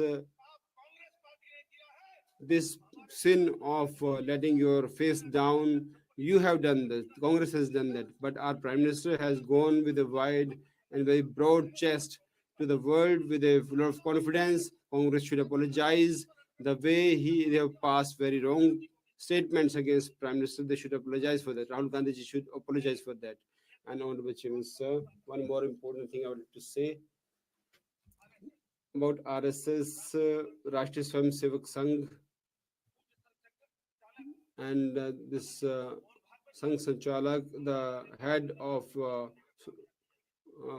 he was also being talked against about him. Lots of bad comments were passed, and this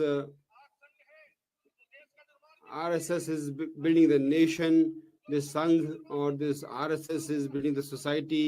They are taking the country forward, and wherever some calamity comes, whether it is the earthquake or any bad incident happens, then Rashtriya Swayamsevak Sangh, the worker of RSS comes forward. He helps the society.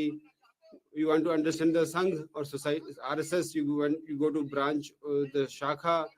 And I would like to say further, sir, I would like to say that the former Prime Minister of this country, Atal Bihari Vajpayee, was a follower of RSS. He was a pracharak. And with all pride, I want to say that today also Modi ji is a member of Rashtriya Swayamsevak Sangh. He has worked throughout his life as a pracharak or the as a Sangh member. And it was Congress party which was always attacking Sangh. They had prohibited or they had banned this organization 4 times. And after independence, not just once, when this Babri Masjid was demolished, at the time the Sangh was banned. But Honorable Chairman, sir, can say with all pride that I'm also Swam Sevak. I can say with pride that Sangh, whenever it was banned, the Sangh has become much more stronger. It has moved forward and moved ahead.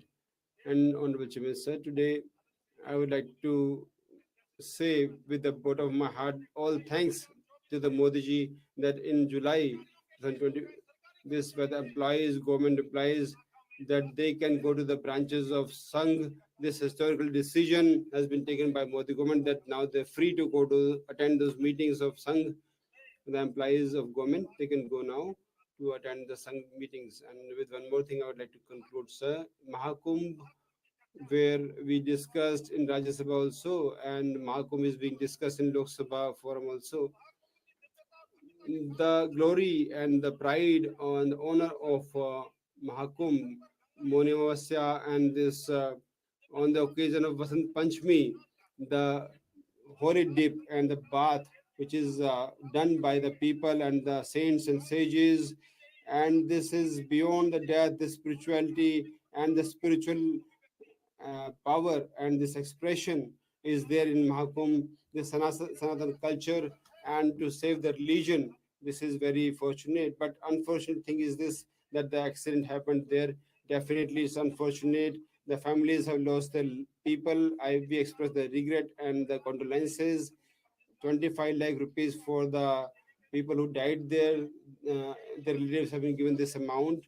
But with one more thing I would like to conclude, sir. Not only this, before this also, the accidents, unfortunate accidents happen. But the way the Congress and the Samajwadi Party is doing all the politics on this matter, Srimati Jaya Bachchan, who is the daughter-in-law of that place, she also passed a very wrong and bad statement on the Sangam of Ganga Jamuna Saraswati, that that dead bodies are lying there. How can we take bath in those conditions in that water? This is against the Sanatani culture, and many times accidents have happened in the past also. It's not just the unique case which has happened now in form of accident. மாண்புமிகு அவைத்தலைவர் அவர்களுக்கு வணக்கம். Thank you, Honorable Speaker, sir. Without any change of the Union government's statement, Honorable President has read the statement as it is given by the government. I thank Honorable President for that. In the State Assembly, this is not the case. It is a matter of great concern. In Bihar, you have given so much of funds to Bihar, but Tamil Nadu, you have given only Tirukural. I thank the Finance Minister for this. While thanking the Honorable President, I can say my suggestions and views to the concern of the government. during the last 10 years. They say that India has developed a lot. But the loans that we have got, you are paying interest. 24% is the loan that has been taken, and you are paying 20% tax.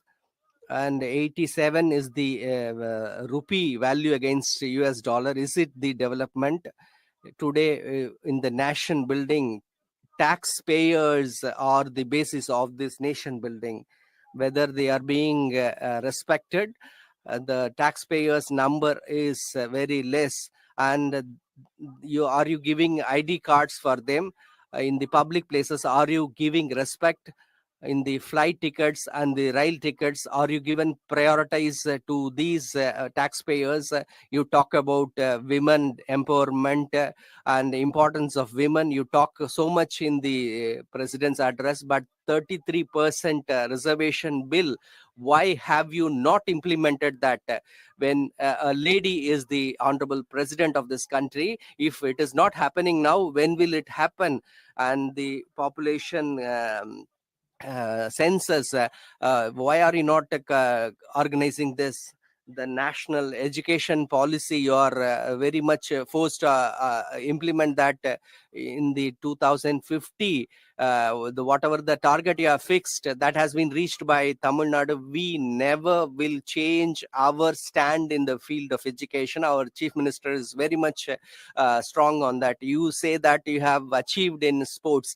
In Olympics, what was the rank that India held during Olympics? Made in India label has been made in every product, in all the fairs.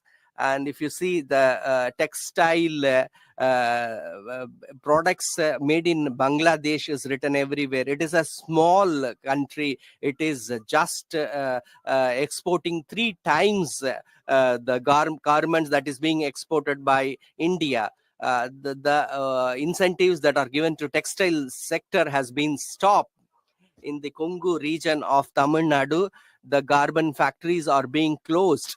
When you talk about metro rail network, the Manchester of Tamil Nadu is Coimbatore. There is no metro network in Coimbatore. And in the southern Tamil Nadu, Madurai is not having a network. During the linking of rivers, where is the Ganga Kaveri link scheme? And Gaviri Gundar scheme, as mentioned by Honorable Prime Minister, it has not been implemented. This under Manrega scheme, 100-day employment guarantee scheme, thousands of women, after working for so many days, they are not getting wages in time. For 2 months it has been delayed. You also talk about airport expansion. Salem airport has not been extended. 100-year old railway station in Sangagiri. In the year 1924, Mahatma Gandhi came to this place. It is an historical place. It should be brought under Amrit Bharat scheme, but it has not been implemented. You say that India is so protective and safe. 63 fishermen have been arrested by Sri Lankan Navy. What is their status? We want to know. That lorry transport is next to agriculture in Tamil Nadu, and the toll plazas that are in existence in several national highways are affecting the lorry transport. Poultry farmers, they need research facilities. One nation, one election, one nation, one tax. You are claiming all these things, and you should see every state in one view. That is my stand. Thank you so much. माननीय श्री धैर्यशील माने.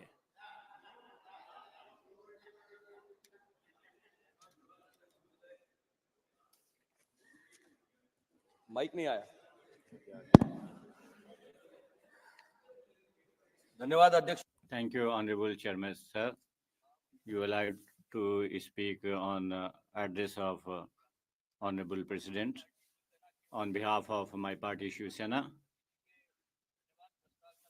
I welcome the presidential address, and I don't want to count the achievements of the country because under the leadership of Honorable Prime Minister in the last 10 years, there has been record-breaking work, and that is why the policies, this is the account of the policies of the government, that for the third time, the people of the country have reposed faith in the leadership of Honorable Prime Minister and the policies made by its government, and they have provided me an opportunity to serve the people. The presidential address, I was listening to it with rapt attention. First of all, I would like to salute those martyrs who laid their lives. I salute them. Certainly, this address, this is reflection of the roadmap of the government and what kind of would be the future India. It also paves the way for that. Under the leadership of Honorable Prime Minister Narendra Modi ji, the common people, scheduled castes, scheduled tribes, farmers, backward classes, and for all sections of the society, there is a commitment towards their progress and development. Honorable Chairman, I don't want to raise fingers against anybody, but yesterday, one big leader of the opposition, while talking about Maharashtra politics and electoral politics, he was passing comment. In history so far, if there has been any popular prime minister, it's Narendra Modi ji, who is the most successful prime minister of the country, and our record will be registered against LOP. If they have lost 89 elections, it has happened under his leadership. It would be century very soon, and they will be celebrating. Perhaps they won't do it in this country, rather they will celebrate it in a foreign country. They do not have any sentiment for this country. He was saying yesterday, make in India and made in India. He has confusion, and it's quite natural for him. He is made in India, assembled in India. He must be having more information. I would like to say that the heritage of the country, or the person who is associated with the soil, he knows what is made in India and what is made in India. The Iron Man of India was the Make in India, and it's being done by Narendra Modi ji. He has taken the politics of the country to the new heights, and he has taken forward the youth of the country under the leadership of Narendra Modi ji. But just casting aspersions and accusing, it has been the role of opposition. They always curse in days to come the policies which are being framed for the development of the country. And today we are at the 5th position in economy. If these achievements are not being seen by them, certainly it's a syndrome, crybaby syndrome. The leader of opposition has crybaby syndrome. On each issue, he just cries. He misleads the country and he degrades the country. This is what he is doing.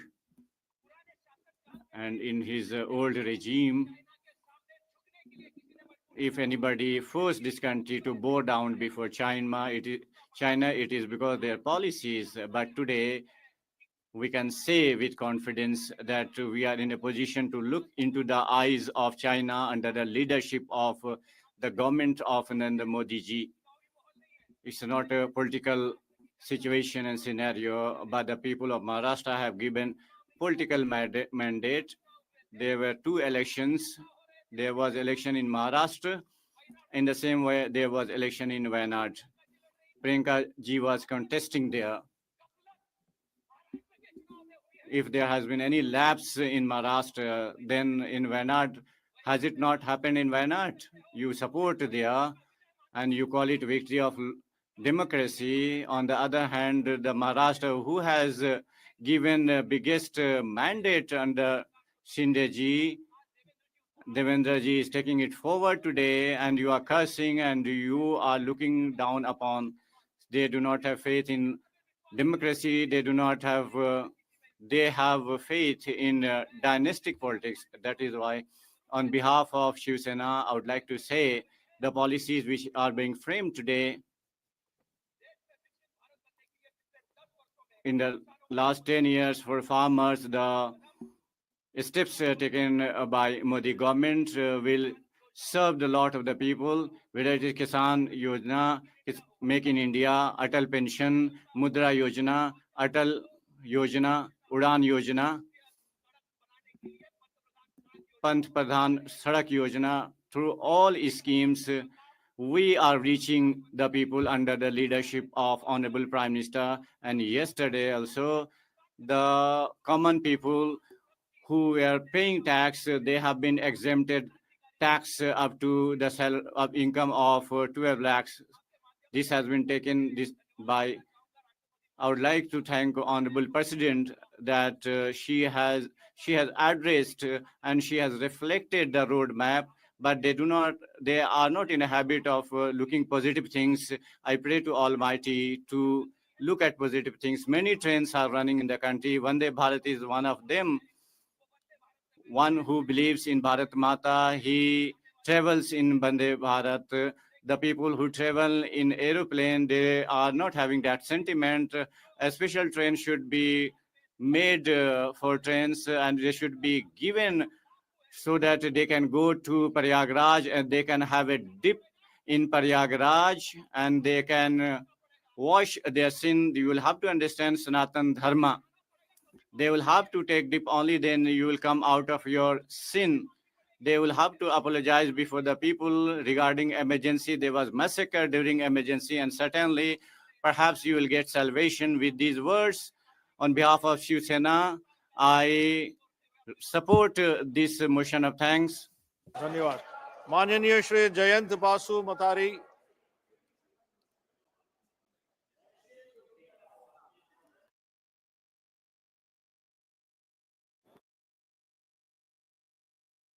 मैं आपका. Thank you, Honorable Chairman. I'm thankful that you allowed me to speak on the presidential address. This time, the festival, great festival of Mahakumbh is going on. It's a very great fair, and I would like to congratulate Uttar Pradesh government for conducting such a huge historic Mahakumbh in Prayagraj. I would like to congratulate them. Along with this, in this Mahakumbh, Mani Amasya, on this day, because of stampede, the people lost their lives. I pay my homage. And Kailong, and I also wish them all the best. This is a matter of happiness that the central government has done enough for the 5 crore people of scheduled tribes. Gramir Utkarsh scheme has been launched, and for this 80,000 crore rupees has been earmarked. Honorable Prime Minister has always thought about the tribal people and poor people and for development and welfare. And for welfare of tribal, many schemes have been launched.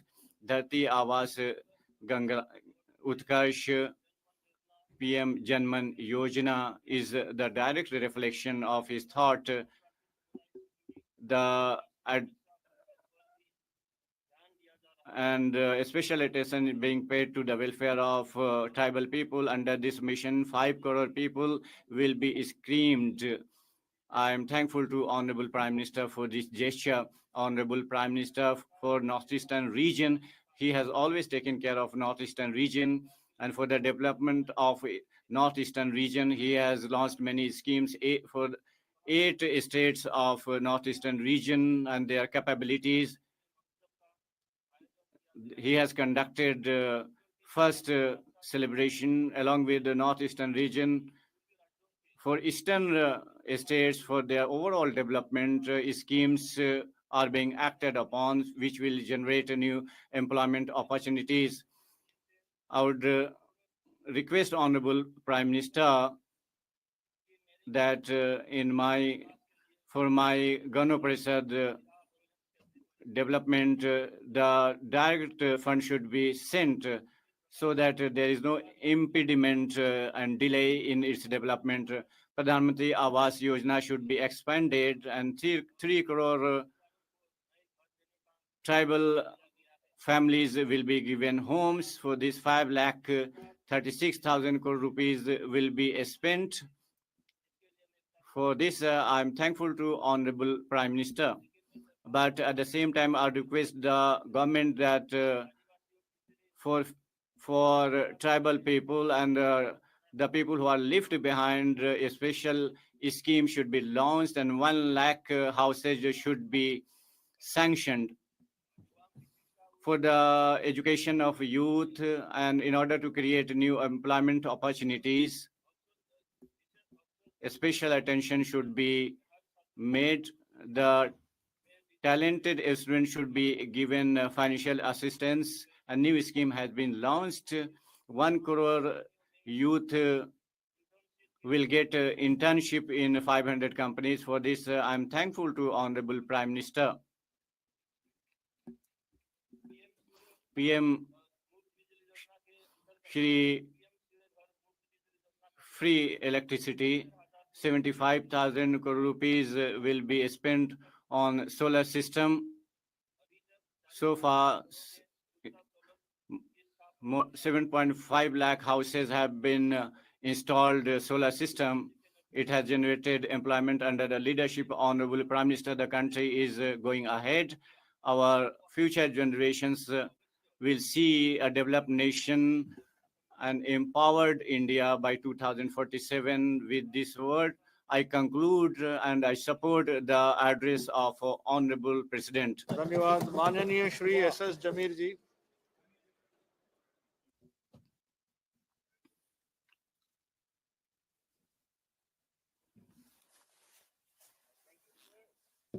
For giving us the opportunity to speak on the presidential address. Sir,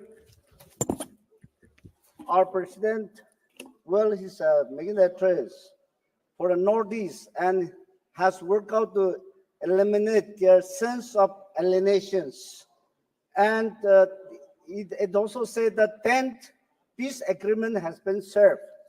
But for that matter, for Nagaland, we have 2 agreements.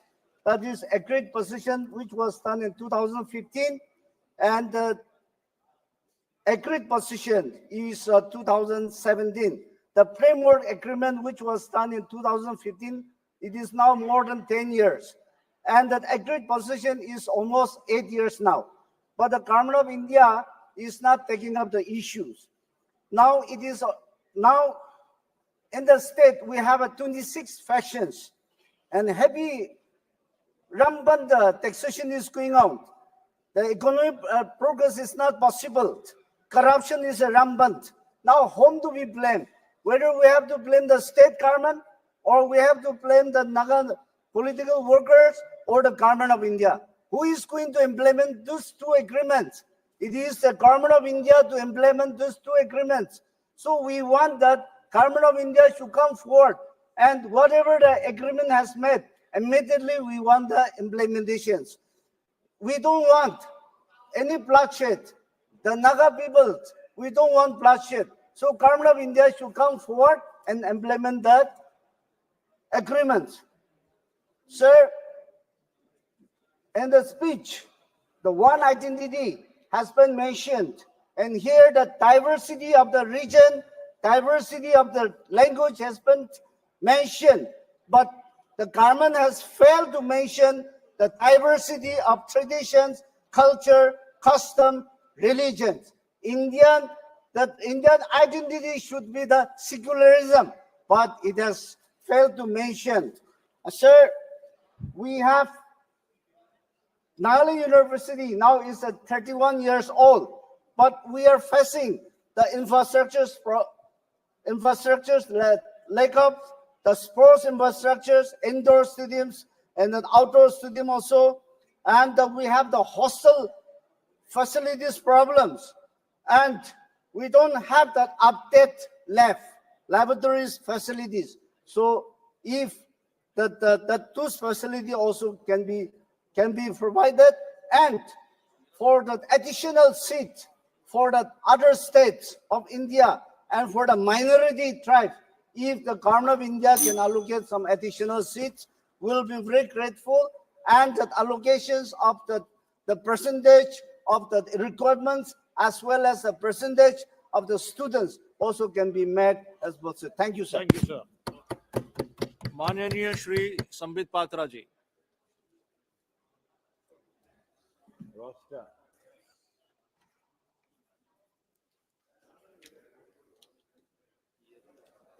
ये on नहीं हुआ है. धन्यवाद माननीय सभापति जी. Thank you very much, Mr. Chairman, sir, for having given me opportunity to speak on this important point. Yesterday, I was present in the House and I was listening to the leader of opposition. The leader of opposition was saying that if we have the India Alliance government, our speech would have been a little different. And in this regard, I would like to address the House and all the learned people are here. They understand Hindi. It says that if my aunt had a mustache, she could have become uncle, and now she cannot become uncle because she doesn't have. और फिर वो भाषण She doesn't have a mustache. And now they would write it and then they would speak like this. So these presumptive things are really not good. 420 वैसे ये शब्द प्रयोग करना. I think this is wrong to say Chachi 420. It is a prohibited word. But I would like to say one thing. What is India Alliance? Now the elections of Delhi are going to take place.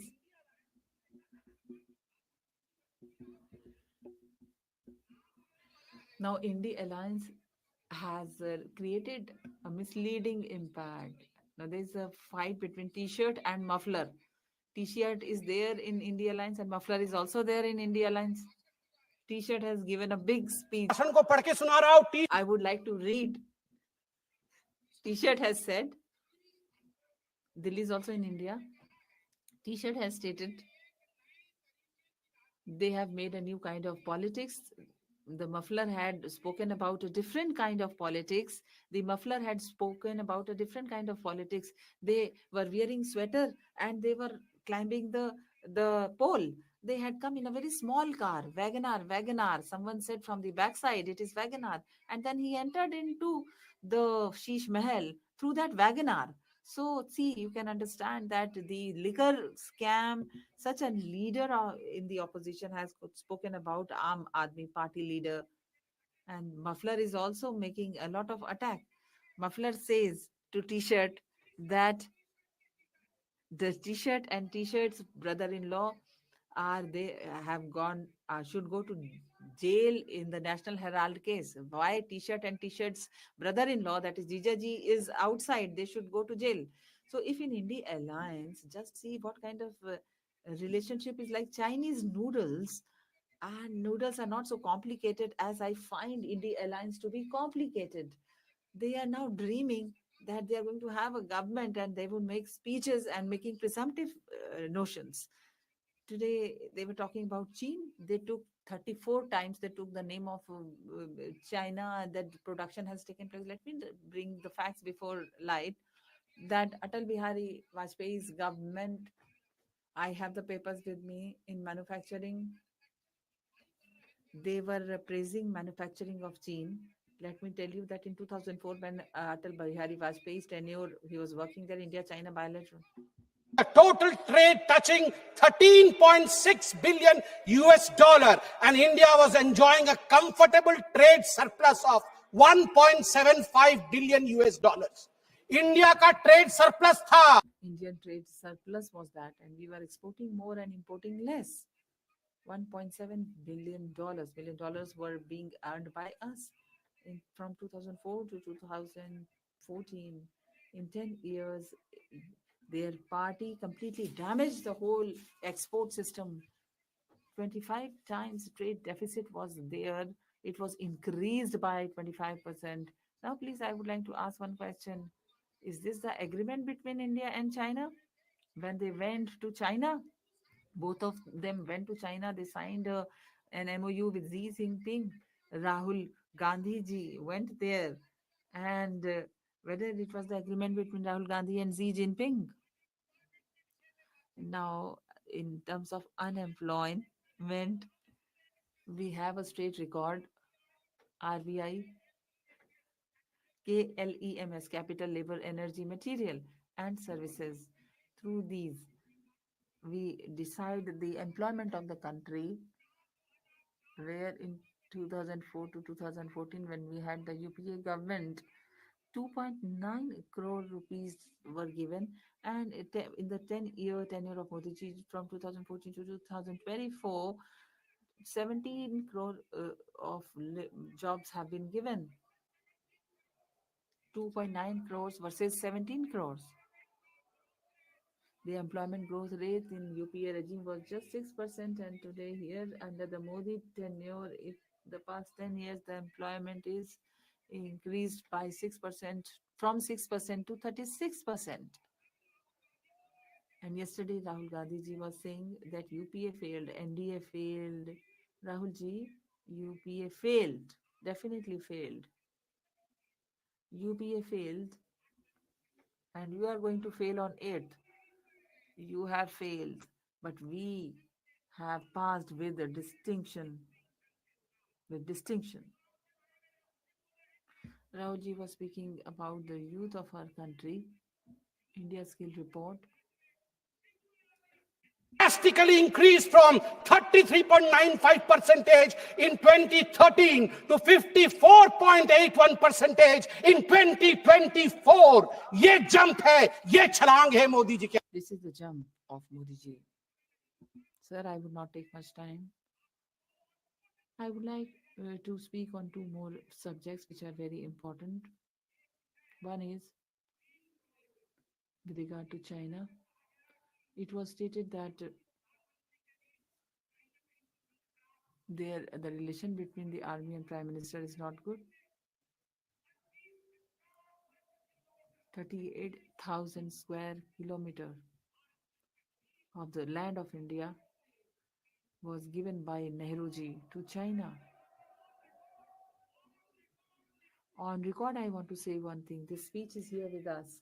Nehru ji, while delivering the lecture of a speech when Aksai Chin was attacked in this parliament, Nehru ji had said, please listen what he had said. Not a blade of grass grows there, 17,000 feet high, uninhabitable, and we didn't even know where it is. तो हमने दे दिया. तो आप जानते हैं सभापति महोदय. That is why we had given it. Now, Mahavir Tyagi, who was the leader of Congress, Nehru cabinet, he had said, Mahavir Tyagi ji did not have his hairs. He showed his hairs. Nehru ji does not grow any hair. Should I give the head to someone else? Should I give the head to someone else? तो नेहरू जी भी शर्मिंदा. And at that time, Nehru ji was really he felt little ashamed. It is a very serious issue, sir. Please give me 2 minutes. It is for army that Rahul ji said that Modi ji and army, there is a gap between Modi ji and army. I would like to speak about an article of Indian Express of 2001. Everyone should read this article. The army units moved towards Delhi without notifying government. और इस article में कहा गया है. And in this article, it has been stated that Manmohan Singh and Gandhi family were thinking that army is going to have a coup. Draupadi Murmu ji, who is the president of India, belongs to my state.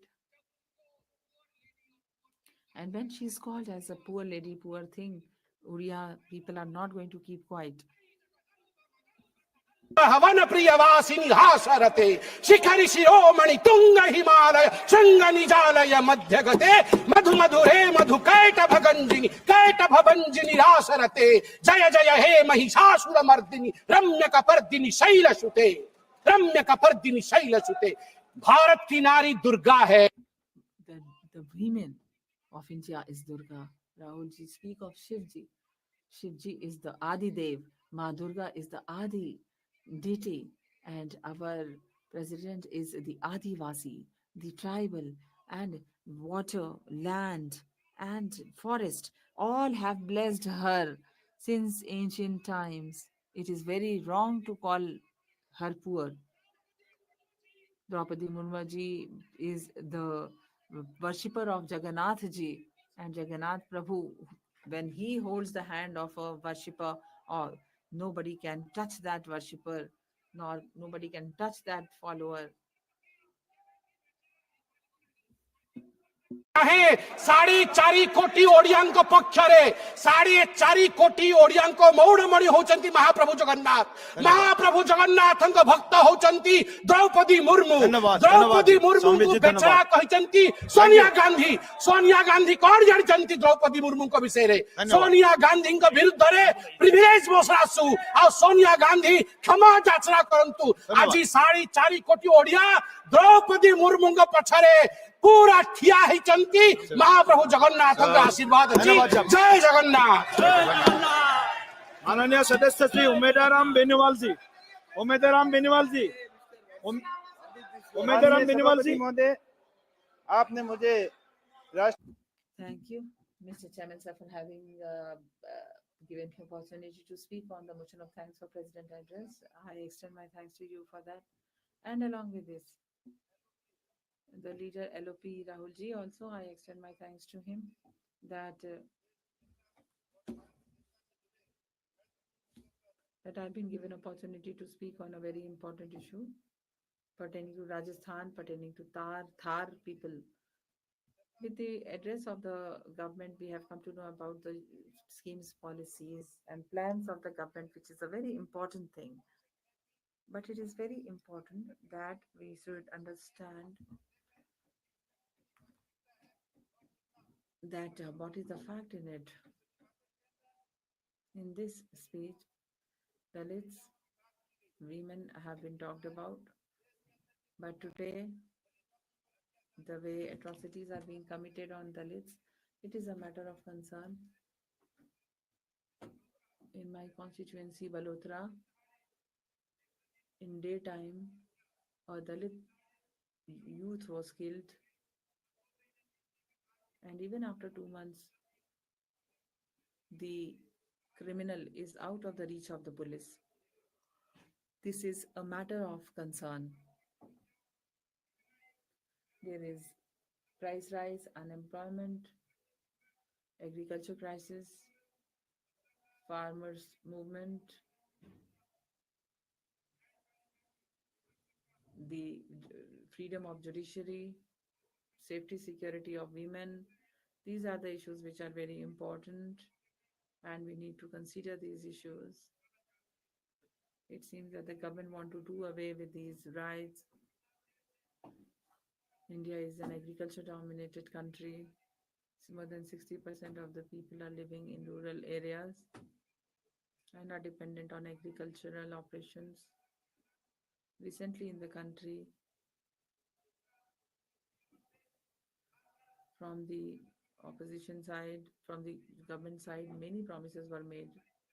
Until 2022, it was also stated that the income of the farmers would be doubled, but despite all that, nothing has been done. The income is actually halved.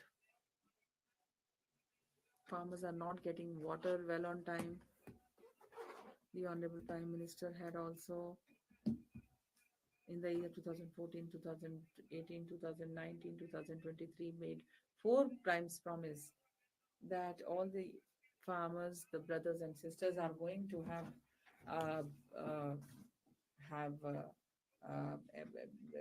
crops grown. If it can be grown in other cities, why not in Rajasthan?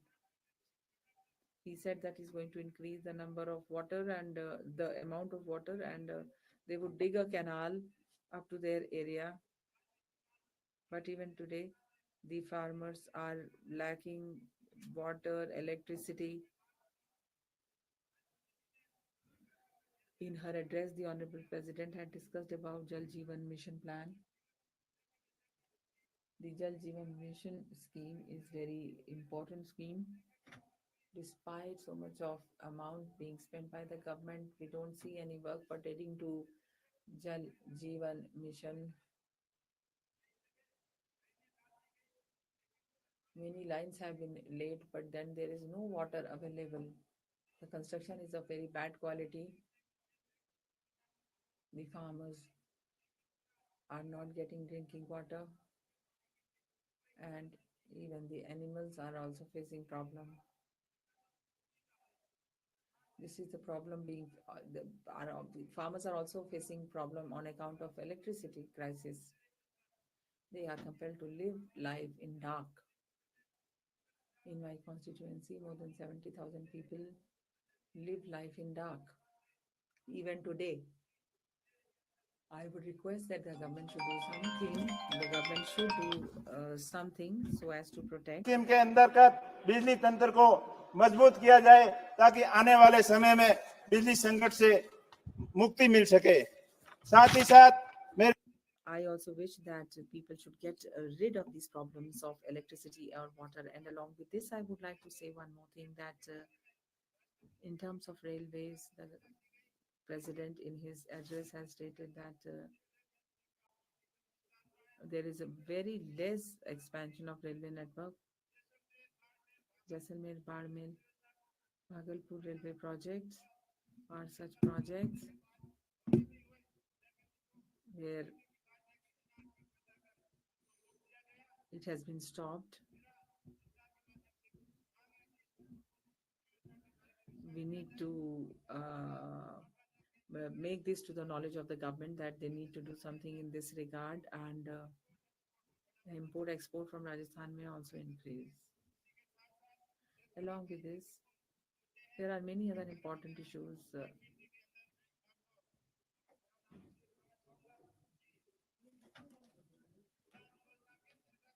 Under the Udan scheme,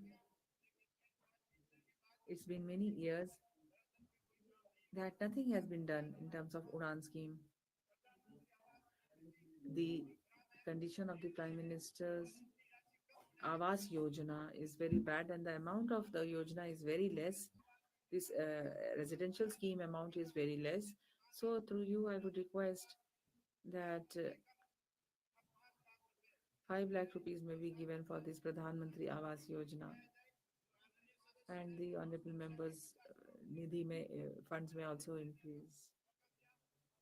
Thank you very much for giving me opportunity to speak.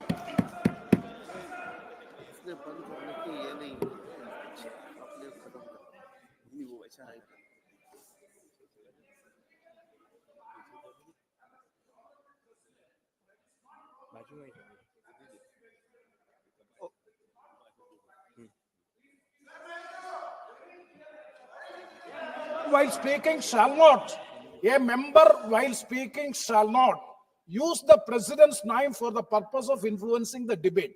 He has repeatedly used the name of. Okay. The, If there is any wrong, we'll check yeah, it. it is a specific rule. If there is any wrong, we'll check it. This is Thank you. totally against the convention. Among Susi, Manya Sabapati Mahoday. Honorable Chairman, sir. First of all, I would like to thank, and on behalf of BJP, I want to thank that this Honorable President's address, which was delivered here, on that this motion of thanks, you gave me a chance to speak. I really thank you for that, sir. And Honorable Sir, our country is working so well under the leadership of Modi ji, and we are reaching new heights of development. It's a very pleasant thing that this year's budget, this budget session is happening at such a time when the whole world is coming to Prayagraj on the occasion of Mahakumbh, and we are celebrating this occasion with all gaiety and fervor. Our president also mentioned these things, because of which not only just our country, but the whole world is now appreciating the efforts of our country. And Honorable Sir, when this Viksit Bharat 2047 dream is being talked about, then our Honorable Prime Minister in this National Youth Day on that occasion, what he said, I just want to reiterate that thing. First of all, he said that this is first incident that one under this Rashtriya Yuva Mahotsav, Our Prime Minister, for the whole day, he was in the Bharat Mandapam. He was with the young people of our country. From morning to evening, he was there. He appreciated them. He encouraged them. He listened to them. He just listened to the dreams. And in the end, when he said, I want to reiterate that thing here, that till date, our Viksit Bharat was our dream. But from now on, the Viksit Bharat is now the responsibility of the youth. And in this way, the youths have been encouraged and they've been included in this journey. And some days ago, our Prime Minister Modi ji had mentioned that it's my target to see that 1 lakh youth may get into the politics, whose families don't have any background of politics. I feel pride to say, sir, that our Modi ji has encouraged people like me, those who did not have any active political player, and they gave chance to us. It's just Modi, then it's possible. Our youth and the Minister of Sports Affairs, through that the youth are getting chance. And My Bharat, Mera Yuva Bharat, these are the portals have been launched. And in the coming days, they'll be getting the employment. For this purpose, this portal has been used as National Career Service Portal. It has been added with that. So it's linked with that, and the good governance participation of youth will be ensured. And sir, in the National Education Policy 2020, in this Viksit Bharat dream has been given new height through that. And in education, the Bharatiyata or Indianness is also ensured. And for the great future, this balanced effort and this national education policy has been prepared this way. And all these villages, rural areas, begin the smart classes are being provided. And in the central institutions like Navodaya or Kendriya Vidyalayas, new branches are being opened, and for that, new works are being commenced. And Honorable Sir, when in one house, when woman gets empowered, the whole house gets empowered. And National Rural Livelihood Mission, under that, Honorable Modi ji had made good efforts. Because of that, our government is doing almost 91 lakh self-help groups through that. We are providing more than 10 crore women's lives have been beautified, and the bank accounts more than 9 lakh crore rupees have been transacted. And with these efforts, Modi ji's government is going through this women-led development. This is a good example of that. And with this effort, women power through this entrepreneurship is being encouraged. And Honorable Speaker, sir, our Pradhan Sevak, the Prime Minister, when he promises something to the country, he does it. He does it on ground. When he talked about Jan Dhan Yojana, people really made mockery of that, and people said that it is just meaningless. But now we can see that this Jan Dhan Yojana is providing the crores of people are getting benefited without any commission. This direct benefit transfer is being received by them. So some people were really mocking at the Make in India also. But I would like to say with all my happiness that this Make in India's loin is now roaring in the whole world, and this Atmanirbhar Bharat, this self-dependent India and vocal for local, has been encouraged. And sir, I would like to say in the end, as a youth, I would like to say, as a young man, I would like to say that for 6 months in my when I come to this house, I really learn lots of things. As a young member of parliament, we learn a lot of things. Our senior members, whether it is from any party, and we observe them, we learn so many things from them. And Honorable Sir, the way our the leader of opposition, the kind of conduct which he presented here was really very, the kind of dress which he wears and the kind of, he shows the back to the chair. I feel that the whole the youth of this country is really very much concerned about that what kind of things they do. I request that as a youth or young parliamentarian, his conduct should be improved, effort should be made. And Honorable Chairman, sir, Bharatiya Janata Party and NDA so far, till this time, we have raised the bar, we have raised the standards. I don't know why and how this Congress has been faring, and their leader of opposition, the status of is going down, and this is not good for the democracy of our country. And Honorable Chairman, sir, in the end, I would like to say that our president's address, which was delivered, I support that. And it was not, she's not a poor lady. If we talk about country, It's not boring. She's not a boring lady. It's not about the boring thing about country. We feel pride. We have to have a thumping of this. We talk about country, and she's a president, and for the whole world, she's the strongest president. With these words, I would like to conclude. Bharat Mata ki jai. माननीय सदस्य जी प्रशांत परोले जी। प्रशांत जी। देश के महामहिम राष्ट्रपति जी के Honorable President's address, on which motion of thanks is being passed here. For that, you give me a chance to speak. Thank you for that, sir. And this speech is representing the voice of those people, those who are in the different corners of our country in a hopelessness and in a very poverty they're living. Today's session is about the pain and the struggle of our people, which we can't hide that, neither nor we can suppress that. Sabka Saath Sabka Vikas, which is talked about, this sloganeering, which was a symbol of our hopes. Now it is about the failures of the country. In fact, it is now Sabka Saath or Apno Ka Vikas. It is really like that. And in those states where anti-government is not there, with them partiality is happening, and the government says that India will soon be the third biggest economy of the world, but this unemployment rate is at its highest now, and the dearness inflation is really troubling people, and the fall of rupees value and MSMEs struggle. It shows that this development is just about GDP and the people's purchasing power is falling down. Then definitely this kind of development is for whom it is, I don't know. And Ujjwala scheme, Pradhan Mantri Awas Yojana, Ayushman Bharat scheme, such schemes are being said, but what is the truth about that?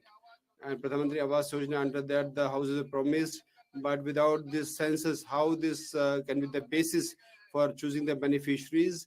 And in the rural areas, 1.5 lakh, in whether this is sufficient or not.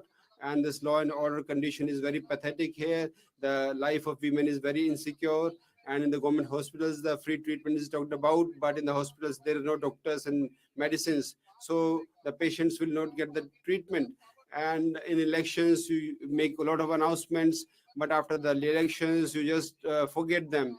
When the voting comes, you lure the voters and you want to attract the image of yours, but in the elections 500 rupees cylinder has been promised. Modi government, if really is so sensitive, then in the whole country, why don't you implement it? It's my exhortation that I exhort that you announce that 500 rupees cylinder will be provided to the people of country throughout the country. And one more matter of concern about the Mahakumbh on this holy festival was done with all this religion, gaiety and fervor, but now you have made an event and you have connected the tourism for the business purposes. You are getting benefit out of it. The government says that the 10 lakh jobs have been given, but the fact is this, that the unemployment is at its peak, and the women reservation bill was passed, but what will be implemented? The women's security, what is the condition of that? The crimes are rising, justice delayed, and there is gender dissimilarity, and unemployment is there. Medical seats, you said that you are going to rise it. It's good announcement, but in practical, is it happening? The basic structure is when it is made ready. I tell the fact, sir, that in my area for the women's hospital, the construction is happening for 15 years, but the medical college has been opened. But how and why this medical education will be provided in such a bad manner? And when we'll get the hospital? And the cancers medicines are being made cheaper, it's okay, but for stopping the cancer, what are the steps being taken? And how to stop the basic reason for the cancer, this tobacco, cigarette, why they are not being banned? And we talk about this TB free India, but this in wastewater, washrooms water, and this loads water which is going to the rivers, so how we can be TB free? And Pradhan Mantri Fasal Bima Yojana is very, people are not getting claims, and DAP urea MR is sold more than MRP, and farmers are really getting difficulty. The products are being sold to them without their use, and this organic farming also is not giving any benefit.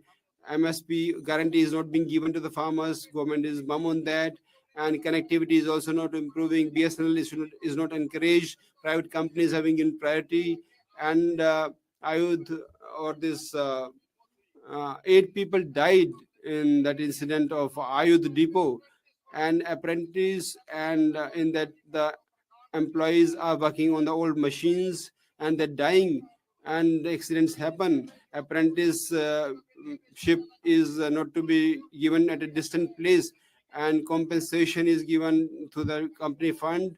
The compensation is not being given. That profit which is to be given to the employees is not being given. And after 4 years of job as Agniveer, what is the future of them?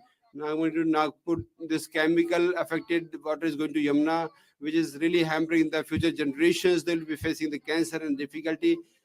What is being done by this Modi government? Prashantji, thanks for your speech. Sir, I'd like to conclude by saying that in this democratic achievements we are talking about, but it is just the self-introspection is required. People are not just happy with the promises, they want the results, and the people should be taken forward. We don't need speeches, we want the groundwork, and I appeal to the government that it is not just announcement, but by these changes we can bring development to the country. And I oppose this motion, I oppose the address. I say Jai Samvidhan, Jai Sanatan. Thank you. Honorable Member Raghunandan Rauji. Honorable Speaker, sir, I rise today to express my heartiest gratitude and appreciation for the President's address to both the Houses of Parliament, making the beginning of 2025 budget session. Honorable Speaker, sir, I am grateful to you for giving me the opportunity to speak on this August occasion. I consider myself fortunate that my party and the Honorable Prime Minister Sri Narendra Modi ji have given me the opportunity to express my views. Honorable Speaker, sir, the President's address has outlined the government's vision for a stronger and more prosperous India, and I am proud to say that our government has made significant achievements in this vision for the successful implementation of the various schemes by keeping Antyodaya as its view. Our party has grown up and it is taking up the issue of the Antyodaya to uplift the poor in the society. As a result of it, many people, many members, those who have spoken with regard to some numbers. Sir, I would like to bring few words that which helped in the society and which brought the concept of Antyodaya. For example, 5 crores of tribal upliftment, the government is spending 80,000 crores. Now, why the honorable MPs of the opposition, they can't feel that the 5 crore tribal upliftment is nothing but the Antyodaya in the society. And the PM Kisan Samman Nidhi, since past some months, this government under the leadership of Honorable Narendra Modi ji, he has spent 41,000 crores under PM Kisan Samman Nidhi. And Mudra loan has been increased from 10 crores to 10 lakhs to 20 lakhs. As a result of it, Antyodaya, the poor people of the society, will be benefited. More 1 crore of youth will be given internship and opportunities in top 500 companies of this country. Apart from this, the dream of the Honorable Atalji, that is har gaon ko ek BT road rehna, uske wajah se 70,000 of crores this government is spending to build blacktop roads for 25,000 habitations. Honorable Speaker, sir, कई तेलुगु दिनपत्रिकाओं में एक बातचीत कल 2 दिन से ये घूम रही. Some things are making circles that Telangana could not get anything in the budget. In the country's budget, we could not get anything. Through you, I'd like to tell to my friends of Telangana, and I would like to present before the Telangana people that in Telangana, the central government is giving the 20,000 crore rupees are spent there, and most of the Hyderabad is will be benefited. Triple R, which is a project that is the Honorable Prime Minister's project by which the destiny of the Hyderabad is going to be changed. Apart from that, Honorable Speaker, sir, under the dynamic leadership of Prime Minister Narendra Modi ji, we constructed a railway station at Secunderabad worth of 1,000 crores, which is almost equivalent to the aerodromes of so many other stations of this country. Apart from this, on the east side of the Hyderabad, with worth of 500 crores, a Cherlapalli railway station is recently developed, and our Honorable Railway Minister Minister Sri Ashwini Vaishnavji recently inaugurated it, and it is, I can say that it shows the interest of the government of the Narendra Modi ji in developing the Hyderabad and Telangana. Honorable Speaker, sir, Kai leader of the opposition also spoke about the Jati Janaganana. Honorable Speaker, sir, with the आपके माध्यम से मैं आज Through you, I would like to say through Congress handle, one tweet was passed by Rahul Gandhi, and I would like to put before the House that this on the Congress handle, Rahulji tweeted that Telangana government is the first government where they have done this caste census and communities. They have told in the on the Congress handle, Rahulji tweeted, I would like to tell through you to the Congress and the Rahul Gandhi ji that the people of Telangana, if the 51% BC OBC, if you tweeted that your CM also told in the assembly that in Telangana 55% are OBC. Through you, I'd like to say that 46% OBC and 10% minorities. I would like to add in the BC. This is never going to happen through BJP, and Muslims will not get the quota. We were opposing this thing, and in Telangana Assembly, just 2 minutes, sir. Congress party is a straight question to them about the caste census in Telangana. This census is over. Whether this 55% OBC, whether you'll be giving chair to an OBC as a Prime Minister, Congress must respond to it. Honorable Speaker, sir, in Telangana cabinet, 18 persons out of the 12 are with CM and 12 are ministers. Out of that, 7 are OCs. Only 2 BCs are from out of 18 2 BCs, 2 SC and 1 ST. I would like to say to the Congress party that you say this is a dream of Rahul Gandhi. You just keep on dreaming, but the truth is implemented by only BJP, and under the leadership of Modi ji, we just implement the truth. In the cabinet of Modi ji, 27 numbers are for the OBC. OBC are 27, the Dalits are 10, SC are 10, and women are 7, minorities of 5 persons. So these minorities are being damaged by you. You say that in Telangana cabinet, Rahul ji, not even one person is there from minority. What kind of dream is this? This Congress is depriving the minorities. And 50% of OBCs are there. How can you give only 2 ministries? Can Rahul or our chief minister can say there are 60 vacancies are there? Can you give all those 66 vacancies to the OBCs?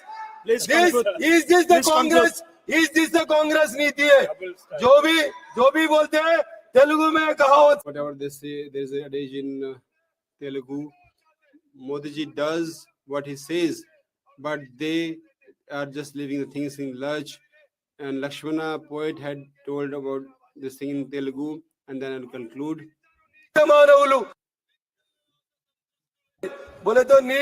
It means that the people who are very weak, they just keep on speaking, but they do not do it.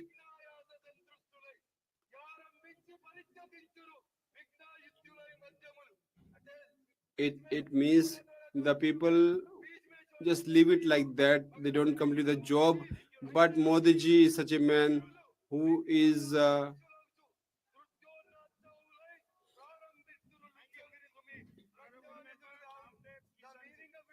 it means he can only start and he can only complete. That is our leader Narendra Modi ji. Thank you, sir. Thank you for giving me an opportunity. You please start.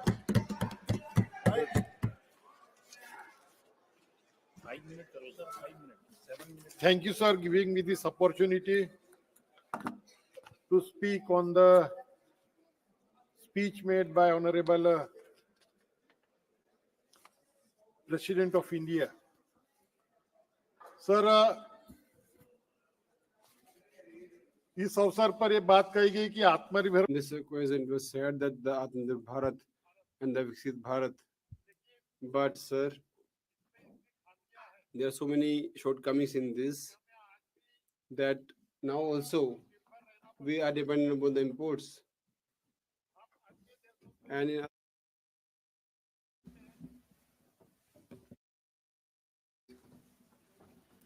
But sir, the fact is this, that there is technology to be brought from the other countries. And if we have to make our country self-dependent, then on every technology has to be developed here. And for that provision should be there. And for Viksit Bharat, this developed nation, the dream which we're having in that, not even a single step taken by this government, which is a strong one, in housing schemes also. In Pradhan Mantri Awas Yojana, under that 2022 up to that time, everybody had to get this Pakka house, but this target has not been accomplished. And now also in huge numbers, people are houseless, homeless. And when this census takes place, then more and more people will be found as homeless. And in the housing schemes, in the rural areas, only 1,40,000 rupees per house is being given. And in urban areas, 2,50,000 is given, which is not sufficient. It is very meager. Everything is skyrocketing. Even the oil and other material, construction material, their prices has gone up. So the assistance which is given 1,40,000 for rural areas, government has not increased. There should have been increase with inflation rate going high, and at least 3 lakh rupees should be given for rural house construction. This is the same fate with Jal Jeevan Mission. Honorable Prime Minister had said that every household will be supplied with tapped water. Certain villages are connected with the tapped water, but though the water tanks is there, but there is no water. The source of water has been made available, but there is no water.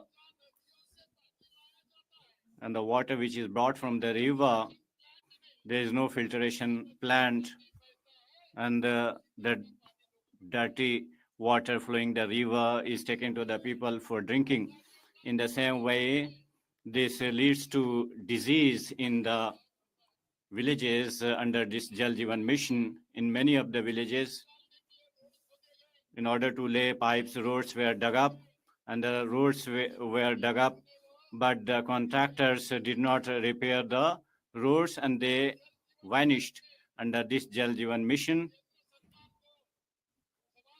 If you ask question to the central government or write a letter or make any submission, they pass the buck on state governments and they ask us to go to the state. This is a centrally sponsored schemes. How this scheme is being implemented, the government should monitor this. And two more things I would like to say here. I belong to tribal constituency, Gadchiroli Chimur Lok Sabha. It is at the end of the Maharashtra. It is the Naxalite infested area. And it is very poor. 40% tribals are living there. So, usme sir. So the PESA Act which has been implemented there, it has not been implemented effectively. Thank you, Honorable Chairman, sir. Thank you, Honorable Chairman, sir. The people are peeping here and there, but you should do self-introspection. If nobody is peeping towards oneself, you are reforming everybody, but why are you doing self-reformation? If I get reformed, that the world will be reformed. Honorable Chairman, sir, it's a matter of pride for me that I have been allowed to speak on President's address. For this, from the core of my heart, I'm thankful. The address of Honorable President is the reflection of the policies of the Honorable Prime Minister Narendra Modi ji. It will also set the direction for the future of the country. It's a it's our fortune that our leadership in the hands of such a stalwart leader, Narendra Modi ji, whose heart throbs for 140 crore people. He has immense love to the soil, with the soil of the country, and he has a dream in his eyes for the developed nation. What the youth will say is just a conjecture. So if you have you should mix with others, but you should also know who is your dear ones. The great leader of Congress party, he insulted Honorable President. It's really condemnable, and you are arrogant, and that's why you are not seeing anything. If you go up the rooftop, you do not see anything below. This has become the trend of Congress party. I'm thankful to Honorable Prime Minister that he has a thought for the person at the last rung of society. I come from a backward Bind community. Through you, I would like to know from Congress party that in the 77 years of independence, whether you have made any person you have given any position to the person from a member belonging to tribal community. If anybody has done it, it's Narendra Modi. I salute him. Howsoever, I appreciate and praise the president. He addressed in our language, and we feel very proud when the students of our country, they go for medical education abroad. First, they have to learn their language, only then they receive education. But it does not happen in our country. And if anybody has ruled, it's Congress party. During our time, there used to be examination in 2 languages. I'm thankful to Honorable Prime Minister that in all states of the country, he is conducting medical examinations in regional languages. Now I come to the certain achievements of Honorable Prime Minister, which is not seen by the opposition. I will show the mirror to them. It was said that as you have thought, the same is seen. Howsoever good Honorable Prime Minister does, the opposition does not see it. I'm a doctor by profession. I don't say much, but I come to medical. The opposition says that BJP does not talk about education or health. Before 2014, this was the country where, when you used to go for examination, there used to be 51,000 seats. Now it is 1 lakh, more than 1 lakh seats. And for PG, MD, and MS, 31,118 seats used to be there. Now it is 70,776 seats. In the same way, in the state, 386 medical colleges were there. In my state, there are 706 medical colleges, double engine government. I would like to talk about my state. When we were in medical college, there used to be only 8 medical colleges and 650 medical seats.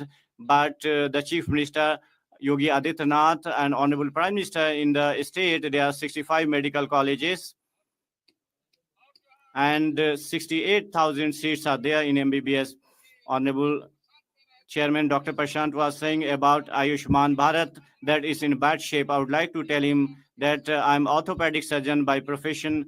When Honorable Prime Minister, when he brought Ayushman Bharat, there was free treatment up to 5 lakh rupees. Honorable Chairman, I would like to say that in each sphere, in each sector, there is increase in the number of seats, but there is a section of society which is still left out. So I would like to say that Conclude, please. Thank you.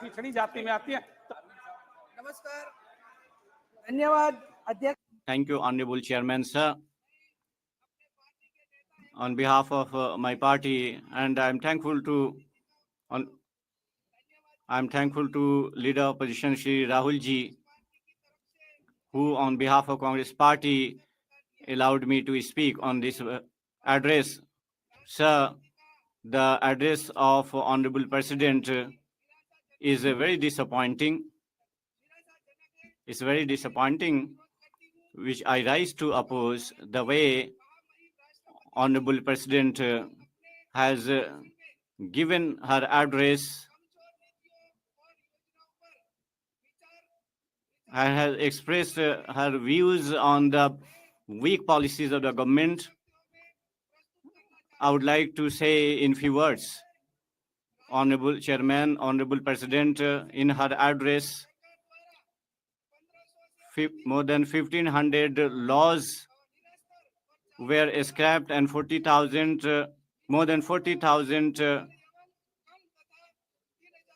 regulations and more than 300 provisions were made non-criminal, but there is no mention in the budget, in this address, that in the country how crime is on the increase, particularly in BJP ruled estates, administration, the way the laws are being thrown to the air, many illegal activities are going on, and the office bearers of BJP are involved, and they are not taking action against BJP worker, rather they are protecting it.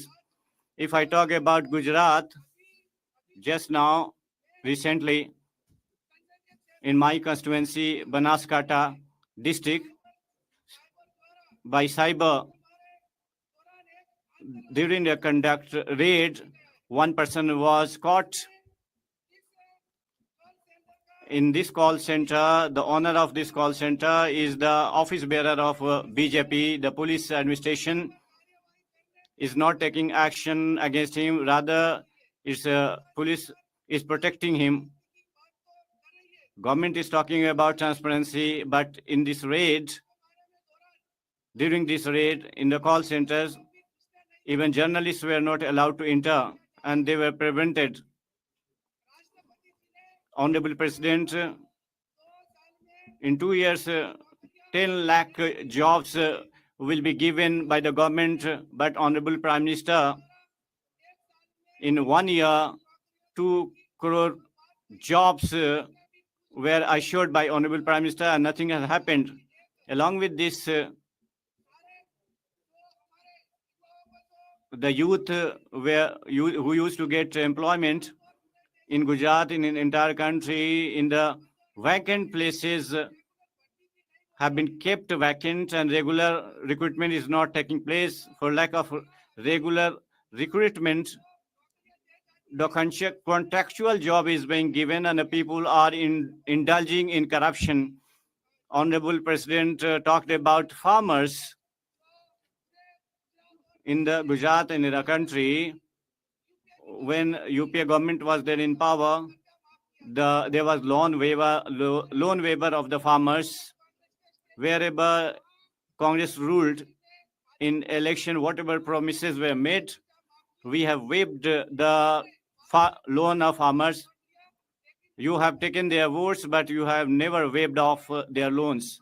So I would like to say that we should consider and have concerns about the country.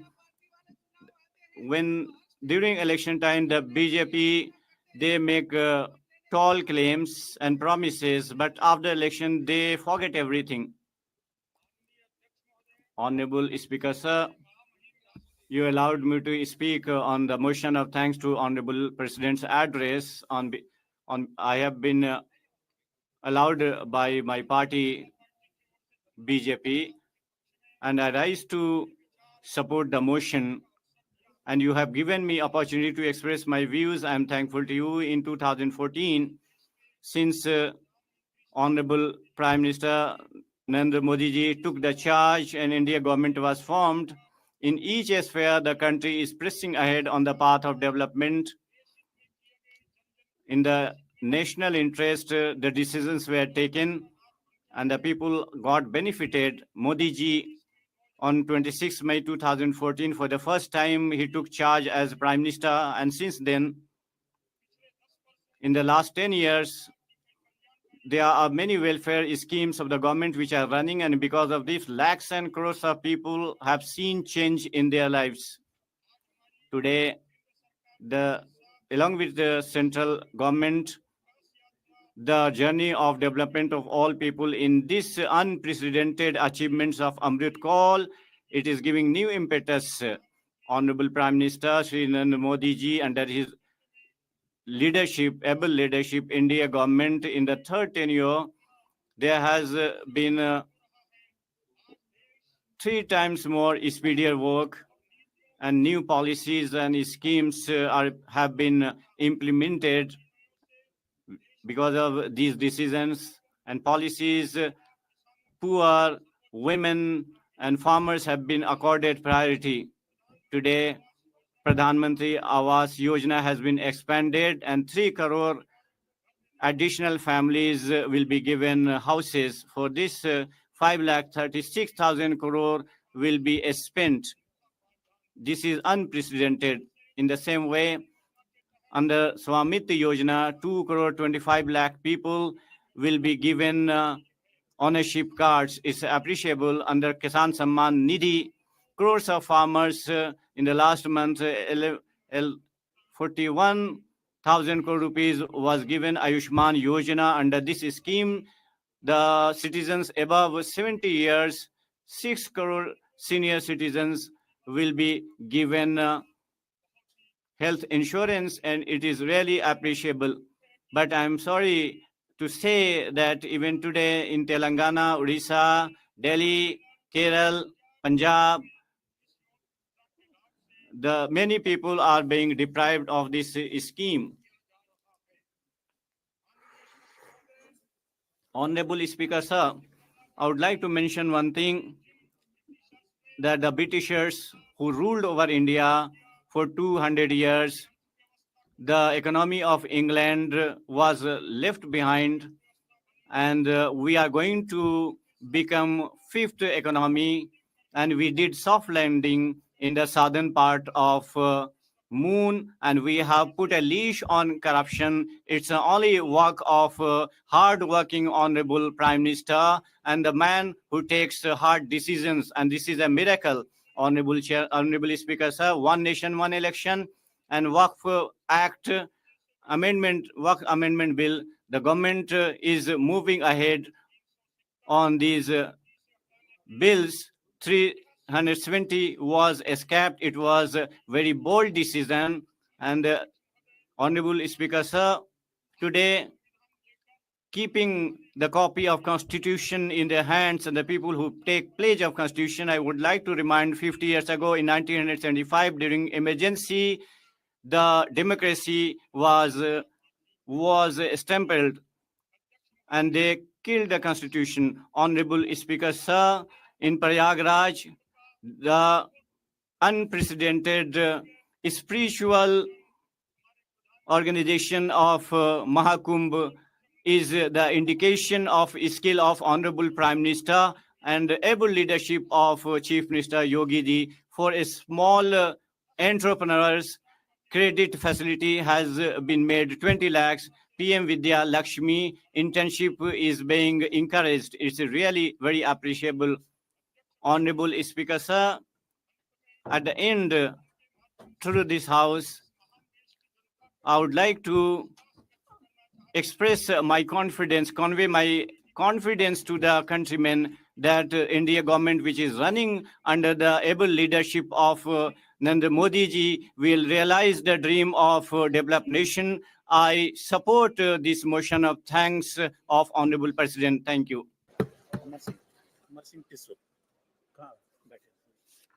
Shri Amar Singh ji,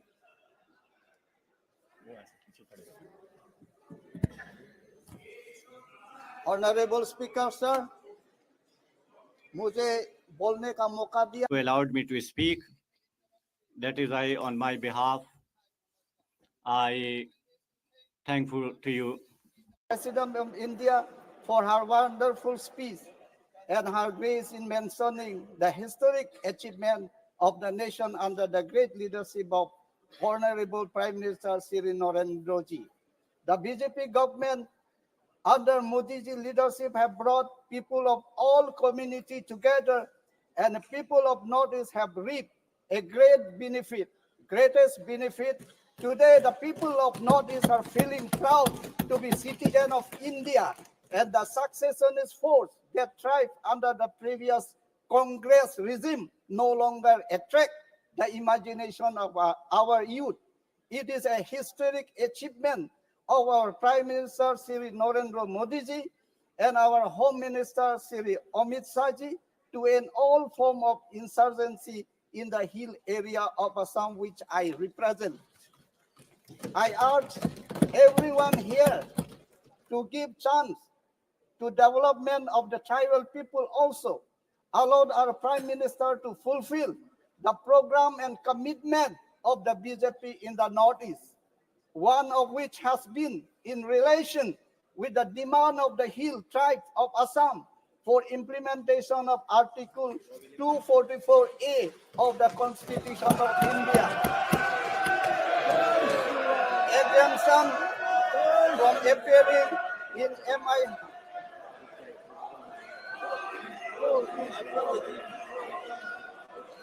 exemption from appearing in MIL in UPSC exam, upgradation of Central University City Diffu campus to full-fledged university, MOU, MOS1, MOS2 are written commitment of Government of India, and this must be fulfilled without any delay. Here, the unimplemented clauses should be highlighted emphatically for immediate solution. The issue of 125th Constitutional Amendment Bill 2019 should also be taken care of, Memorandum Settlement 2, as the bill in the present form has not covered certain important vital clauses of MOS2.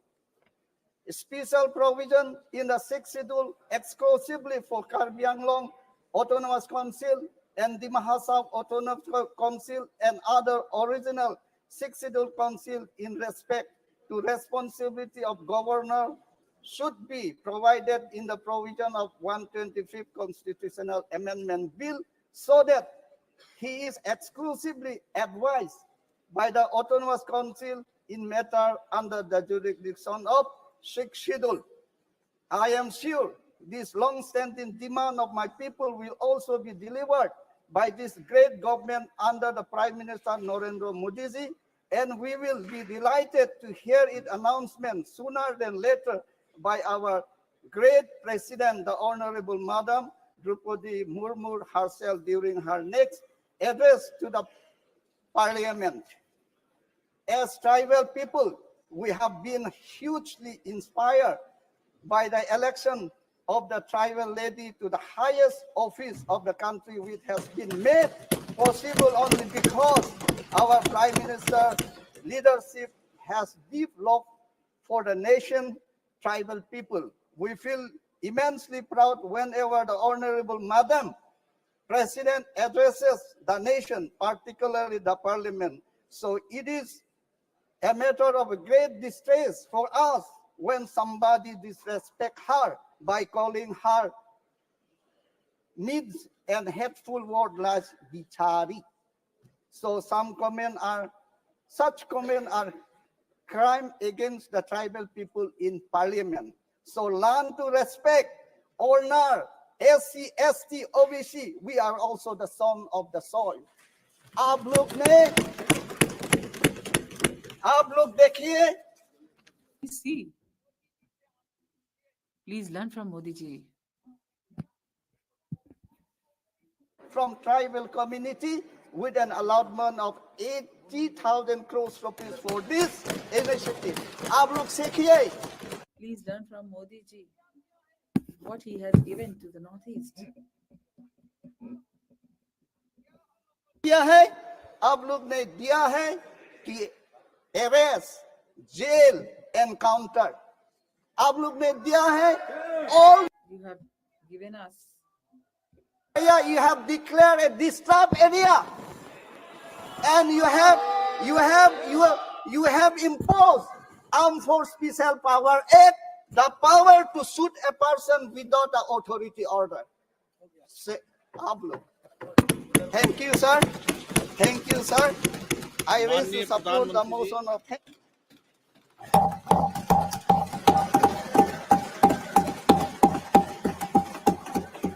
Honorable Prime Minister.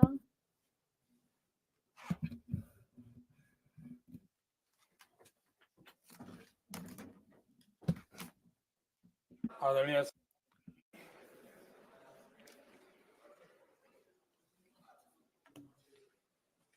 आदरणीय राष्ट्रपति जी के संबोधन पर आभार प्रकट करने के लिए मैं उपस्थित हुआ हूं। I rise to extend my thanks to the address made by the Honorable President. Yesterday till late night, all honorable members have added their views, positive views on the motion of thanks, and many honorable members expressed their viewpoints on the President's address. And it is very natural that as a tradition of democracy, wherever needed, it was appreciated, and wherever there were problems, those problems were raised, certain negative things were also brought to light, but it is very natural. So it is a matter of great happiness for me, and I feel fortunate that the people of this country have given me opportunity to sit here 14th time and to express my thanks for the 14th time on the President's address. I would also like to extend my heartfelt thanks to the people of our country and in the House, those people who participated in the House. I extend my thanks to them too, who have expressed themselves here. Mr. Speaker, sir, we are now in 2025. In a way,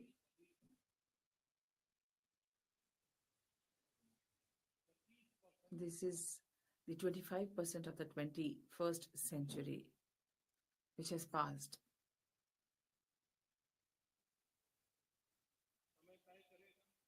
The time would decide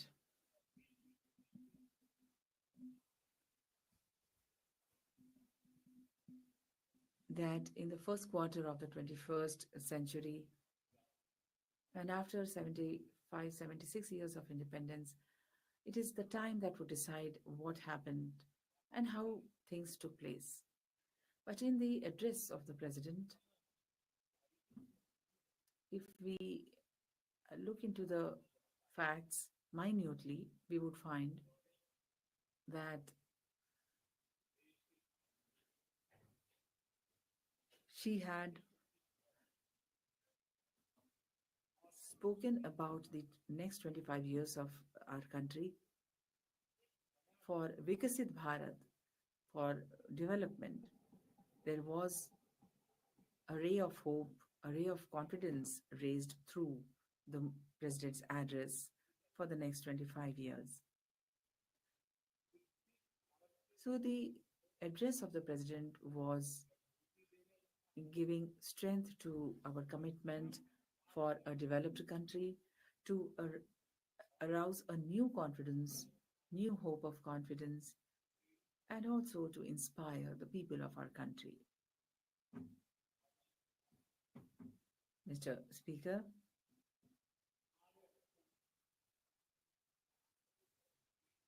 all the studies have repeatedly asserted that in the past 10 years,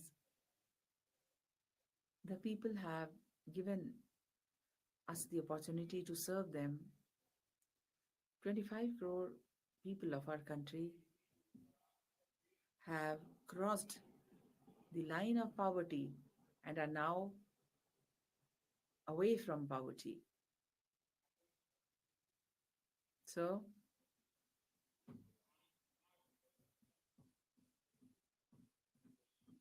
for 5 decades, we have been listening to the slogan of Garibi Hatao, that is, eradicate poverty.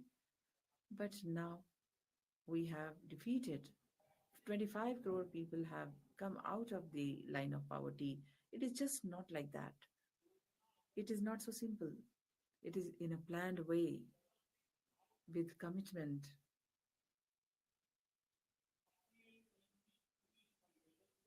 And with the sensitivity of being their own, the sensitivity of oneness with them. When we give our life for the poor, then such things happen. When the people who are at the surface level, when they understand the ground realities,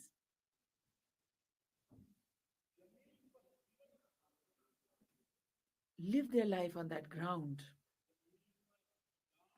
then such changes are bound to happen.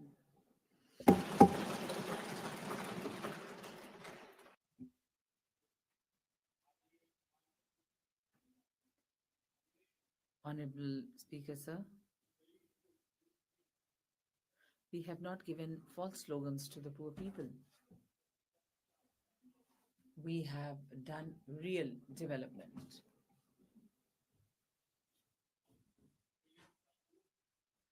The pain and agony, sorrow of the poor people, normal human problems, the dreams of the middle class are not understood in airs.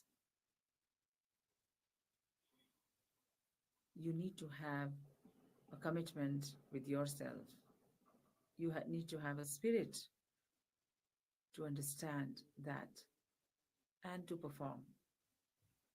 And I feel sad, I feel pained to say that there are people who do not have that at all. Mr. Speaker, sir, during rains,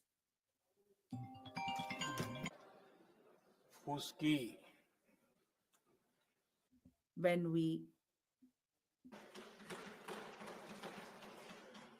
that नीचे जीवन गुजार that people are living under the roof which is seeping through water, where water is seeping through the road. Just imagine the life of those people. Every moment the life is hell. No one can understand this. Everyone cannot understand this. And till now, the poor people got 4 crore homes.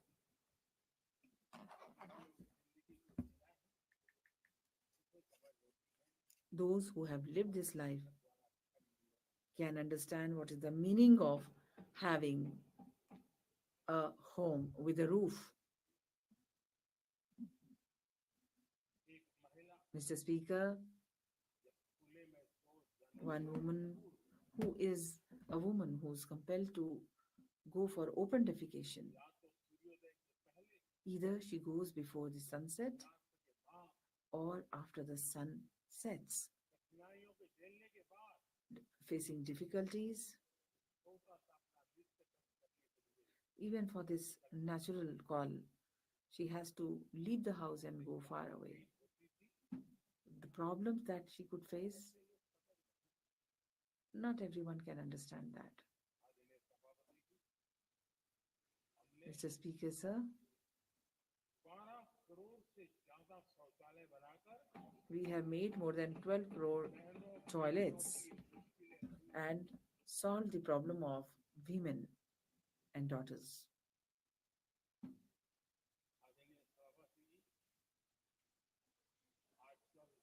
So there are very many discussions in the media nowadays, especially social media is becoming more active. The focus of some of the leaders is on the jacuzzis at home, stylish showers installed at home, but our focus is for providing water in every tap in every household. After 75 years of independence, around 70 to 75% poor people, more than 16 crores of houses did not have tap connections. Our government has, in these 5 years,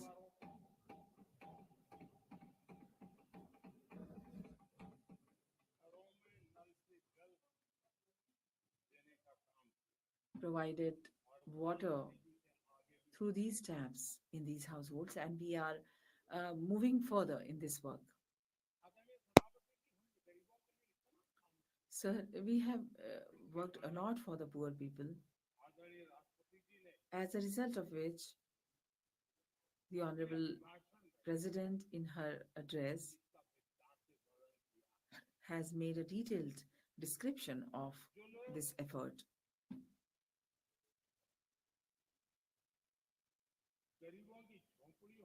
Those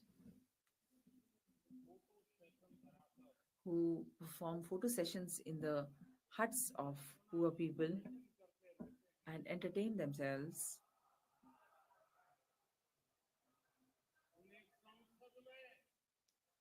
those people will always feel that the topics of poor would be boring.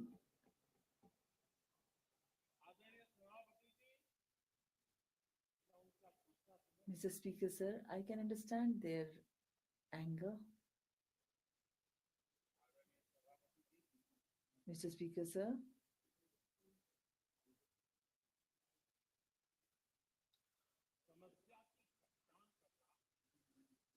to identify a problem is one thing,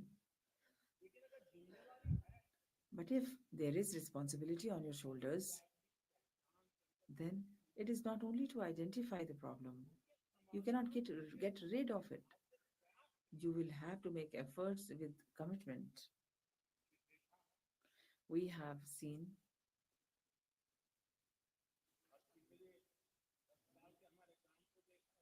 you must have seen our work of the past 10 years, that our efforts are always towards resolving the problem. And we make this effort with commitment. There were a prime minister in our country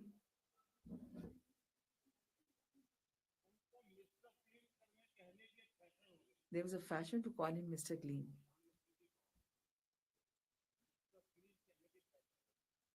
It was a fashion to call him Mr. Clean, the prime minister.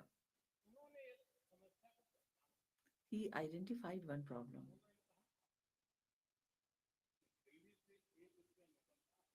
That 1 rupee, if it starts from Delhi, only 15-16 paisa reaches in the village.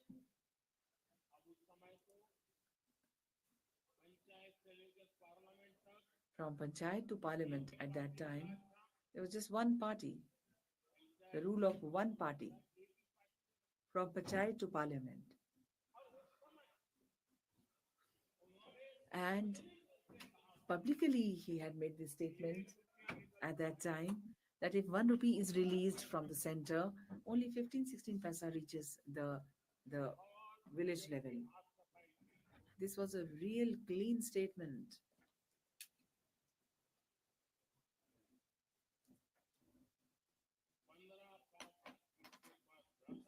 Now, where would this 15 paisa go? And even a common man of this country can understand where would this 15 paisa go. Mr. Speaker, sir, the country gave us opportunity, and we tried to find the resolution to the problem. It is our slogan that we should save money, and along with that, we should have development also. The people's money should belong to the people only. We have for Jan Dhan, Aadhaar, Mobile Jam Trinity. We have made all these things. And via DBT, that is direct benefit transfer, we started using this method.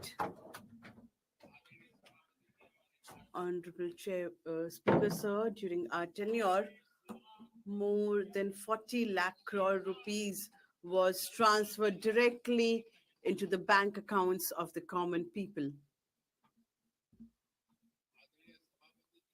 Honorable Speaker, sir, it is the misfortune of this country how the governments functioned and for whom did they function. Honorable Member, I would like to request all of you that please upkeep the dignity and decorum of the House and don't make any comments while being seated. This is completely wrong. This is not the decorum of the House. If you want to protect him like this is not correct. This is not correct, Honorable Member. You are making comments while being seated.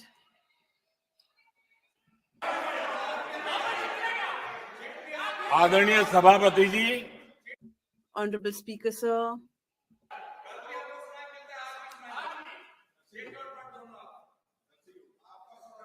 जब ज्यादा बुखार चढ़ जाता है, Honorable Speaker, sir, when someone has a high fever, then people speak anything that they want.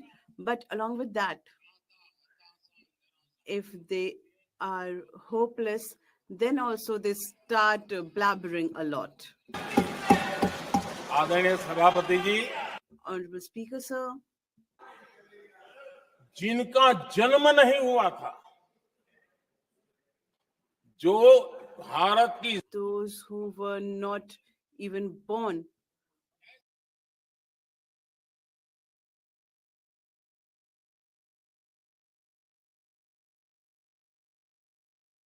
in this country. आदरणीय सभापति जी, Speaker, sir,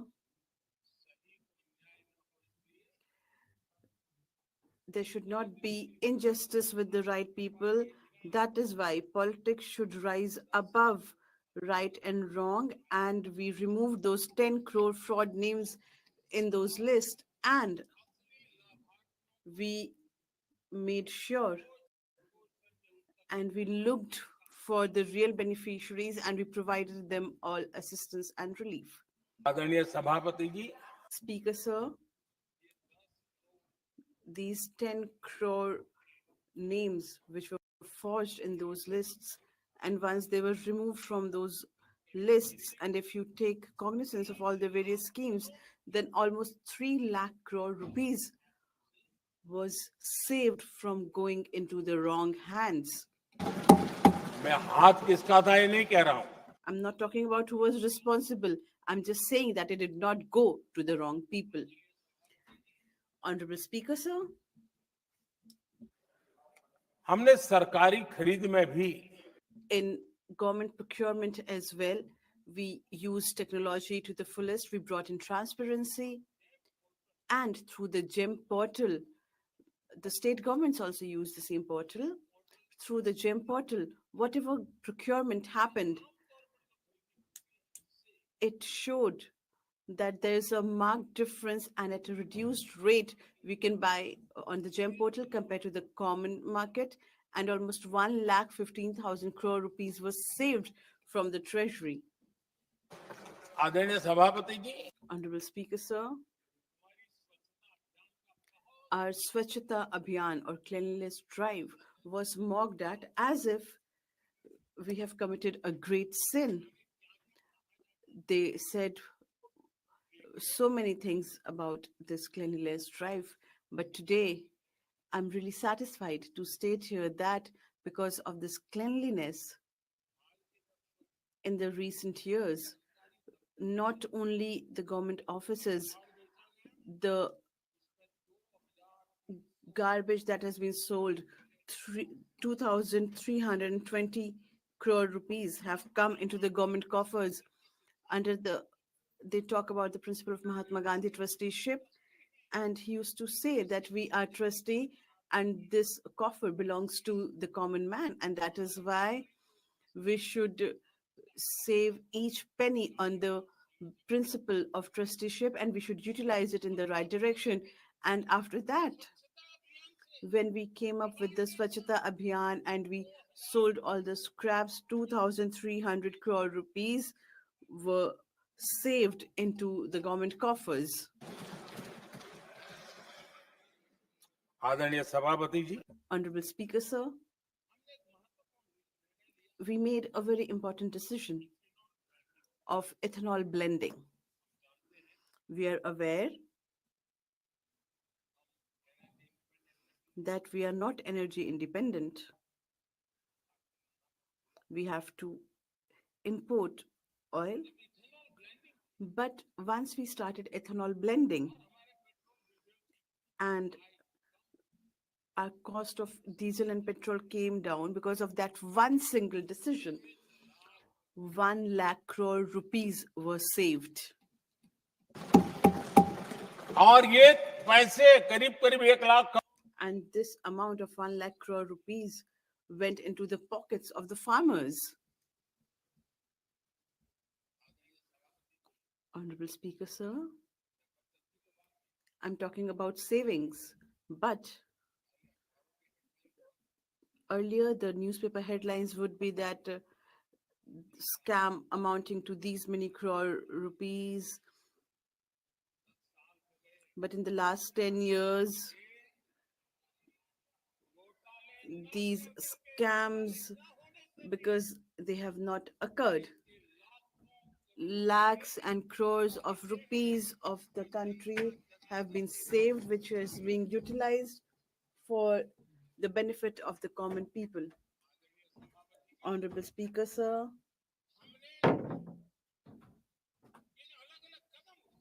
the various steps that we took, it has saved lakhs and crores of rupees, but we did not use that money for constructing a sheesh mahal or a glass palace. इसका उपयोग हमने We utilized those funds for constructing a new nation. Infrastructure का budget The infrastructure budget 10 years back was 1,80,000 crores. Before we came to power. And Honorable Speaker, sir, today it is 11 lakh crore rupees is allotted only for infrastructure development. और इसलिए राष्ट्रपति जी And that is why our Honorable President, she has mentioned how the foundation of the country is strengthening, be it roads, highways, railways, rural roads. For all these purposes, we have laid a very strong foundation for development. Honorable Speaker, sir, we have saved money in the government coffers. That is one thing, and that is pertinent, that is necessary, as I've mentioned. But we have also taken due care that the common people should also benefit from these schemes. The scheme should be such that common people also get to save money. And you might have seen that under the Ayushman Bharat scheme, because of illness. The common people, they would incur a lot of expenses, but those who have availed the benefit under the scheme, as per that, I would like to state that almost under the Ayushman Bharat scheme, because of availing the benefits, whatever expense they had to incur out of their own pockets, they have been able to save almost 1,20,000 crore rupees. ये आवश्यक है It is important.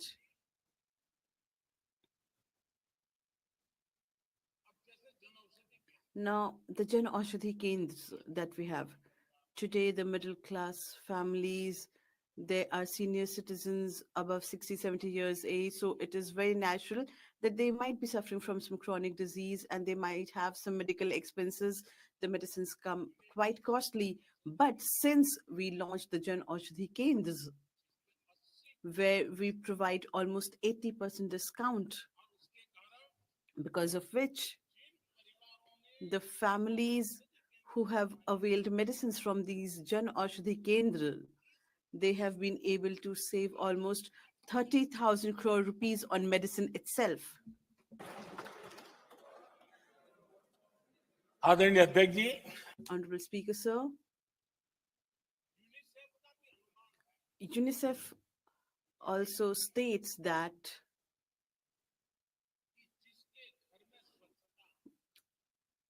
in any household which has hygiene and they have a proper toilet constructed, that family saves almost 70,000 rupees each year. Be it the Swachhata Abhiyan, providing potable water or construction of toilets, this is the benefit that the common people are getting. Speaker, sir, Nal Se Jal. And I had mentioned about it in the beginning of my speech. There's a report published by the WHO wherein it states that if people get pure drinking water from taps, those families who have the facility of proper potable water, they could save on different medical illnesses. Almost 40,000 crore rupees are saved in each family. मैं ज्यादा गिन नहीं रहा हूं I'm not counting much, but there are many such schemes because of which the common man is saving a lot of money. Honorable Speaker, sir, crores of citizens, they are provided free ration. Because of that, also thousands of rupees are being saved in each family.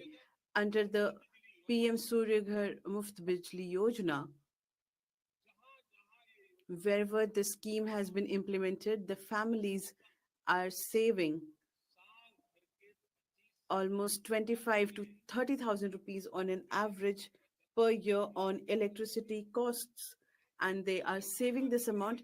And if they're consuming, if they are producing more electricity, they can sell it off, so they're also earning. We launched an LED bulb scheme when we came to power. Before that, each LED bulb would be sold for 400 rupees, but now today it has come down to 40 rupees only.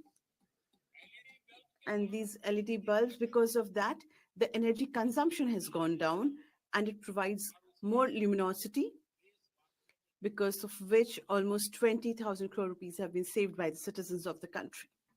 सभापति जी, Honorable Speaker, sir, the farmers who availed the scientific soil health card, they have also benefited a lot, and these farmers have saved almost 30,000 crore rupees per acre of land.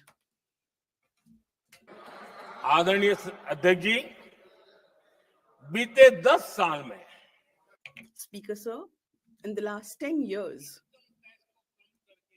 the income tax has also been reduced and we have increased the savings of the middle class.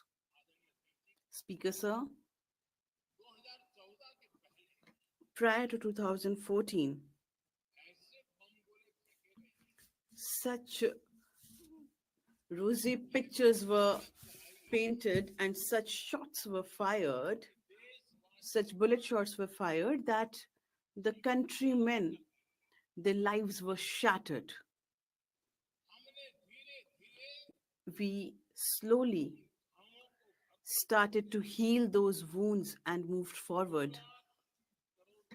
2 lakh rupees in 2013-14, only 2 lakh rupees was tax free, and today up till 12 lakhs of income is completely tax free. It's exempted from income tax. And in 2014, in 2017, 2019, 2023 also, we have been continuously giving benefits and healing the wounds of the common people. And today, the bandage was left, and we have put that also today. Standard deduction. Standard deductions. If we add 75,000, which is the exemption, then after 1st April, the salaried class in the country, their income up to 12.75 lakhs would be exempted from all and any income tax. आदरणीय सभापति जी, Honorable Speaker, sir, आप जिस समय युवा मोर्चा में काम करते थे, when you used to work in the Yuva Morcha, you might have heard about a promise, and you might have read about it as well, that one prime minister would always talk about the 21st century, and we had almost memorized it. He would keep repeating this dialogue of the 21st century, but when this word was repeated so many times, then at that time, in the Times of India, R.K. Lakshman had made a wonderful cartoon sketch. And that cartoon was really interesting in that there was an aeroplane, there's a pilot. I don't know why he chose a pilot in that cartoon, and some passengers were seated in that plane, and that aeroplane was kept on a cart, and the laborers were pushing the cart, and it was written 21st century. That cartoon sketch seemed to be a joke at that time, but later it proved to be true. Honorable Speaker, sir, this was a sarcasm which reflected that how far-fetched was the Prime Minister from the ground realities, and he was just painting rosy pictures. It was a very distant example of that. Speaker, sir. जिन्होंने तब 21वीं सदी की बातें, those who were talking about the 21st century at that time, they could not even fulfill the needs of the 20th century even. Honorable Speaker, sir, today, when I look back at the last 10 years, I feel a lot of pain. We are delayed by 40 to 50 years. The things which could have been done 40, 50 years back. And that is why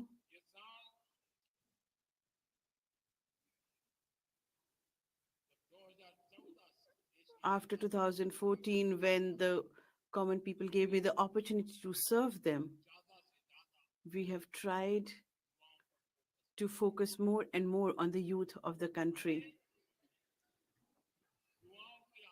We have to meet the aspirations of the youth, and we provided more opportunities for the youth. We gave them a lot of new fields, and because of that, we can see today that the youth of the country are showing how capable they are. Today, we have opened the space sector, defense sector, semiconductor mission, we brought that.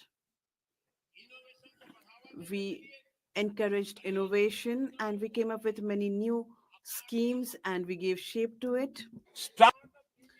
Startup India ecosystem was developed, and in this budget also, Honorable Speaker, sir, a very important decision was taken. 12 lakh on that income per year, income tax was waived off. This news became so big that many important things on them, so many persons have not paid attention to, and those important decisions are on nuclear energy sector. It has been opened, nuclear energy sector has been opened, and it will have very big decisions, very big results are going to be achieved by the country. And Honorable Speaker, sir, artificial intelligence, 3D printing, robotics, virtual reality was discussed.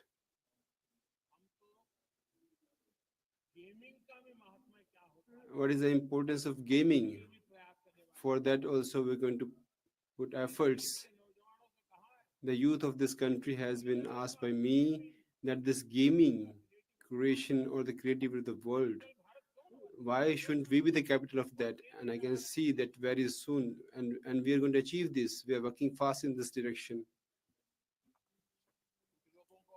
Some people, when we talk about AI, this world is in fashion and it is sad also.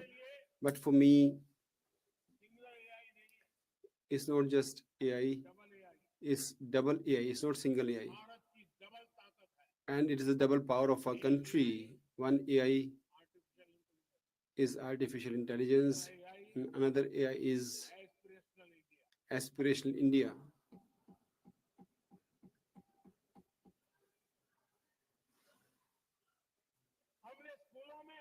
In schools, 10,000 tinkering labs have been started by us. And today, those tinkering labs and the children who come out of that, they create robotics and they're surprising people with that. And in this budget also, 50,000 new tinkering labs have been provisioned. India is the country in which India AI mission has been started, and the whole world is very hopeful of this thing. And on the platform of AI in the world, our presence is a big place now. We have achieved this level in the world. And Honorable Speaker, sir, in this year in the budget,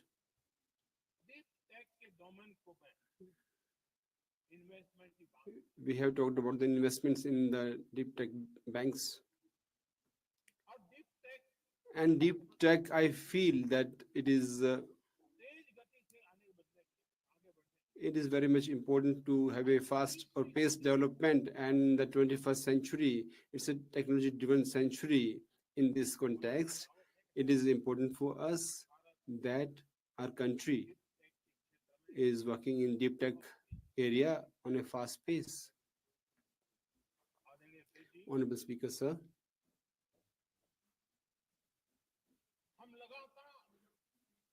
continuously we are considering the future of our youth, and we are working for that purpose. But there are some parties which are always continuously playing havoc or not treating the youth well. They are cheating youth. And these parties during the elections, we will give this kind of allowance, that allowance. They make all promises, but they don't fulfill those promises. These parties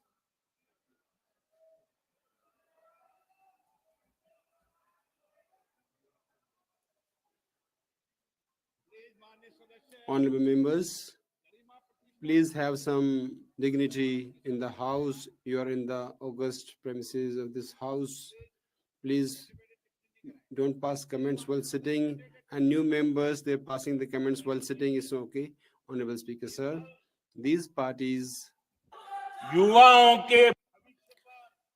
for the future of the youth, they are creating the calamity for the youth on their future. And Honorable Speaker, sir, how we work in Haryana, the country has seen this thing.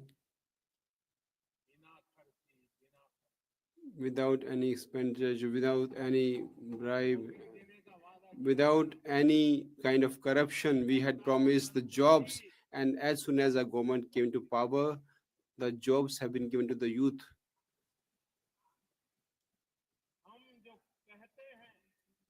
What we say is the result of that. Honorable Speaker, sir, in Haryana, for the third time, we have won consecutively for the third time with a huge victory. And in the history of Haryana, third time victory consecutively, it's a historical event.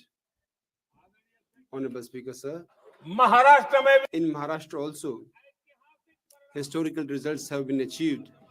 The people's aspirations have been fulfilled. They have given the blessings in the history of Maharashtra that the ruling party had never got so many seats, and this is the with the blessings of the people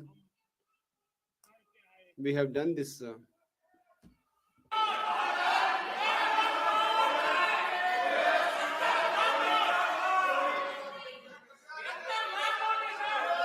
कुछ समझते हैं चीजों को? कल जवाब दिया था. Do you understand these things? You were given the response yesterday. Honorable Madam President, in her address, she talked about the Constitution. On this occasion of 75th anniversary of adoption of Constitution, this was discussed. Honorable Speaker, sir, the Constitution, the sections which are there in the Constitution, apart from that, there is a spirit of the Constitution also. And to strengthen the Constitution, the spirit and the feeling of Constitution has to be lived with. And today, with the examples, I would like to put forth my views. We are the people who have lived this Constitution, who are living this Constitution.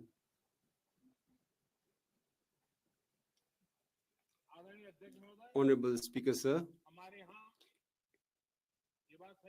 it's true that we have traditions that when the president addresses, the details of the government's works are given in that address, and in the states also, in the same way, the governor, when he addresses, it's about the working or the works which have been done by the government are expressed in that. And the spirit of the Constitution and democracy is such. When in Gujarat, we had this 50 years of our state's formation, and Golden Jubilee year was being celebrated. And fortunately, I was serving as the chief minister of that state at the time. So one important decision was taken by us. We said that this is the Golden Jubilee year, and the last 50 years in the house, whatever speeches have been delivered by the governor till the time, it was maybe definitely the government was being praised by the governor of those for the government of those times. We said that in those 50 years, all the speeches of the governor, they should be brought into one book. It was made as a scripture of this kind, and in all libraries that book is available of the speeches of the governor. And I was from BJP. In Gujarat, maximum times the party which was in power, it was Congress, and it was the speeches of the governors of those times. But we have made that famous, or we brought that as a BJP chief minister because we want to live the constitution. We are committed to the constitution. We understand the spirit of the constitution. And Honorable Speaker, sir, you know it, sir. In 2014, when we came into power, that time the opposition was not in the recognized opposition was not there, and they could not get so many seats by which they could earn the place of the opposition.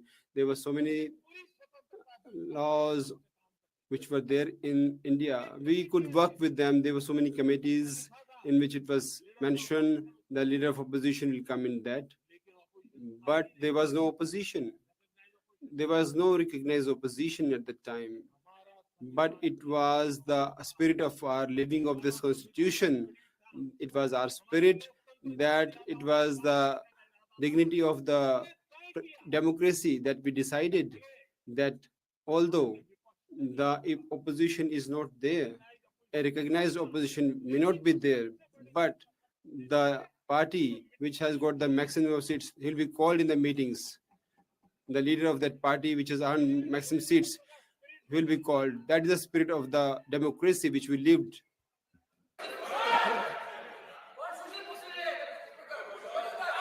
चुनाव आयोग की कमेटियां, the committees of election commission, Honorable Speaker, sir. Earlier, the Prime Minister used to sign that we are there, and all the leaders of opposition, we are the party who have allowed this leader of opposition to sit in those meetings.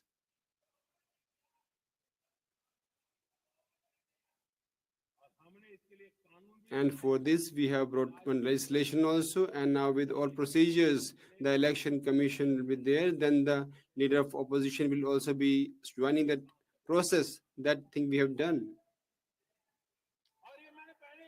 And this was mentioned by me earlier also. We do so because we live the constitution.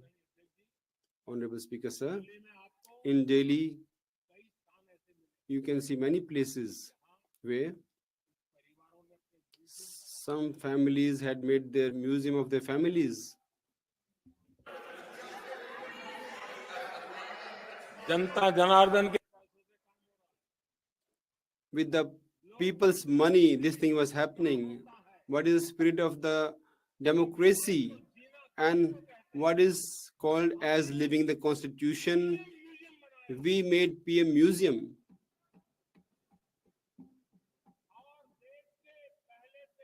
And from the first to the prime ministers who were there before me, all the prime ministers' lives and their work, with that, the PM museum has been created. And I would like that in PM museum, those great personalities who are there, their families should take out time to see that museum. And if they want to add anything, the government's attention should be attracted so that that museum may become enriched and they may get inspiration. All the people should get the inspiration. This is the feeling and spirit of the constitution which we're living with. For ourselves, we do, everybody does. But this constitution, the people who live for the constitution, we are here for that. We are the people who live the constitution. आदरणीय अध्यक्ष जी, Honorable Speaker, sir, when power becomes service, then the nation builds, then the nation building is done. And when the power is made the heritage, then the democracy dies.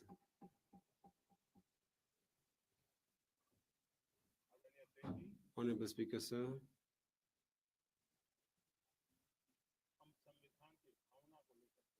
We carry with the emotions and the spirit of the constitutions. We don't play the politics of poison. We don't play poisonous politics.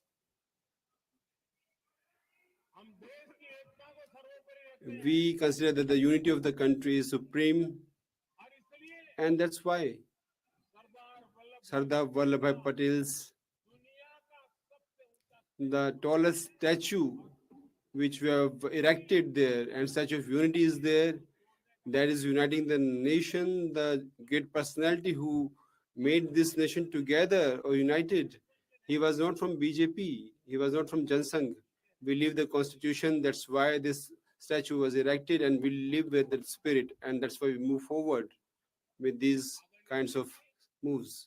And Honorable Speaker, sir, this is the misfortune of this country that nowadays some people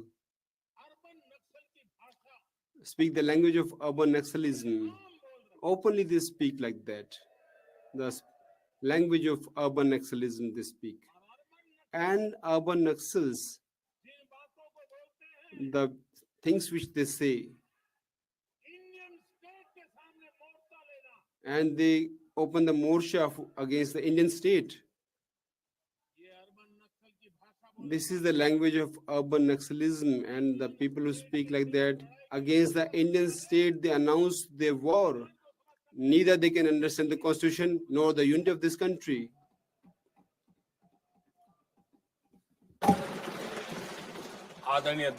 Honorable Speaker, sir, for 7 decades, Jammu and Kashmir and Ladakh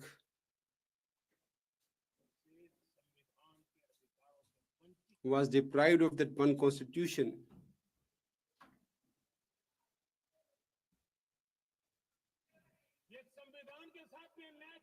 This was injustice to the constitution, and for the people of Jammu Kashmir and Ladakh also it was an injustice.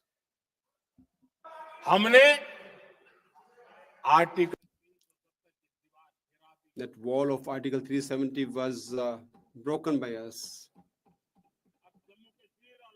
And the people of Jammu and Kashmir and Ladakh, the rights which we have as a countryman, they are also getting the same rights now. And the importance of this constitution, we understand, we live with the spirit of the constitution, and that's why we take these strong decisions. Honorable Speaker, sir, our constitution doesn't allow us to be doing this partiality or biasness. And those who keep the constitution in their pocket, they don't know that for Muslim women, you compel them to live in that kind of state. We have, for triple talaq, we abolished that, and the feeling and the spirit of the constitution, with that, we have given the right to the Muslim ladies, Muslim girls. We have given the right to equality to them. Right of equality has been given to the Muslim women. Whenever the NDA government has come into power in the country, with a very distinct vision we have worked. I don't know what kind of language has been used to break this country, to divide the country with all kinds of all these kinds of feelings which are not good for the country. But what is our thought? With NDA, we have moved forward. What should be our direction, and what is gone behind us, and what Mahatma Gandhi said. We just think about that thing, and that's a result of that if we are making these ministries, then we create the ministries like for Northeast, we have a separate ministry.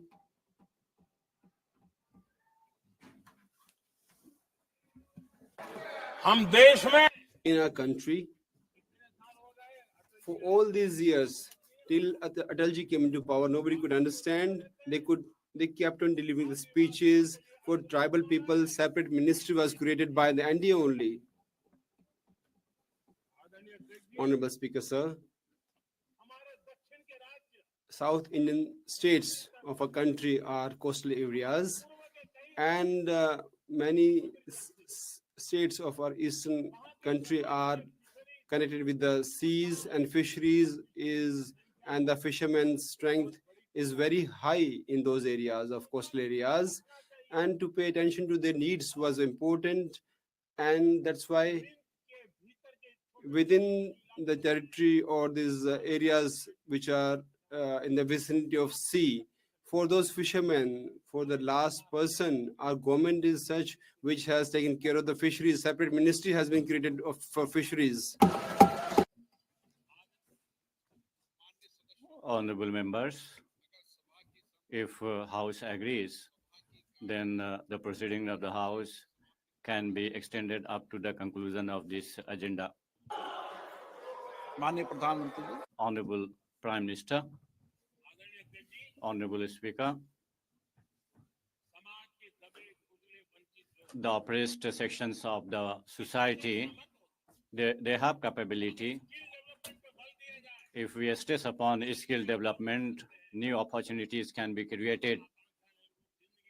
Their aspirations can touch the sky, and that is why we have set up a skill ministry separately. Honorable Speaker, in the country, the very religion of democracy is that we take power to every common person, and keeping this in mind, the cooperative sector of India has been boosted, and in order to make it more healthy,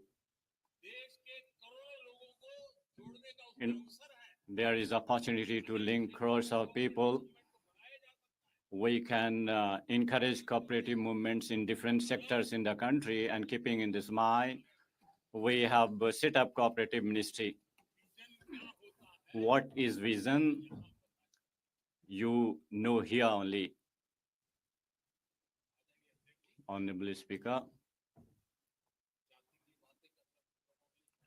it has become fashion for certain people to talk about caste for the last 30 years. For the last 30 years, the honorable members coming from OBC, rising above party lines, unitedly for the 30 and 35 years, they were asking for according constitutional status to OBC Commission. The people who see cream in caste, they were not reminded of OBC community that time. It's us who accorded the constitutional position to OBC community. Backward Commission is now a constitutional body. Honorable Speaker, in each sector, for SCs, STs, and OBCs, they get more opportunities. In that direction, we have worked hard. Today, through this House, I would like to tell the countrymen, I want to put a question before the countrymen and Honorable Speaker and the countrymen. They will ponder over my question, and they will also discuss in the streets. Let anybody tell me that in a single time in the House, the SC community from one family have there been 3 honorable members from SC, from single family 3 honorable members, Have there been any incident like that?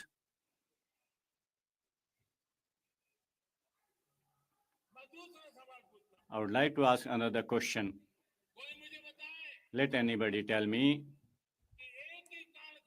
that in a single tenure, at a single time in the House, from ST community, have there been 3 honorable MPs from ST community? Honorable Speaker, MPs from ST community? Honorable Speaker, some people have a lot of difference in what they say and what they act. They should reply to what I say today. There is a sea difference. There is a difference of day and a night, and earth and sky. Honorable Speaker, we want to strengthen the SC/ST community. Honorable Speaker, in the society, without creating any tension in the society and upholding the sentiment of unity, how we can ensure the welfare of oppressed classes. I cite an example for this. In 2014,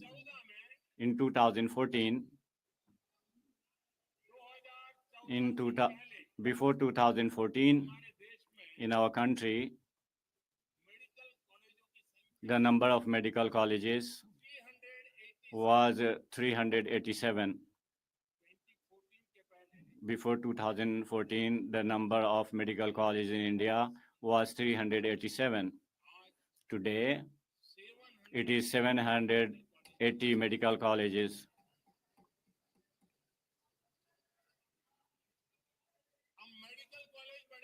The medical colleges have increased and seats have also increased simultaneously. This is very important angle, Honorable Speaker. And that is why the colleges have increased, seats have also increased. In 2014,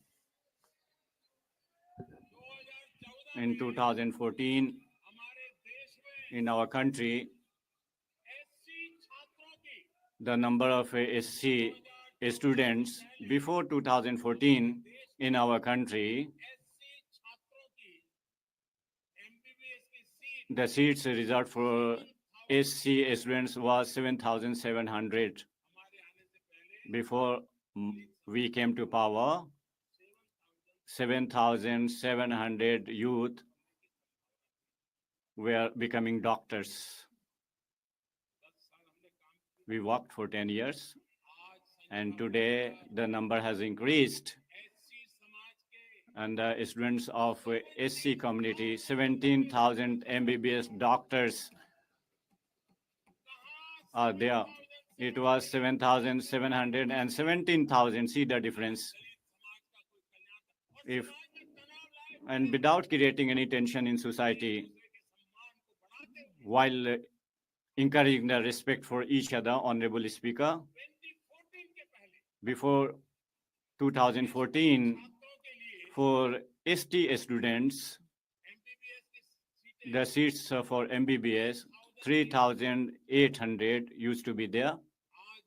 Today, this number has increased to around 9,000.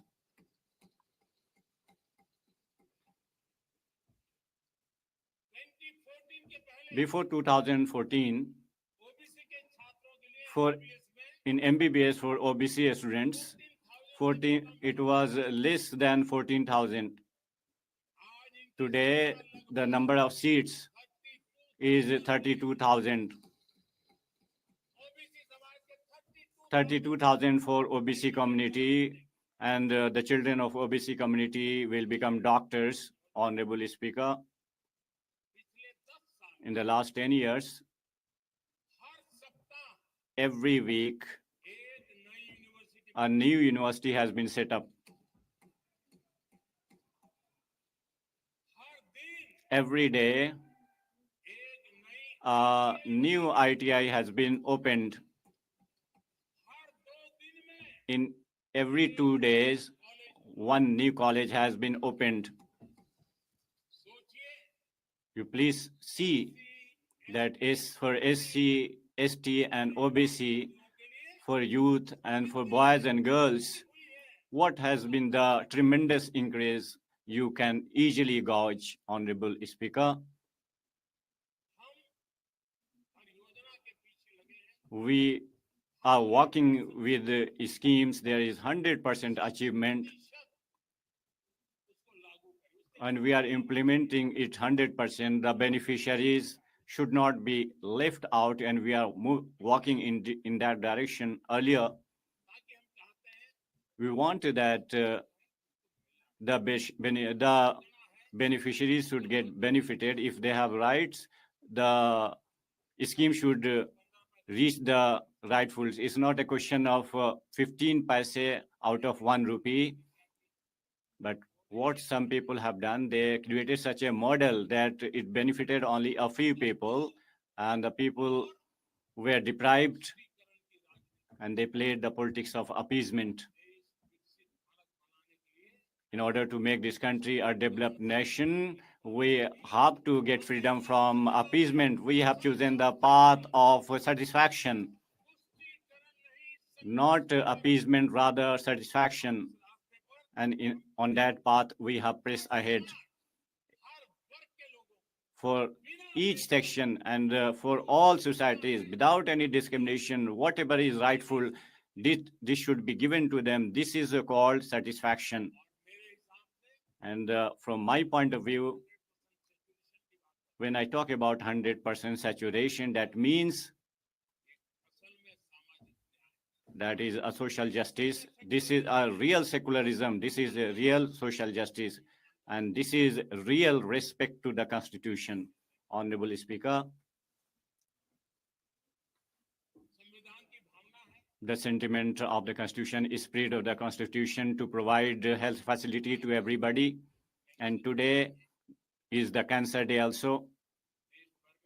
In the country as well as in the world, there is a concern about health, and the people are discussing health issues today. But there are certain people who are neglecting the poor people and the senior citizens, and they create impediment in providing health facilities to them, and that too for their wasted political interest. Today, because of Ayushman, 30,000 hospitals have been linked with Ayushman, and specialized private hospitals have been linked, where the treatment is given free of cost to card holders of Ayushman, but certain political parties, because of their parochial thinking and because of their wrong policies, they have shut the doors of these hospitals to the poor people. And the worst sufferer are the cancer patients. In last days, Public Health Journal, Lancet, brought out a study, and the report says that out of Ayushman scheme, real-time treatment for cancer is getting started. Government, in order to investigate cancers, government is very serious about this. The earlier the cancer is detected and the treatment is started earlier, we can save the lives of cancer patients. And Lancet has also said, has given credit to Ayushman scheme, that India has done great job in this direction. Honorable Speaker, in this budget is also for medicines, for making cancer medicines cheaper. We have taken steps, and very important decision which we have taken in days to come. And when it is a Cancer Day, I would like to say the honorable members can take benefit of this for the patients of their area.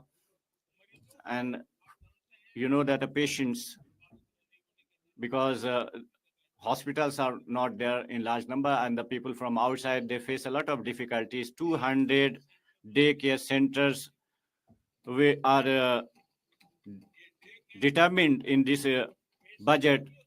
This daycare center will cater to the needs of the cancer patients and their families. Honorable Speaker,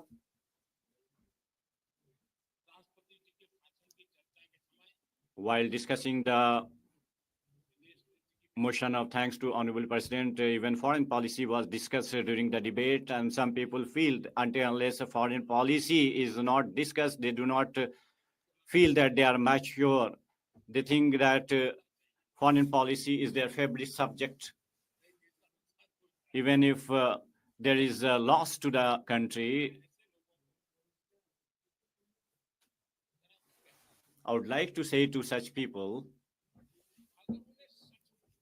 if really they have interest in foreign policy and they want to understand foreign policy, and they have to do something for this. I'm not saying this for Shashi ji. I will say to such people that they must read a book. It's possible they will come to know where to speak and how to speak. That book is JFK's Forgotten Crisis. JFK's Forgotten Crisis. This is the book. This book is written by a famous foreign policy scholar, and in that book, important incidents have been mentioned. In this book, the first Prime Minister of the country, who was also representing foreign policy, in this book, Pandit Nehru ji and the then President of America, John F. Kennedy, there is a mention about discussions between these two leaders. When the country was faced with a lot of Herculean challenges, then in the name of foreign policy, what gimmick was played? It's coming to the surface through this book. That is why I will advise that to go through this book.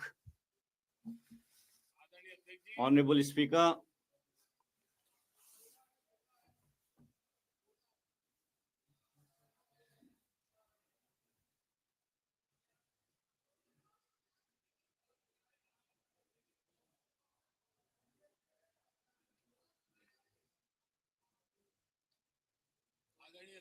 Honorable Speaker, in the address of Honorable President, after her address, a woman president, a daughter of a poor family, it's your wish that you did not respect her, but how you insulted her by saying so many things.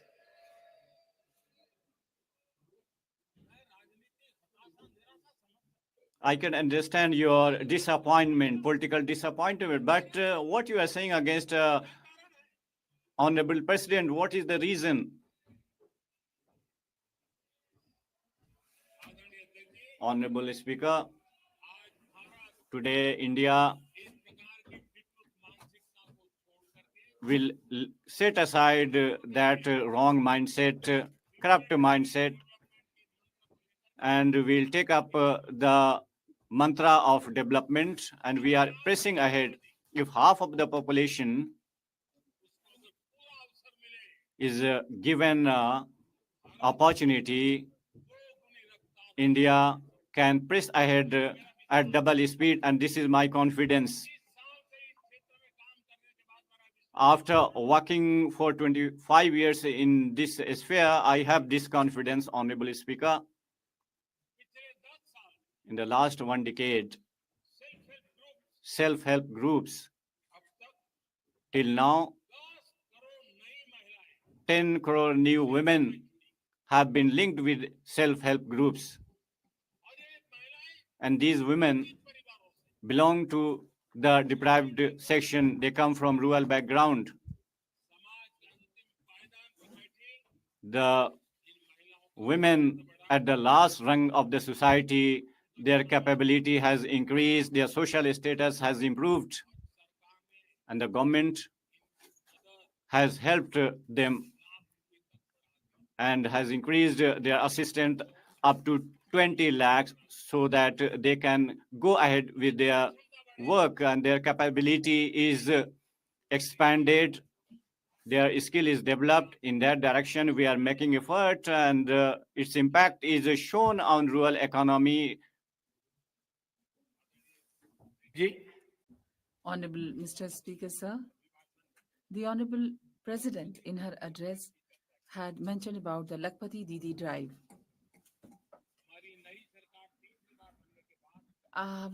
Since our new government has come to power for the third time, the information that has been registered with us, as per this information, more than 50 lakhs Lakpati Didis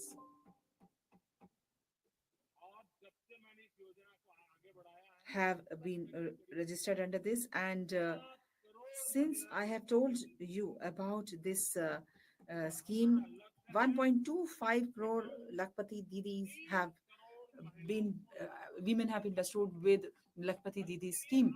And our aim is that 3 lakh crore women would become Lakpati Didi. There are many villages where we discuss about drone Didi. There is a psychological change in the villages.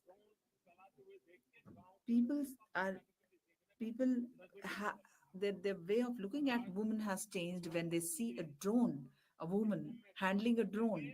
And these drone didis are working in the agriculture fields, and they are earning lakhs of rupees out of this work. The Mudra Yojana is very important for empowerment of women. They are playing a very important role in that. Crores of women for the first time have entered these industries and now becoming industrialists. Mr. Speaker, sir, 4 crore families have been given houses, and 25% of houses are such where the women have got the ownership rights. Mr. Speaker, sir, this is a big change, and it shows and reflects the independent India of 21st century. Sir, the objective and aim and objective of developed India is to strengthen the rural economy.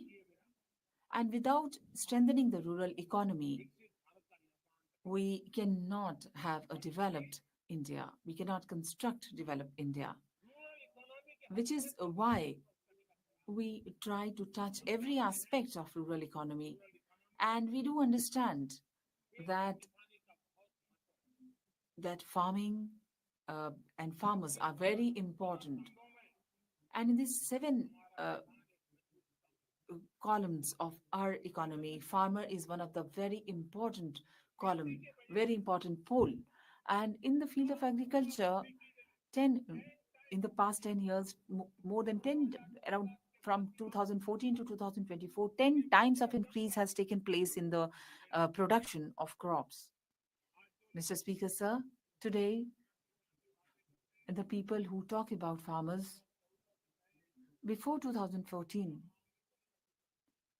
they used to be beaten by lathis when they would ask for urea. They would have to stand in queues throughout the night, long queues. And there was a time, that was the time when fertilizer was released in the name of farmers, but could not reach the farmland. They would be reaching somewhere in in the black markets, and this 1 rupee and 15 paisa game was part of it. Today, the farmers are getting sufficient fertilizer. If there is any crisis, the economy of the world was disturbed, and the prices were so high all over the world. We were dependent on fertilizer. But today, the government of India uh, gets one sack of urea in 3,000 rupees. The government faced all that, and less than 300 rupees, this sack is given to the farmers by the efforts of the government. The farmers may be benefited to the most is the aim and objective for which the government is working. Mr. Speaker, sir,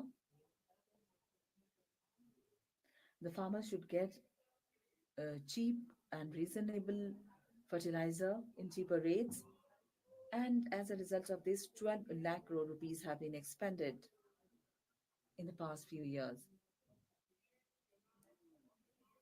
The PM Kisan Samman Nidhi has given 3.5 lakh crore rupees directly in the account of the farmers. We have increased record MSP,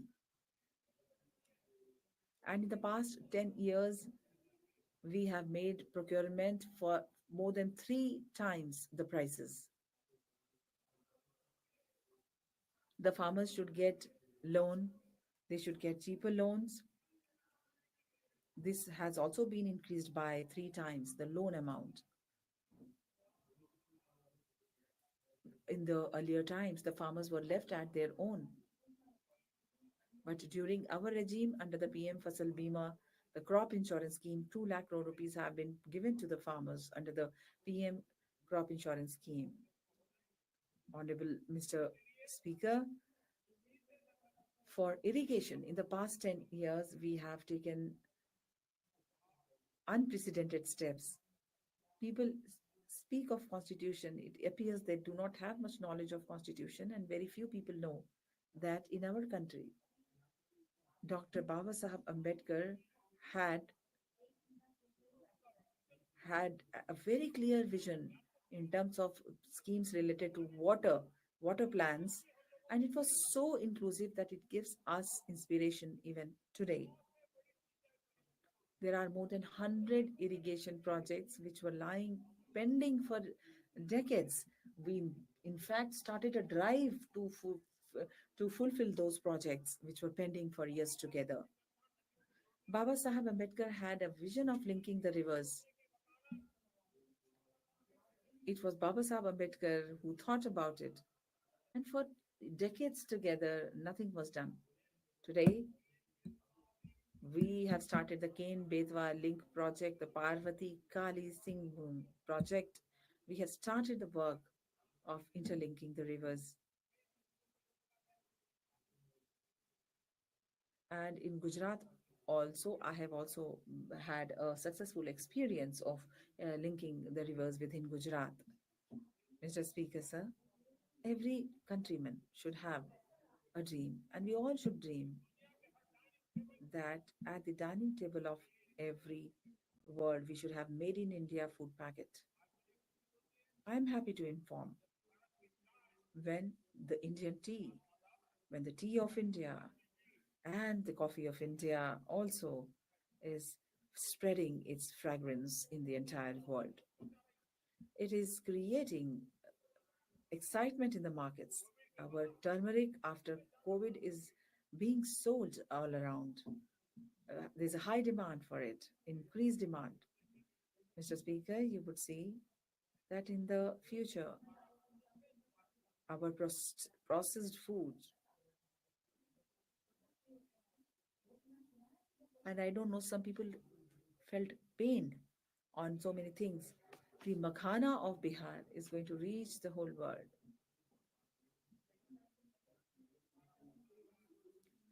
Our coarse grain, Shri Anna, is also going to be sold in the world and will make India proud of what it is doing. Mr. Speaker, sir, for developed India, future-ready honey is also very important. Our country is moving towards urbanization. We should call it an opportunity and not a challenge. And we should work in that direction.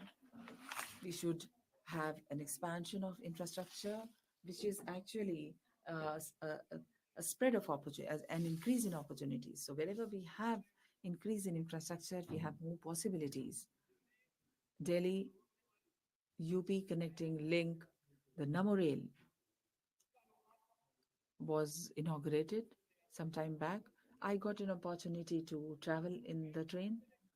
It is a great connectivity and good infrastructure, and I think all important cities of India should should have such a connectivity and infrastructure. Mr. Speaker, in the past 10 years, the network of Delhi has increased by 2 times. Even 1 tier, 2 tier, 3 cities metro rail is reaching.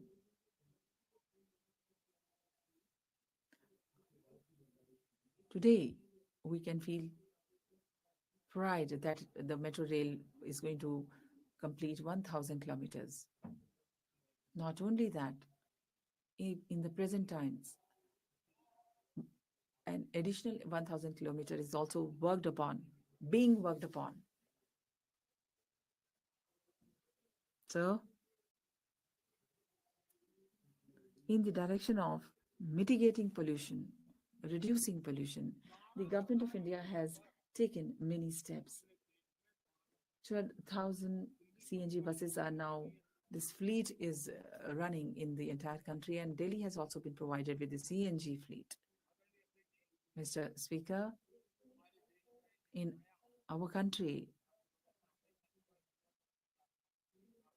we have been making changes in our economy, new changes, and in big cities, green economy is an important concept, an important area which is developing.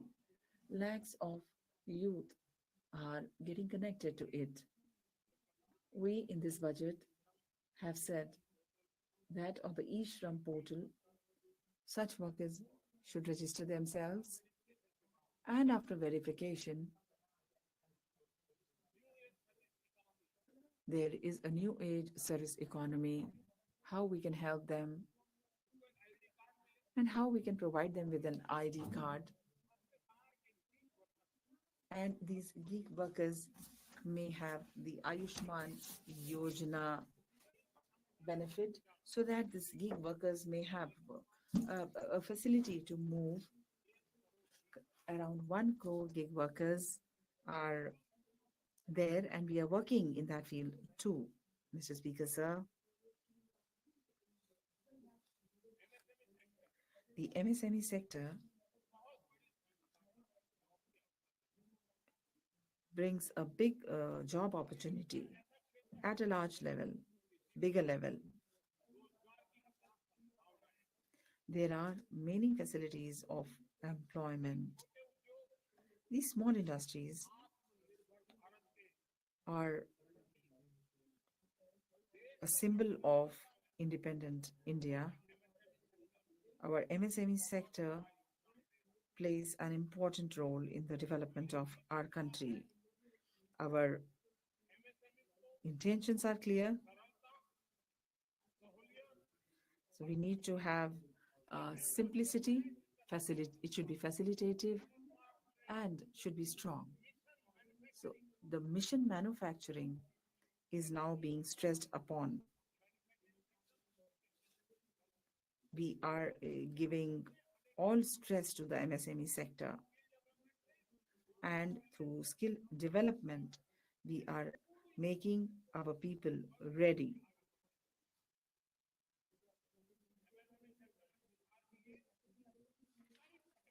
For having changes and reforms in the MSME sector, we are doing a lot. We had made the criteria in 2006. It was not updated. In the past 10 years, we have tried to do upgradation in this criteria, and we have made a big jump in this field. The first thing is that in the year 2022, 20, and now this time also, we have tried to improve it. Economic help is being given. Formal financial resources, their shortage has been identified. During the COVID crisis, the MSMEs were stressed upon.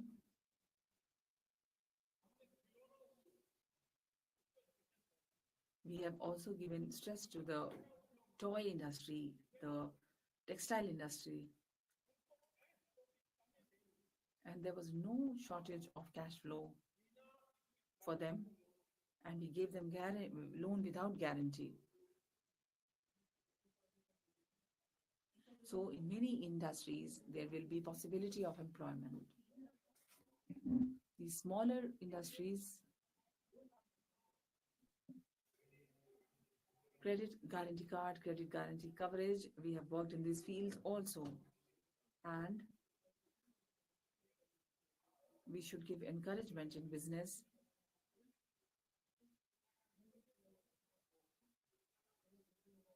There used to be some administrative board, and now we have been discontinued with those practices to facilitate them.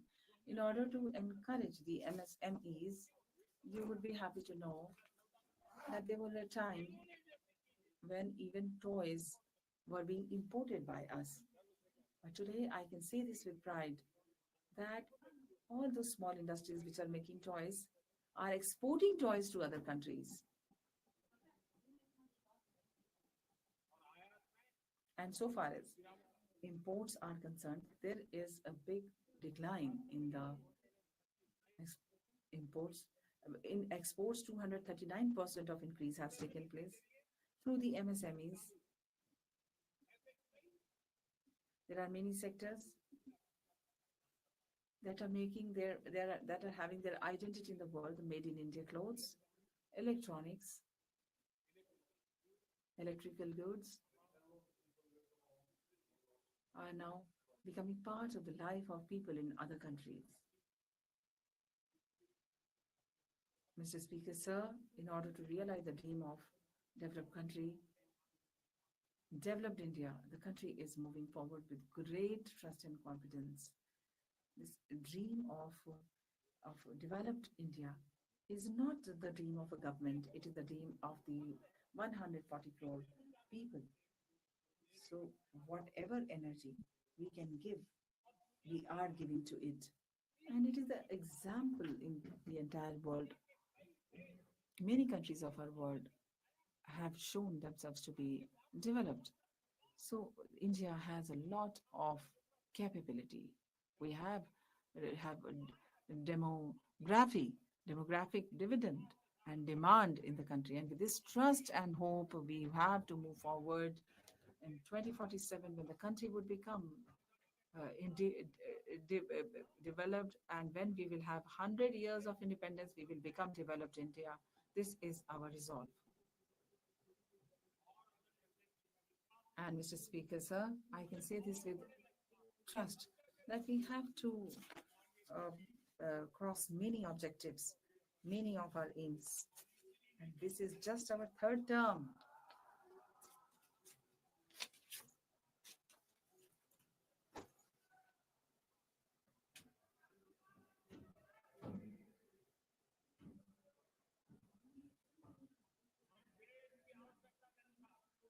As per the needs and demands of our country, we will make a modern India, a capable India, and also to realize our dream of becoming developed country. We are going to work hard for years together. Mr. Speaker, sir, I would request all the political parties, all the leaders of the parties, and the people of my country. They may be having their own political ideologies, but nothing is bigger than the nation. The country is above everything. It is above all. And we all collectively should realize the dream of developed country. This is our dream. We have to move forward with this dream. The country would be developed, and the generations after us would see that in 2025 there was one parliament where every member of parliament was dreaming for a developed India, and this is what he was making efforts for. So, Mr. Speaker, sir, on the motion of thanks, I express my heartfelt thanks on the address of the President. I also express my thanks to your good self, and I also express my thanks to this August House. Thank you. On the motion of thanks, Shri Amra Ramji, Professor Saugat Roy, N.K. Premchandran, Sudhakar Singh, Shri Laji Verma, Shri Vilashal Dada Prakash Babu Patil, and T. Sumati have given certain amendments. So I will put all the amendments collectively to the vote of the House. The question is that the amendments presented by the honorable members may be accepted. Those in favor may say ayes. Those against may say noes. I think the noes have it. The noes have it. The amendments are rejected. Now, I put forth the motion of thanks on the President's address for the vote of the House. The question is that in the following words, expression of gratitude be expressed that the members of the Lok Sabha assembled in the session are deeply grateful to the President for the address which she has been pleased to deliver to both houses of Parliament assembled together on 31st January 2025. And for that, we are extremely grateful. Those in favor may say ayes. Those against may say noes. I think the ayes have it. The ayes have it. The proposal is accepted. The House stands adjourned to meet on Thursday, the 6th of February 2025 at 11 a.m. in the morning.